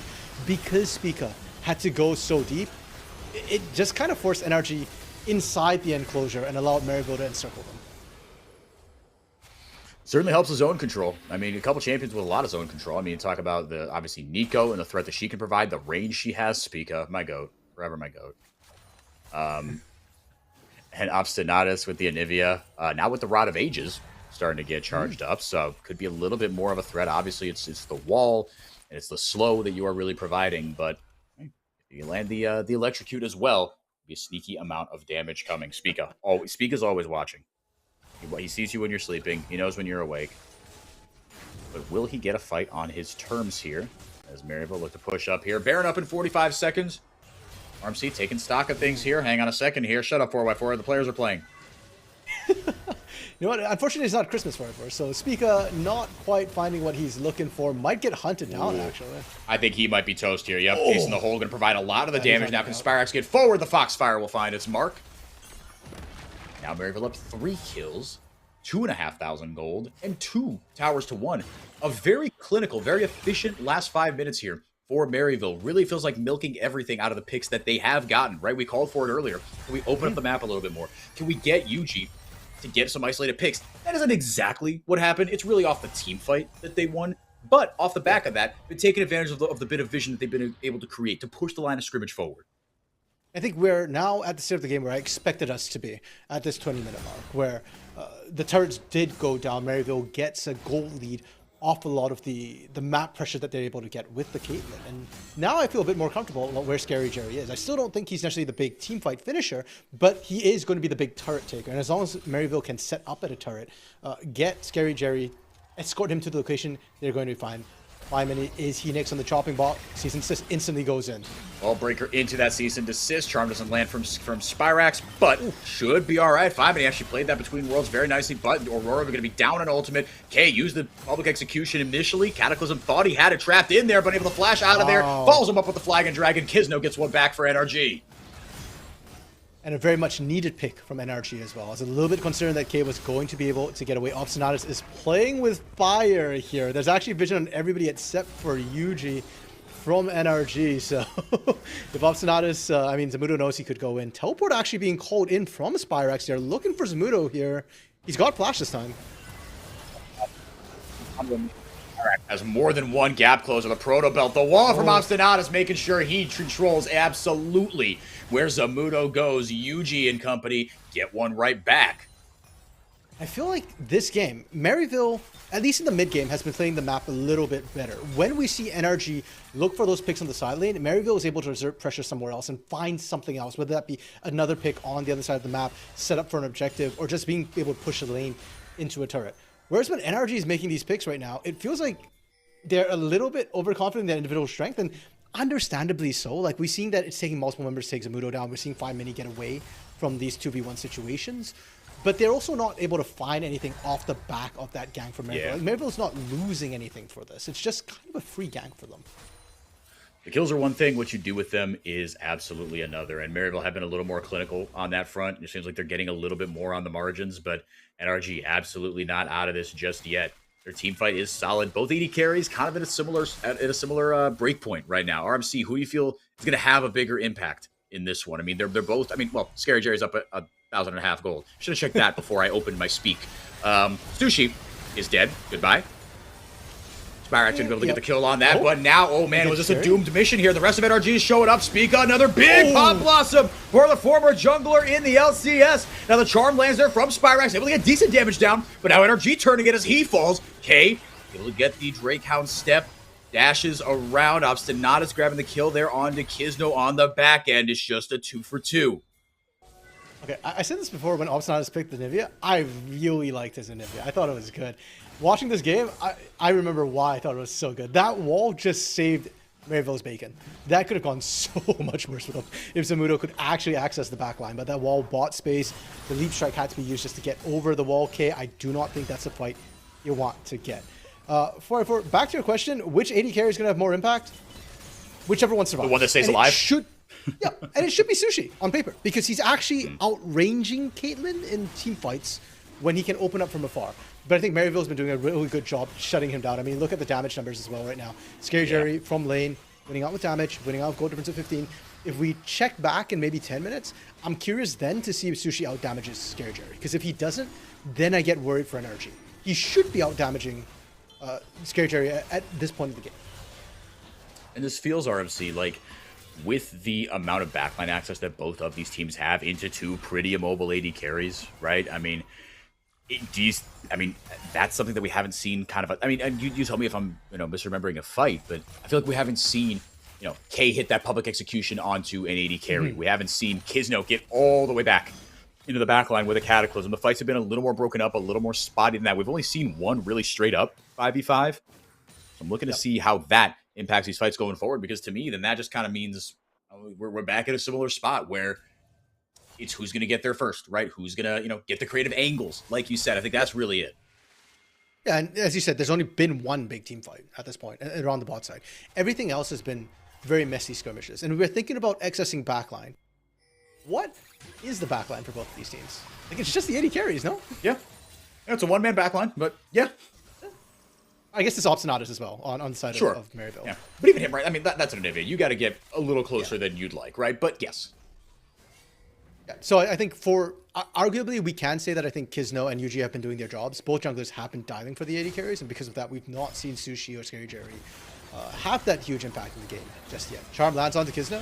Man, but not by much. And then the ace in the hole going to come in over the top. Obstinatus and company joining the fight. Kizno did not go down without a fight. Ooh. Oh, 5, and he gets on the opposite end of the Between Worlds, but then hoovers himself right back. Zamudo pops the leap strike onto a ward after the stunning strike does not go off, or the counter strike, excuse me. K TP's in, gets a Drake Hound steps into a more safer position, but now going unstoppable, gets the public execution. Obstinatus is free firing. Guess what? So is Scary Jerry. Big pop blossom from Spica. Is it enough to turn it around for NRG? UG able to get in and right back out. Zamudo down. I think that's your signal to go and turn it around. Get the heck out of Dodge, NRG. I love this. I love the day for it. It's not just this game. It's not just this match. We had the first match as well go absolutely nutty. And again, it's a blow for blow fist fight. And we had questions about which AD carry is going to come out across. Well, you got to see your answer right there. Scary Jerry, with the additional range, he gets to fire from a little bit more safety consistently. But when Sushi fires off a bullet, it hits that much harder. It's not a bullet. Like, I know Dancing Grenade is an ability, but a lot of the autos from Sushi right now feels like an ability with how much they're hitting for. They're starting to crank a little bit. I mean, again, in a tankless meta, crit marksman, they get that little bit of an extra buff, right? Like you said, it's sort of the opposite side of the point where you were saying. It is thick if there's no up, right? Yep. So look, it's a little more situational, but you are seeing a little bit more of a limelight in one of these tankless metas, right? You got bruisers in the top lane and bruisers in the jungle, so you can get a little more value than you're used to. Jin gets maligned for many valid reasons, but not a horrible spot for him.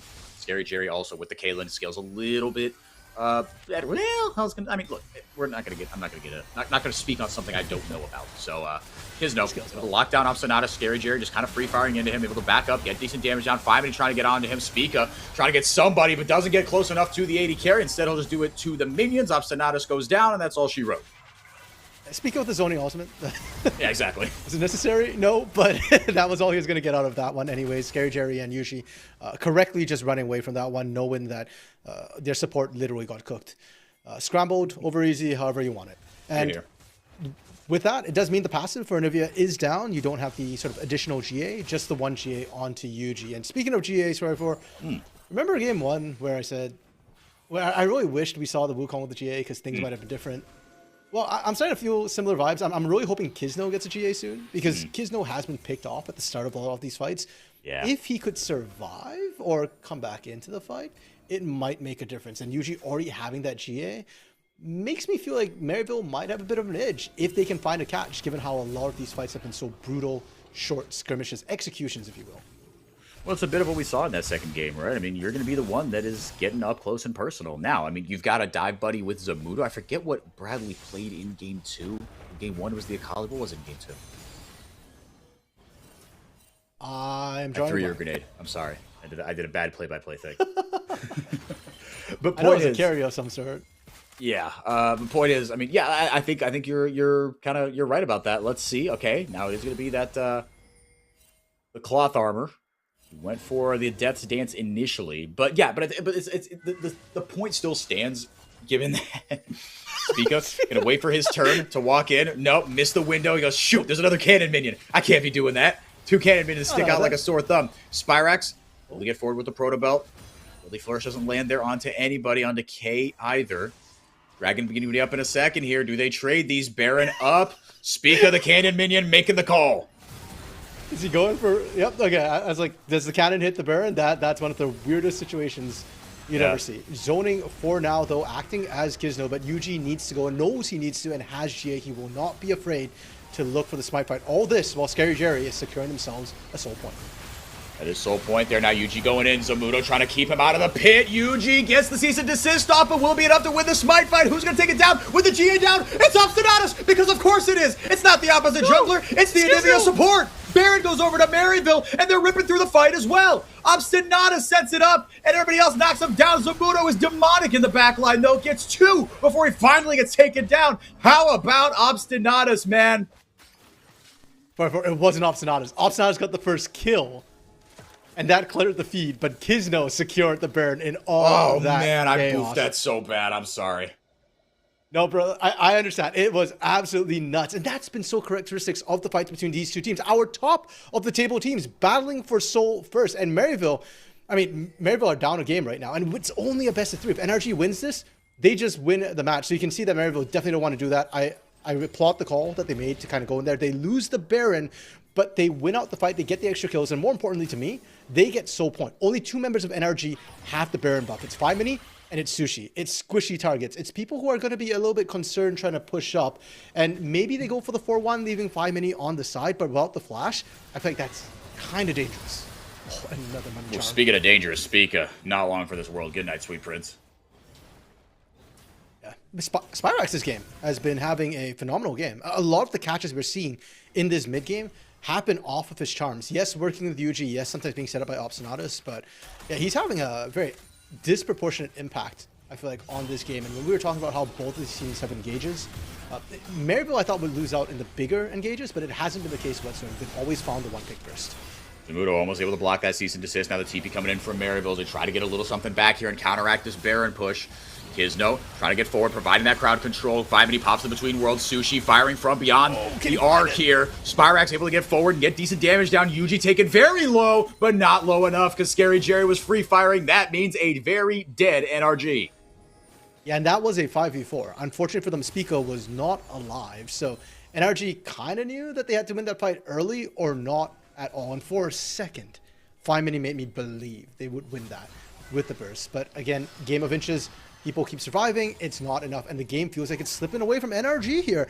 I don't know if they necessarily have scaling on their side for it. We talked about it, both compositions, a lot of damage. It's kind of who pulls the trigger first.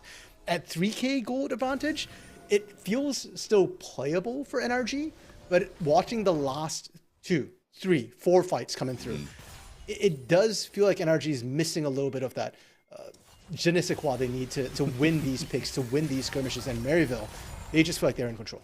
Well, it's a shame because the fights have been really, really close. Like you said, it really hasn't been by much, right? Like you said, it's a little je ne sais quoi. I don't know why they're losing, but it's really not by much. I mean, shoot, you want to put it down to the GA and how Yuji's been getting a little bit more value out of that, right? Gizno hasn't built that item. 5 mini, maybe a little less reliable with the damage. Sushi, not able to get as kind of close. But either way, yeah, it's been going Maryville's way. And my biggest fear for NRG at this point is Scary Jerry is starting to pull almost a full item ahead of Sushi at the rate we're going. He's already got that BS sword in pocket, and that 3.5 thousand gold lead, that should be a completed item, basically, difference between the two of them. And at that point, you asked me before about the Caitlyn Power Trough. We are well past that. And Caitlyn does scale very well her auto attack range makes it such that if she can't, like, safety and range becomes a big issue the later the game goes, because your AD carries alive and able to attack more, they win. Whereas Sushi's range and that missing item might just be the difference between a kill and watching somebody limp away alive yet again in this game. See if they can push that forward. Zammuto's still having a pretty big lead here, but they haven't really been able to leverage him in these kind of high leverage situations. Speaking of high leverage situations, UG, a minute until the soul spawns. Getting a little too cozy there, but yeah, I mean, the Hextech Soul here for Maryville should be kind of the straw that breaks the camel's back, right? Up 3,000 gold, been getting the better on the margins, like you've been saying, RMC. So, we'll see, right? We'll see. Because Zammuto still haven't been able to get, like, isolated, really. They've been locking him down pretty well, right? It seems like it seems like Maryville have been absorbing the Jax pressure really well and bouncing it right back onto him. Yeah, Zammuto's not really been able to get into team fights he wants to get into. Like, Jax is a great team fighter. If he can get a multi-man Counter-Strike, it's huge. Zammuto has not been able to do that. And watching the way Maryville are setting up, they feel a lot more comfortable as well. When they can get to an objective first, the trap lines are really restricting how NRG are looking to get into this. And I need to see Kizno. I need to see Zammuto find flank angles. Spica's been trying as well, but he's so much squishier that it's kind of hard to. Charm lands on a clone. That's a great denial away, and is this the flank angle they need? Double Hexgate, this could be the one they need. Cage trying to get the dash out into safety. Stopwatch going to buy Zammuto a little bit of time there. He's got the GA. Obstinatus deleted. He's in egg form now. Zammuto gets out of dodge. K looking for a way in. Now with the Pop Blossom, gets two on the very, very edge. Now Spica, now public execution as K looks to go right back in. Zammuto in the back line. Could this be the opportunity he needs? It's too little, too late. Scary Jerry with the quadra kill to mop it up for Maryville. The ace, the Hextech Soul, and maybe eventually, and maybe right now, the game? Question mark? These death timers are pretty long, RMC. Yeah, and even if they don't get the game for it, and I think they might actually off the back of that, they are in a fantastic position. 5,000 gold advantage with the Hextech Soul. Hextech Soul on Caitlyn means, well, you thought you had problems reaching her before? You're about to learn the true meaning of problems. You're going to have 99 problems, and reaching Caitlyn will be all of them. They are going to push in right now. It's still 20 seconds before anybody who can actually stop the push is going to come back up. Spica might not even come up in time. No, they just have to watch the Nexus fall as Maryville tie up the series in a back and forth game. Man, oh man. Really good game. Really good game, yeah. Very back and forth, couple different win conditions, kind of, in the spotlight, right back out. The 80 carries having their moments in the early game. There's that mid-game trough. Scary Jerry disappears. The chat has a field day. What a polarizing player. For such a good, consistent player, man, it seems like the spread of opinions available on him are really, really wide. But, RMC, if you're going to get targeted that often, I think, if nothing else, you could take it as a sign of respect, maybe. But either way, I mean, what a game from him at the end. But what a well-oiled machine Maryville are. That's how I love to describe them. We can talk about them just a little bit more and this game as it rolls on, but we'll do that when we come back before Game 3.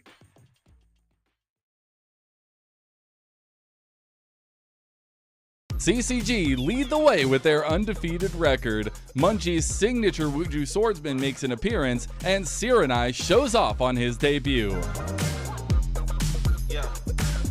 Hey y'all, I'm Mazel. Welcome to the NACL weekly recap for week number 2. We started the weekend with CCG claiming dominion over AMI. Dardox seemingly ran the rift with his Nocturne and Pantheon games, while Aojun brought the chilling cold with his Anivia in game number 1. Retrozing put on a star performance on his Mel in game 2, but it did not shine bright enough. CCG also won their second series of the week to hold control of first place at 3-0 series score and having not lost a game.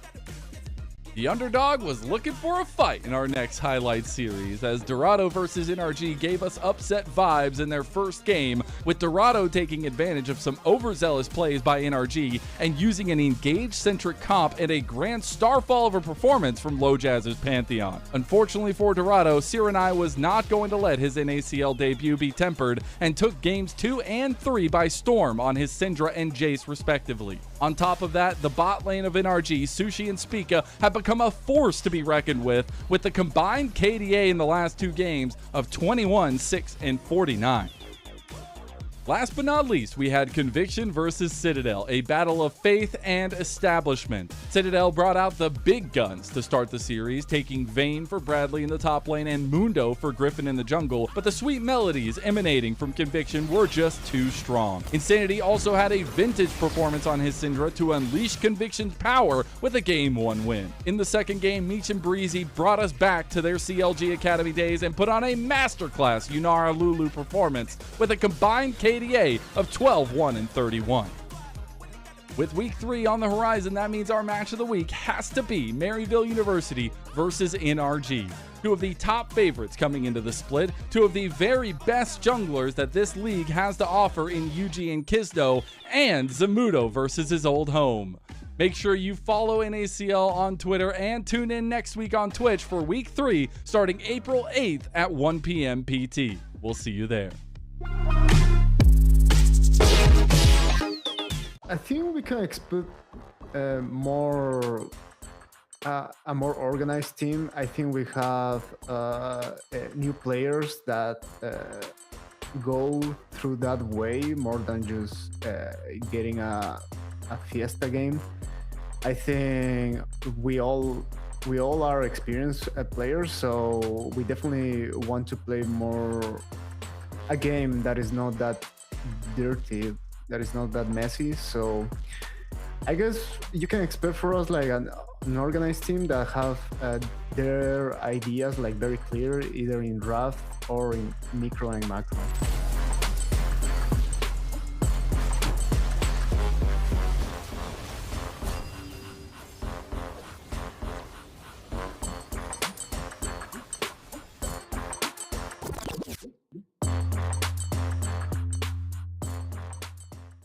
What can we expect? I mean, hopefully a lot of winning, right? That's my number one goal. And then I think maybe something that I want to strive towards is just making the game fun to play or fun to watch. Sorry, maybe with creative picks and just a fun play style. That's what I want for the viewers.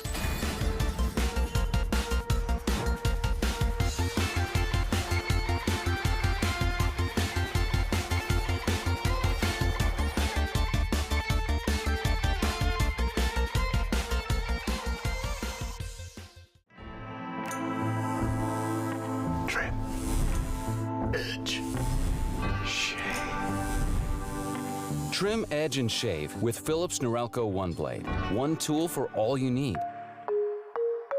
Philips Norelco One Blade presents Shave All Things.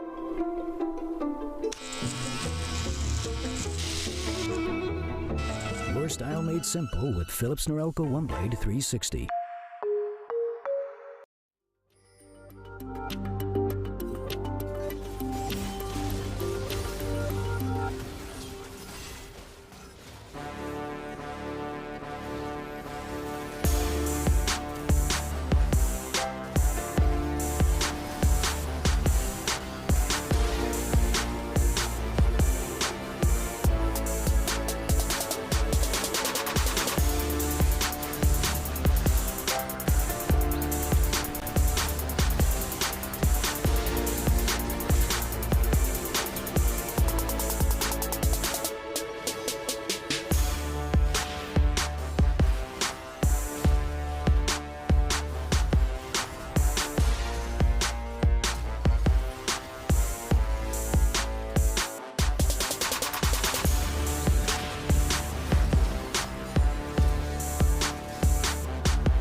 All right, everybody. Hope everybody has recovered from the action of that one. Maryville take it to equalize the series.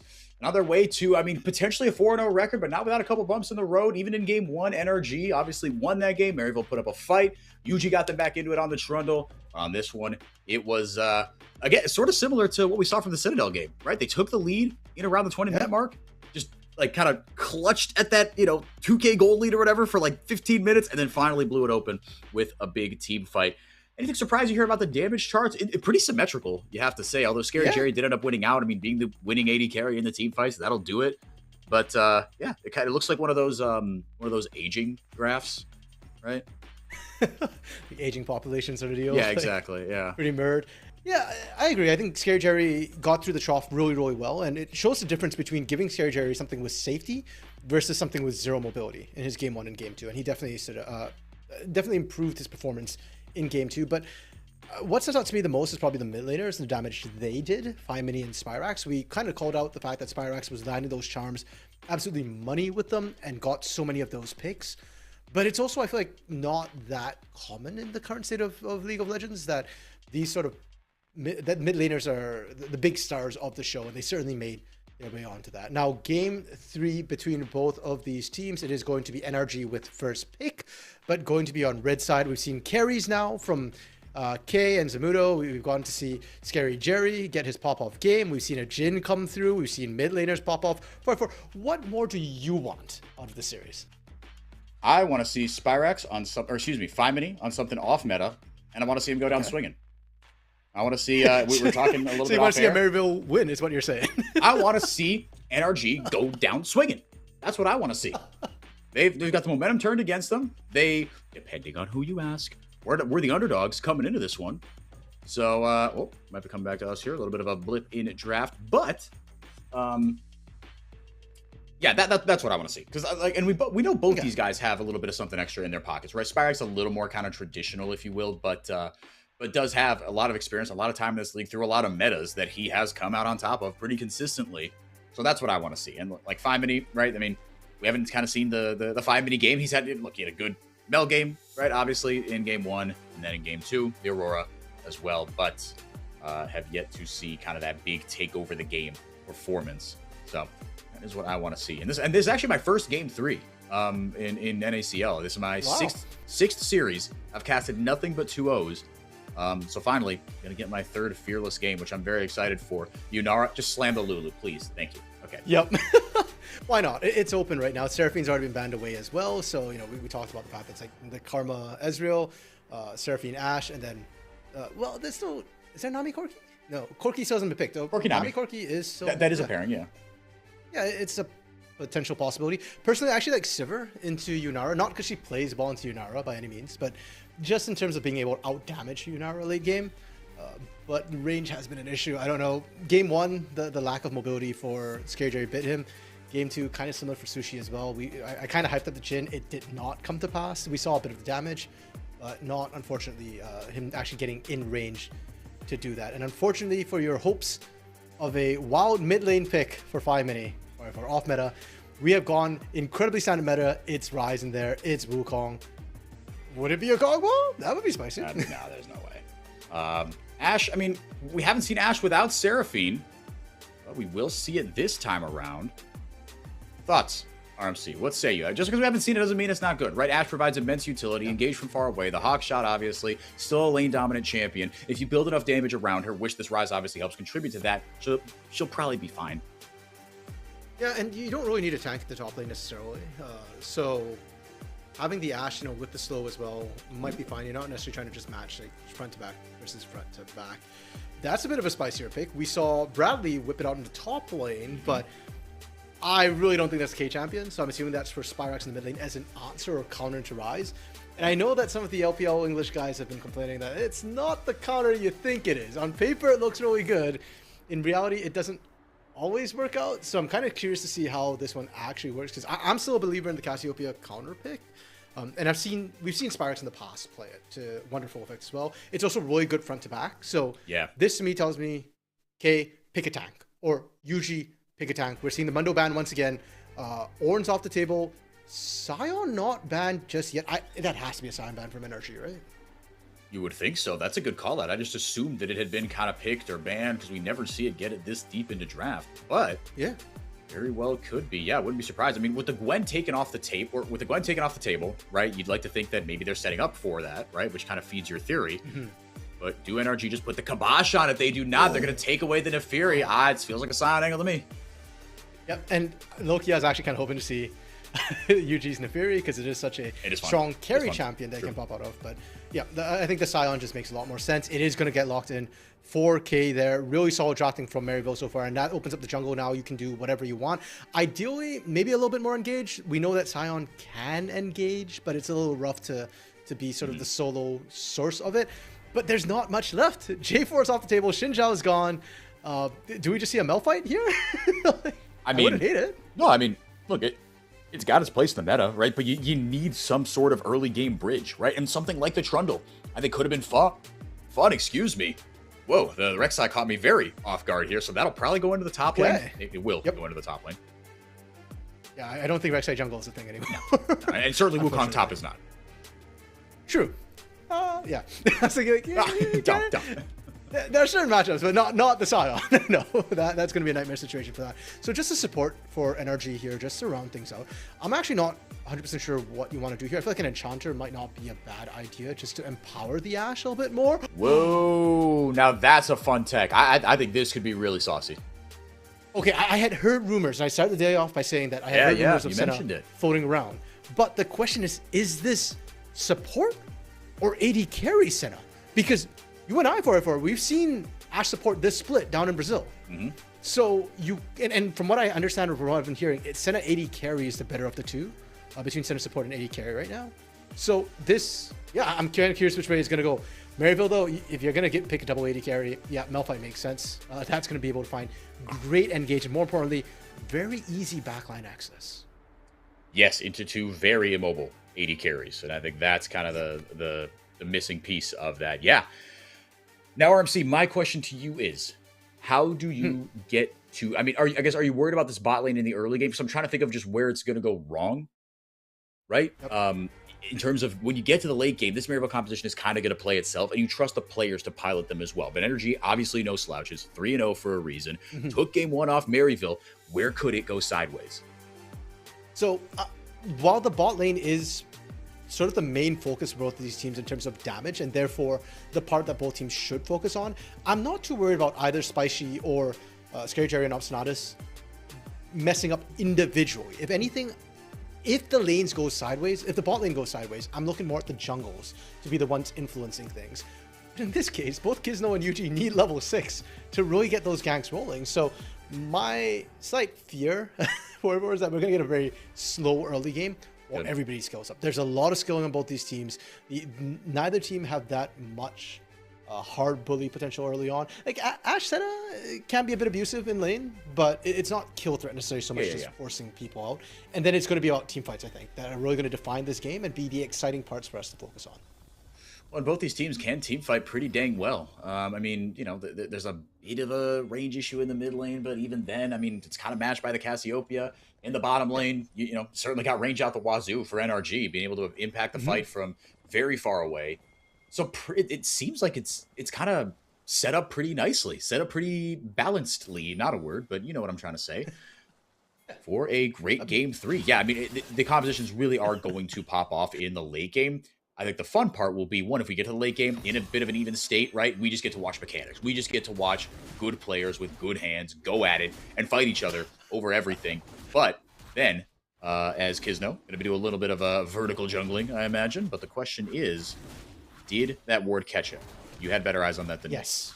Yeah, 100%. I mean, that ward sees the red buff, suddenly wander off on its own. So they're going to know for sure that Kizno is starting on that side. And that hopefully adds a bit of spice to the game, because if it was just a standard start, full clear jungles for both sides, then things are going to get very, very boring. But instead, now we're going to see UG respond to this, try and push Kizno off. And this also makes bot lane a little bit, the dynamic in the bot lane a little bit different, because if it had been a vertical jungle, Kizno gets full control of the bot side, and top side, UG's not going to find anything in that wet noodle fight. No.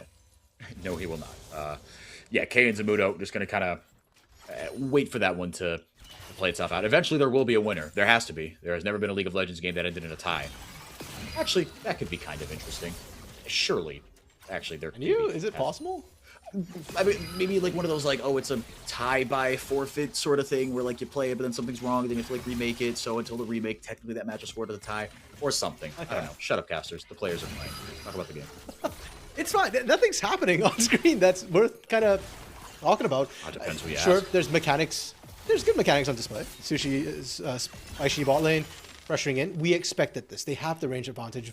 Ashe actually, I will die on this though. I think Ashe is actually one of the strongest laning AD carries just because of volley. Yep. She gets to trade so incredibly heavy. The volley's such a pain in the butt, and the setup is pretty good as well.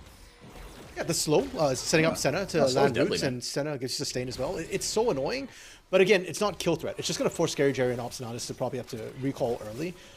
This one from Scary Jerry, I think he's healthy enough to stay. So yeah, there we go. I was going to say, has he hit an item by breakpoint? If not, he waits around. Top side, we're seeing heavier trades come through. But again, wet noodle fight. Again, not expecting any kill threats to come through. So take it away. If you want to discuss whatever you want to discuss, you can afford to do that for probably another Believe me, we milked that one for all it was worth. If someone in the chat's really bored and wants to look up if there ever has been a League of Legends match with any sort of stakes on it that ended in a tie, you can. But right now, UG is going to walk right past Fimony. Here's how you know UG's all business. Usually there, 9 times out of 10, you just throw up an emote, right? To acknowledge the silliness of the situation. And you walked right by him, and we're just going to kind of watch each other. But UG's dialed in. Yeah. And Yuji is just trying to race across to grab the other scuttle. He did successfully double scuttle, so answering back the Kizno sort of steal. Oh, Obstinatus taken kind of low. Should be all right. Obstinatus rumming up and giving him a little bit of help. Kizno setting up camp again in the Raptor pit. Could EQ over if he wants to, but I think that would be a little brave even for a little rich for my taste. Now Obstinatus. Okay, and Kizno successfully taking that. Oh, TP being called from Spirax. Whoa. All right, here we go. Still level 4, obviously, but there goes the root, and that will be it. Again, you got to try to find advantage somewhere, right? I mean, and here's another way to do it. And here's the junglers followed by their supports. I feel like we've seen this movie before. RMC is in the top lane. You can see the picture-in-picture on the bottom left of your screen. Almost a kill on 2K as both top laners blew their flashes. Spica throwing out his abilities on the other side. UG walked away with it, if my eyes do not deceive me. Famously, they have. Fair enough. And unfortunately for Kizno, he didn't have the smite. He used it on the big raptor. So really good invade from UG to punish that and kind of say like, hey, you stole my red buff. I'm going to steal your blue buff and there's nothing you can do about it. UG's just so tanky, man. Yeah, it's really tough to chew through him, dude. He's only just got the ruby crystal, the Kindle gem rather. But now first blood over to Kizno. Surely he doesn't get out of this. Yes, he does. Sushi's gonna help Spica pick up another one. Are they gonna get 3 RMC? They might, but it's gonna take 1 Obstinatus. Shields himself, flashes away. Spica, right click it, my friend. You can do it. No, the W goes wide. Surely he can do it. One more auto, just not enough. It was a little later in the game. A few more souls into the bag of the Senna. That is a dead Lulu. But Obstinatus instead will live to fight another day. UG, yeah, Spica might be toast here. Scary Jerry's coming back. Yeah, good night, sweet prince. Got nothing left. Yeah, there's no arrow from Sushi to buy time for Spica. He's got no flash. He's got no flash. Where's it gonna go? They couldn't give it to Scary Jerry. They tried to generate it. Yeah, they really. Yeah, I don't hate it. UG, you can tell it was like, dude, you got to get over here in a hurry, man. I can't do this for much longer. No boots, man. Scary Jerry just couldn't be close to distance. Yep. And I don't hate it onto UG either. Like, getting your Malphite a little bit accelerated, it's not a bad thing. Getting the Unstoppable Force, it does a disgusting amount of damage, base damage, when you have it to just pop out. But for I'm a happy minion. You know, like, if you're just showing me farming for like 5 minutes, I get bored. But show me minion champions killing each other, pardon me, and I'm a happy minion. And a little traumatized, no? No. I'm traumatized if you see farming? Yeah, that's why I don't want to see farming. I want to see action happen. Yeah. Okay. But it's not out of boredom. I mean, that's kind of well. I mean, as long as there has been League of Legends, there has been the ritual sacrifice of minions. So maybe you're just numb to it. I get it. Yeah, they used to post like how many minions die each year. Oh yeah, I remember that. Yeah. Yeah, like 2024, I remember they still did that. I don't remember doing it last year, but at some point you just kind of get kind of okay with it. NRG though, on this side, despite the fact that the bot lane kind of got messy, they did win it. right? And more importantly, they also got priority on the moves. They get pushed in pretty much all the lanes as well. So you're starting to see a bit of a gold lead grow for NRG. And for Maryville, not the end of the world, but they need to make sure they're not giving that over for too much for free. I believe the mid-game spike, I like their team fighting a little bit better, but we saw what happened. I've liked their drafts before, and there have been times where NRG just kind of snowballed their way ahead, and this could be a very similar situation this game if they just keep bleeding out in small amounts. Little by little, we said that's how this game was going to be played probably in the early game. 4 kills in 7 minutes. That's a little bit more than I bargained for, if I'm being honest. I shouldn't really complain. Not that I am. Yuji, he's got the unstoppable force, looking for a way into this one, but Spica and Sushi playing very respectfully on the other side. Petrifying Gaze goes out from Spyrax to prevent any more of an engage. Cyclone available for Kizno. Yeah, not going to take your chances with that one. I'm actually really curious if Spyrax saw Kizno on that. Like, I'm not sure the minions are far up enough to see it, but if he didn't, that's amazing. That Petrifying Gaze was spot on. And both junglers were on the hunt. They've both hit level 6 now, and both of them want to get some ganks actively rolling where they don't have to be opportunistic about it. And bot lane, I still feel like is the lane that they kind of want to go to. A lot of squishies, a lot of burst potential, and in the mid lane, both of them still have flash. It feels like a bit of a tougher ask. Yeah, definitely. I mean, you want to try to blow one of those, right? The Ghost was popped for 5 minutes, right? You can tell he certainly knew where Kizno was and was looking for that all-in onto Spyrax, but kind of honors even really all over the Rift. The gold lead just coming from, I mean, I guess, yeah, a couple plates and the combined 400 gold that's been picked up on the top side by Kizno and Zamudo. But Zamudo, yeah, on this Rex side, yeah, we haven't seen a ton of it, RMC, but, I mean, she seems like she's kind of built just bruisery. Oh, that's going to be a dead duckling. Sushi, not long for this world. Gets a little bit of healing and help from there from Spica, but without level 6, couldn't maybe do that little extra that she needed, even with the Dawning Shadow. Tough to say would have ended any other way. Maryville with the kill onto the 80 carry, and now Yuji says, thank you very much. It's Dragon time. Yeah, and that's what both junglers were kind of looking for. Whoever pulls the trigger first, it's the bot lane, as we called. The squishies, the big influencers of the game, and now for Kizno, does he try and reply to the mid lane? Interestingly enough, it's not the dragon being started up. I do not care about this, but noodle fight. They were actually moving to cover the mid lane immediately in case Kizno tried to counter gank. And that's what these two junglers will do, right? We've seen it all series, that there's been punches and counter punches. Yuji actually backed off this one, like you were sort of alluding to there. Miasma down, Twin Fang out, Spyrax, and then with not enough here to do anything. Speaking of a wet noodle fight, I mean, this mid lane, right? With both these champions that want to rush Roa and then a tier item, just truly not a lot of combat power in the inventory for both of these guys. No, and the way they interact is kind of rough because they both have really good wave clear. So it just comes a bit of a tug of war, pushing back and forth. I say tug of war, but that's more pulling. What's the opposite of a tug of war when they're pushing at each other? Sumo wrestling? Is there a thing like that? Sumo wrestling? Sure. It's a bit of a sumo wrestling match in the mid lane. Where they're just trying to get in prio over that lane. Sushi, not being bullied out a little bit because Spica's roaming, but I think Obstinatus and Scary Jerry are very aware that the windows are very small and Kizno's still on the hunt. Yes, he is, and he pops out of the black mist with the Cyclone, able to get the clone off. There's number 2. Man. Flash and Polymorph isn't enough to steal Obstinatus' fate. No, it is not. His is sealed into the gray screen. He goes Dawning Shadow over the top just to seal the deal for Spica. A lot of tower shots taken, but at the end of the day, dive successful. 2-0 over to NRG. Yuji will respond with the Void Grubs up top. They knew, they knew! And still they opted to stay out there just that half a second more. And because of that, what should have been a free grubs take for Yuji, unfortunately, is sort of a grubs for 2 plus plate on the bot side. I think NRG is going to be happy with that particular trade. Getting Sushi on the board. Spica getting kills ain't bad, ain't half bad either. Just looking at the items though, it does look like it will be full-on farming Ashe, and it will be support setup all the way through. So no shenanigans in the bot side. Yeah, but nothing too kooky. Yeah, that's fine. Yeah. Yeah, it's probably going to be a little more damage, right? Sometimes you see the Senna build Black Cleaver second, right, to lift the duty off of someone else. And you still might see that, to be fair, but Zamudo and Kizno certainly candidates to get that rolling on there. A little more Kizno than Zamudo, to be fair, but will be, yeah, Echoes of Helia first. And, I mean, these Enchanter items are really, really powerful, RMC. It's part of the reason why we've seen the Enchantresses pop up in the meta so much. So I think that's where Spica's build is going to be leading. And there is going to be a period where NRG is going to have the healing advantage. Extended fights will favor them, where Maryville might not have the heal cut available. And as the game goes on as well, Spyrex scales incredibly well on Cassiopeia. Yunara for Scary Cherry also scales really, really well. But there's also a lot of front-loaded damage from Yuji, from K in these fights. And being able to survive that initial burst, if Spica doesn't go down, it could change how a lot of those team fights will end up swinging. Track that as we go forward here. K holding strong in this Scion matchup.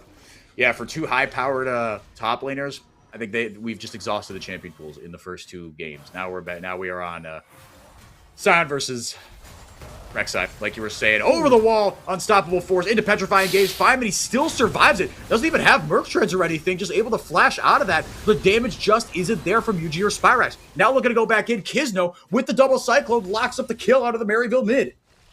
Yeah, and I think that was Spyrex being, well, Spyrex and Yuji, the communication saying that, hey, we just want to go, but can he get out? There's no RCC. He's able to dodge it. It's clean from 5-Mini. It's clean. Easy peasy. 5-Mini gets out of there with a Realm Warp. Prevents K from getting his first kill of the game. Little by little, NRG starting to walk away with this one in the early game. No objectives taken outside of the, no towers taken. Neutral objectives traded, one dragon for one set of grubs. World quest starting to be completed here, but just a 2,000 gold lead. And RMC, no real stomps in kind of one lane or another, although this could change that. Scary Jerry gets out of the middle of it, transcends, goes up, but the damage just isn't quite there, can't quite get in range without fear of maybe landing a W, a last embrace from Spica, or anything like that. I always forget how disgusting the healing is from support Enchanter Senna. Like that healed way more, like that gave more health than wall growth came through, so. A little bit brutal to watch there. Meanwhile, top side turret did go down as well. Got the precision play coming through, and it's the Scary Jerry right there. You see him stepping up for the extra minion. Yep. And you saw Spica come running through with another ghost in his shadow, in his shroud. So surely you must have known it was Kisno. And unfortunately, it ends up biting both the bot laners. A clean 2-for-0 for NRG. And it kind of goes back to that mid lane point as well. Yuji and Spyrex on that gank, they didn't have to pull it, right? Like they saw 5-Mini walking away and decided they were going to go for it. The Petrifying Gaze was not going to be enough for the kill. And Spyrex already burnt both his poisons, the Noxious Miasma, and just didn't have the additional poison to follow up. So it felt like they didn't have enough damage. They pulled the trigger early and they're punished once again. It's Maryville making these calls and NRG profiting from them. Yeah, they're surely soaking the pressure pretty well, right? Like you said, and Maryville, they've been a little bit on the front foot, but on the other side, NRG doing a good job of slowing the game down. And now, with the power points, with the spikes being hit, to be fair on both sides, like we said, the goal difference not that big. Maybe NRG start to be the ones that start to make the calls a little bit more. They get a little more comfortable with this setup. Both teams team fight very, very well. Got Enchanter, a moderate range AD carry, a Mondo scaling mid laner, and a big body up on the top side. No true tank for Zamudo, but look, that's a Titanic Hydra. It's a Rek'Sai. She's going to be pretty thick. Yeah, effectively attack. I mean, especially at this stage in the game, when you're still relying mostly on base numbers, that Rek'Sai is going to do work. Finally being zoned out-ish by Obstinatus.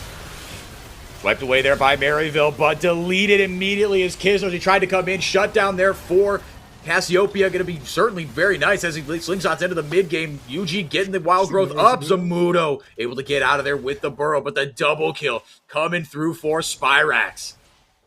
Oh, that's probably a new experience for Zamudo. He got completely ignored in the fight. they literally just walked around him. That's not something that happens to him a lot, but for Maryville, that's a fight they sorely needed to win. And props to them for finally being able to find it. Ease of execution, man. When things are going wrong, comps that are easy to execute, they're a great way for you to get back in. And that time, Maryville just say, okay, well, we've got Kisno trying to get in here, find him, and then just keep rolling from then on out. We've got the numbers advantage. We've got easy engage. Yeah, both these sides certainly making it work. And Spyrex TPing right back. Got himself just a few more bits and bobs as we get sidecar flashed briefly over there between Yuji and Kisno. Yeah, they're pretty much neck and neck as far as gold is concerned. Now Zamudo down on the bot side, gonna get first brick for NRG. RMC, man, I mean, you gotta give it to NRG. The entirety of the 8 of us on the NACL cast, and even you guesting today off screen, we said Maryville, or did you? I think you said Maryville.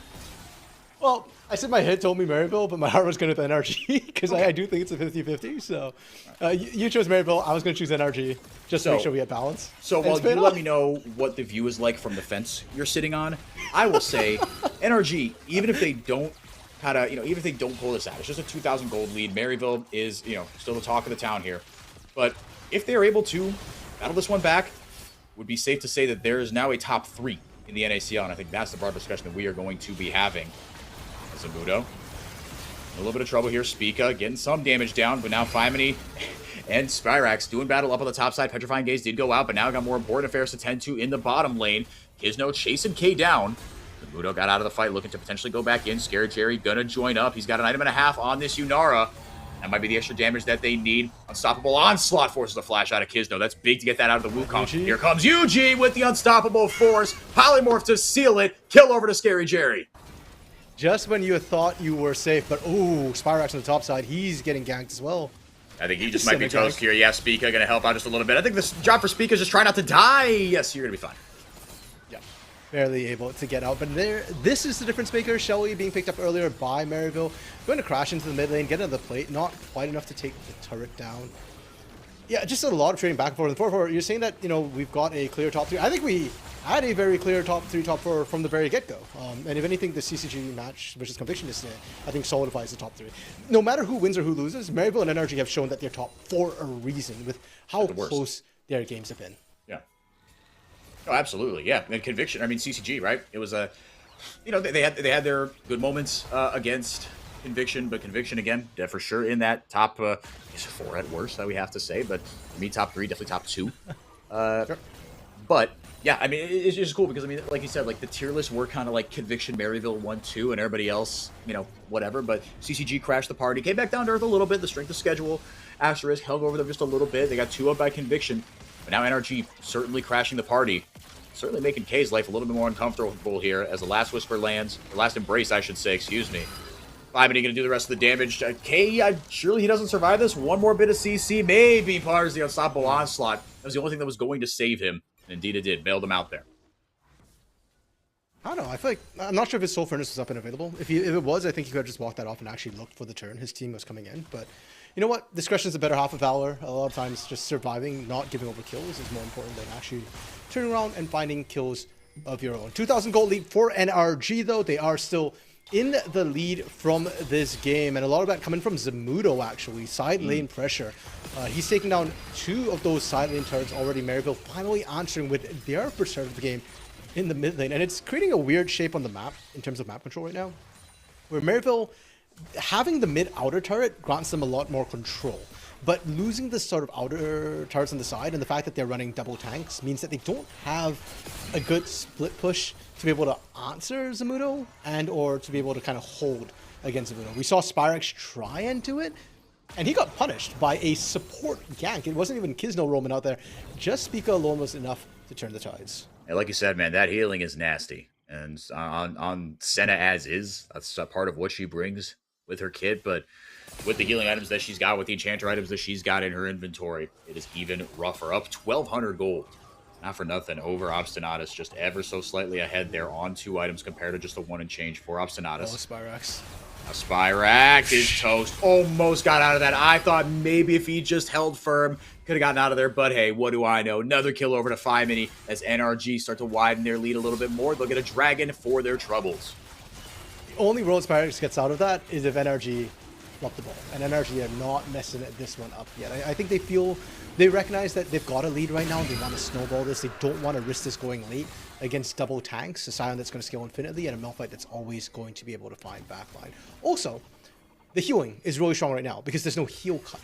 But now with second item completed for Scary Jerry, I wonder if we see an Executioners being picked up as sort of the third item just as a detour for now. And it's a matter of time before Spyrax also picks up healing cut. Yeah, no, that's going to come in really, really soon here. Usually going to start it off. Can you buy enough time for the TP to come in? Fimony taking up Sonata side of the fight for just a little bit. Now TP's on both sides here as K and Spyrax charge forward. CC immune is the Scion as K goes in with the Unstoppable Onslaught, but Zamudo finds an angle into the fight. Gets up there with the Void Rush. Scary Jerry next on the menu. Double kill for the Rise as NRG making waves here. Fimony, how about it? Ripping through Maryville. It's a triple. maybe maybe the LPL English is right. Maybe Cassiopeia is just not the answer into Rise, because Fimini survived everything. Spyrax didn't, and NRG immediately just rotating Spoils of War. They want to pick up that Baron. They've got the mid-outer down as well, and by the way, while they're doing this is even the full might of NRG. Zamudo is making sure Scary Jerry can't leave mid lane. They don't even want MU to get a whiff of this objective. Yeah, he was kind of body blocking. I mean, even during the fight, disruption in the backline. We talk about backline access with these compositions. Is NRG going to walk away with the Baron here? Easy as you like at the 21-minute mark. And now RMC, they've got a chance to blow this one open on this Baron power play. Yep, 700 gold, but surely that doesn't last much longer. Because like you talked about earlier, who's answering Zamudo, right? It's probably going to be Spyrax and Fimini. That's probably going to be the assignments. I guess you send K up there. But that's a 2,500 gold lead. Even for a Scion, famously just the sponge of the top lane. Still a tough task. Yeah, and sponges can only absorb so much before Exactly. they're saturated, and bad things start to happen. Now, for NRG, 6,000 gold advantage for them. They're in a fantastic spot. We had some concerns about whether or not their team fight would be quite as strong as Maryville. Yeah, that's been alleviated. And now Maryville have a bigger problem in that their comp can only team fight. They don't have great pick tools.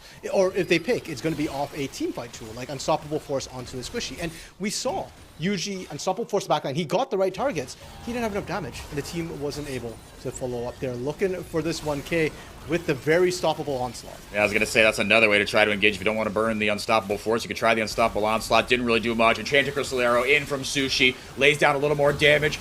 Petrifying Gaze throws a little bit, but Zamudo in the backline is an absolute menace. Another beautiful Void Rush from the boy. Well, Relmore forward to find another Sushi on Obstinatus. It's a double kill. Double for Sushi. There we go. And more. Is this the game? The death timers are fairly long. That is longer than I thought. 40-some seconds at 23 minutes. They might be able to wrap it up here. I don't know. Without the minion wave, it's kind of tough. the This TP. is our kind of pie. So I think they'll break the inhibitor and then just back off. Yeah, that's the right call there. But I want to highlight, look at the health bars on NRG right now. Nobody's back in base yet. Yeah. I want to highlight that because those health bars are topped up. Fimini took the most damage in that fight, and he lost, after the fight, less than 5% of his health. Really makes you think. Yeah, I mean, they're fighting with so much safety. And I really can't speak enough about Zamudo and what he's doing in the backline, right? I mean, we can just come at you from so many angles. And Zamudo just gets onto. I mean, look, this is a short-range composition, right? Scary Jerry, yeah, okay, the Fiend Hunter bolts, you pop the ultimate, you transcend oneself, you get a couple Mondo autos, and then you're back onto a little bit shorter range, right? And Obstinatus is well going to be right by him. And especially if UG and K are going forward, we're left all alone. And that's the script we've seen for the last 2 or 3 fights.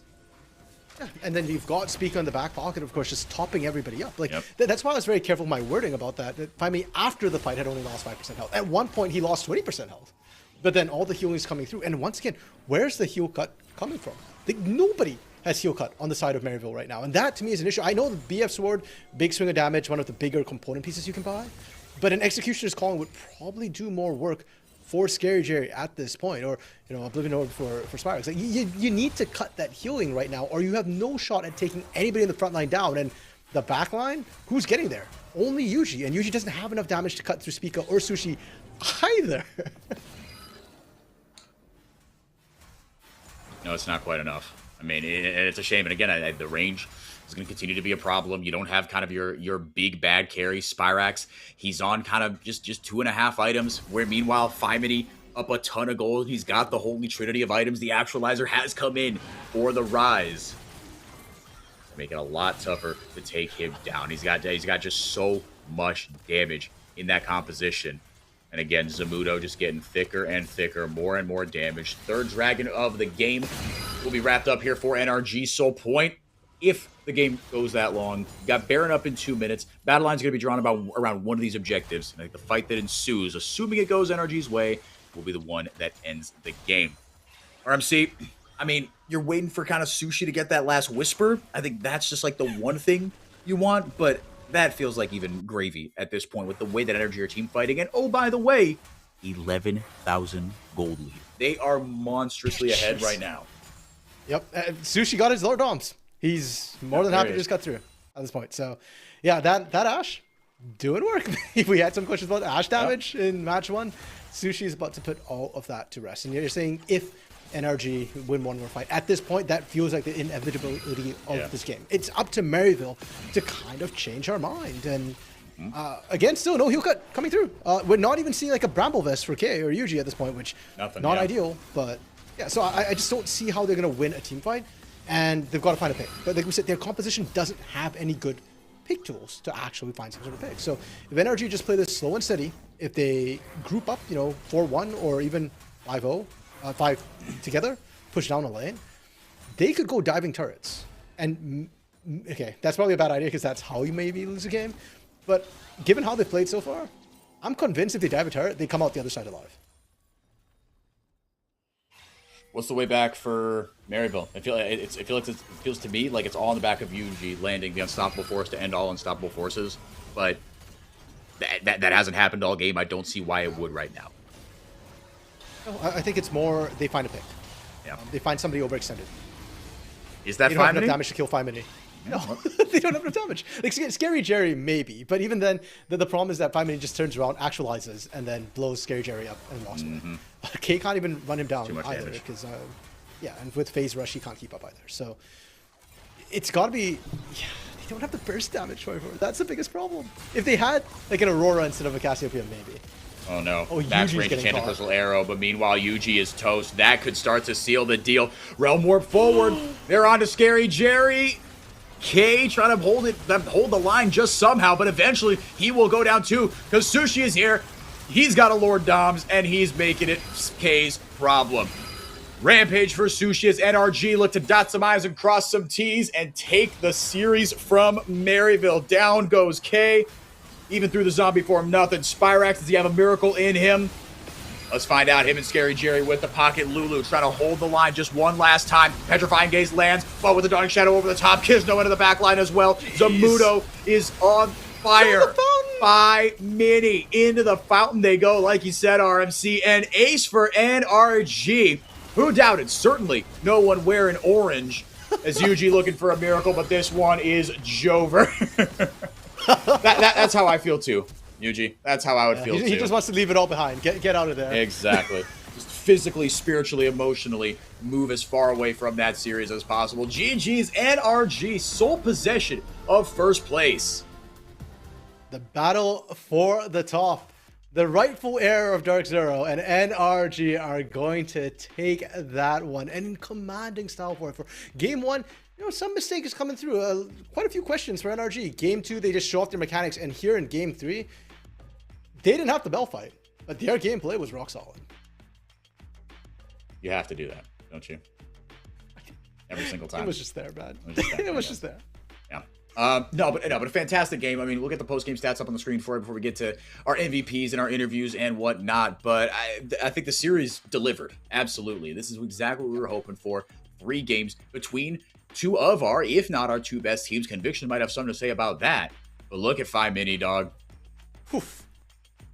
Yeah, I mean, that's 5 Maxi. Like he's top out damage 2 games in a row. Based and true. He did that last game as well. Yeah, no, it was a ton of damage. Even on the on the Aurora in game 2, and then in game 1 on the Mel. Definitely want to find out more about that Mel angle. But yeah, with the Rise able to grab that really early on in draft as well. The rest of the team composition just worked so well around him. I mean, it really was a group effort from NRG, right? Spica with a great Bard game and a great Senna game as well. Sushi played his fights very, very well. Zamudo was monstrous when he was given resources on this off-meta Rek'Sai pick. We got the off-meta pick. It wasn't where I wanted it, but we still did get it. But yeah, man, I mean, just a really solid win from NRG, and I think they have rightfully shut some people up and said, no, we belong in the upper echelon of the NACL. And I remember Kisno's last interview, he was so humble. It's like, I don't know, I don't know if our team, besides me and Zamudo, that experience, I don't know if we're necessarily the biggest threat. Well, this answers that. Yes, they're a huge threat, and I love the fact that, again, it's Sushi, it's the Spicy bot lane, it's 5 Mini, who's popping off, being massive carries. This last game too, Zamudo on the Rek'Sai, I wasn't impressed with it initially, and I was kind of laughing with that fight where they just kind of ignored Zamudo and walked around him. Zamudo made sure they couldn't ignore him after that, and he was a massive threat as well. Kisno, really good with the calls and knowing how to engage with the Wukong as well. I mean, we saw in Series 1, Wukong can struggle to find engages. Kizno just wiped that clean away out of my mind because it's just so good the way he found the back line access. He was always getting those cyclones, knockups, energy starting to come online. And for now, they are top of the table. They're the ones that everybody still can take out. Undefeated. 4-0 in this one. Have dropped just 2 games, all split. Bumping Maryville down. But we've got an MVP to decide. And once we get it on your screen, it will confirm and say the name out loud. But a very well-deserved performance. It is Mini. The goal difference at 20, probably the least charitable stat. But beside all that, man, I mean, look, we could have given it to a number of players. I really do believe this was a group effort from NRG. Everyone had their moment to shine. But Mini on an unorthodox Mel pick, ripping that one, game 1. There's a 3rd game on it. And then the Rise really delivering on that one in game 3 as well. And the CSD at 20 being positive, but goal difference at 20 being negative. To me, that tells me Mini this series, selfless player. He gave up his lane advantages for the rest of the team. He gave up a little bit of gold to get other people ahead. And in the end, his damage numbers were still incredibly high, 800 plus, almost 900. So, yeah. No, really good performance all around from him. We've got him on deck for an interview, so we're going to swing that over there. Get Mini on the screen for you to talk to him about that series. Mini, welcome. Congratulations on the win. Very hard fought, very entertaining. First off, I'm going to give you a little opportunity to talk your smack a little bit. As you might have seen, or may not have seen, the entirety of the broadcast talent, myself included, picked Maryville. Literally 8-0. Is there anything you'd like to say to that? I mean, yeah, let's just say the next generation's coming along, you know? The Lunks got to get out of here, low-key. You, of course, are part of that next generation. I mean, playing with a number of names that have been in this scene a while. Zamuda, obviously, up in the top lane. You two are making a great solo lane combination. Spica down bot. In your short time on this squad, what have you learned? What have you picked up from these guys who have kind of been there and done that, if you will? Like you said, helping to raise up this new generation. I would say they have helped me and Sushi a lot with, like, the macro side of things. Also, in team fights, they try to calm us down. I feel like me and Sushi can get overhyped. And we will just like click forward really fast and then die. But they like really slow down the game for us and make it easy for us to understand what we need to do throughout the entire game. Talk to me about the Mel pick in game 1, because we were kind of wondering, like, look, this champion, a lot of what she gets picked around is how much value you're getting out of the Rebuke, right? And it wasn't like you were getting a ton of value out of that. There wasn't like the Enchanted Crystal Arrow or the Seraphino, blah, blah, blah, that you were knocking back. We slammed that one with confidence. I know it's a champion that you have played now 3 times in NACL. So talk me through the, the conversation in draft and what you saw the angle was there. I mean, we knew they were going to play Azir. It's pretty obvious. I was like, I'll just pick Mel into it if they do it. I like that matchup. And I also liked playing into Varus as Mel. So once I saw those two like on the same team, it gave me a lot of confidence to pick it. But I also think that Mel, or just like, yeah, Mel is one of my better champions for sure. I will always generate some kind of pressure on the map or like create a small lead through my lane. It's always like an easy game for me when I play that champ. Going forward, what do you think? I mean, look, I know you guys are competitors. You're never truly satisfied. Obviously, this one's got to feel good. But, like we saw, this was a rocky series. You had your ups, you had your downs, but came through when it mattered most. What are you taking away from especially this series to bring forward until you play, someone like Conviction and these other kind of top dogs in the NACL as you push towards playoffs? I think that keeping my composure is something that I need to keep more track of, especially in my game 1s. My game 1, I get very nervous in my first 5 minutes of laning. I think I even died to a cheese gank that I knew was going to happen to me. But especially, yeah, just understanding that this is something I enjoy doing and I need to keep my composure when I'm doing it. Well, to many more composed laning phases then. Mini, congratulations, man, to you and the rest of the NRG squad. Any shout-outs you want to give before we let you go? Yeah, thank you. Shout out to my family. My phone's blowing up right now as we speak. Them just messaging me. Shout out to the team. I think everyone gave it their hardest throughout the entire series. And yeah, I mean, just shout out to the esports scene. I feel like it's been a lot of fun to be a part of. Hell yeah. Well, I'm certainly glad you feel that way. I know not everyone does. So thank you, man. Go answer all those text messages, those tweets, those DMs and whatnot, and enjoy it, man. You've earned it. Speaking on top of the NACL standings, that's Mini and the rest of NRG. Thank you, man. Back up to the surface we go. It's kind of what it feels like. It's like I go underground, I talk to the gremlins from their cave, and then I come up to the surface world, and we pretend to be more civilized.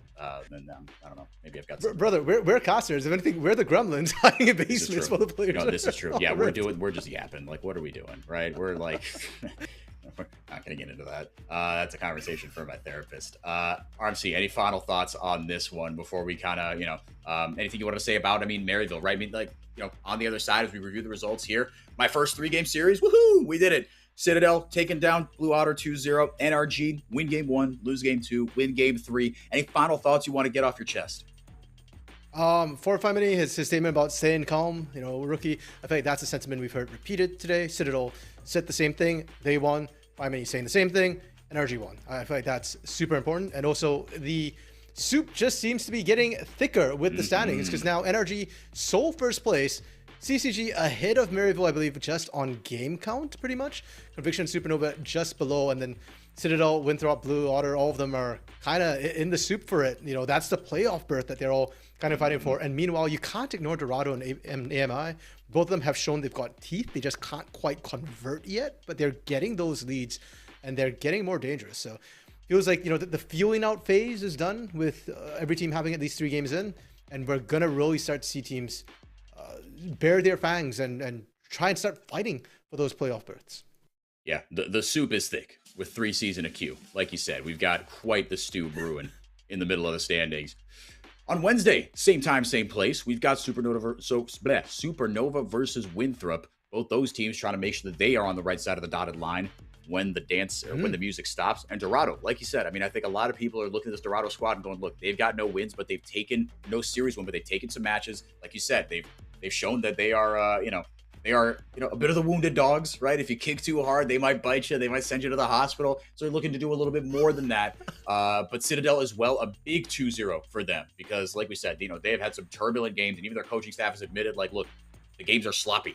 We are not where we want to be. And even in the 2-0 against Blue Otter, wasn't exactly super clean, but they got the job done at the end of the day, and they got a 2-0 against another kind of middle of the pack team. So it should be a good set of games on Wednesday. But that's going to do it for us, y'all. RMC, pleasure as always, brother. I will see you on Tuesday when we cast CB LOL again. You can tune into that. Shameless plug. But yeah, we'll see you there. But for all of you guys, thank you so much for being here and supporting the players and their stories and their teams here in NAT Tier 2. It's always a pleasure to cast these fellas. For 4x4, that's RMC, our Liga Ace production crew in Mexico. Big thank you to the teams, the players, the coaches for their time. We will see you on Wednesday.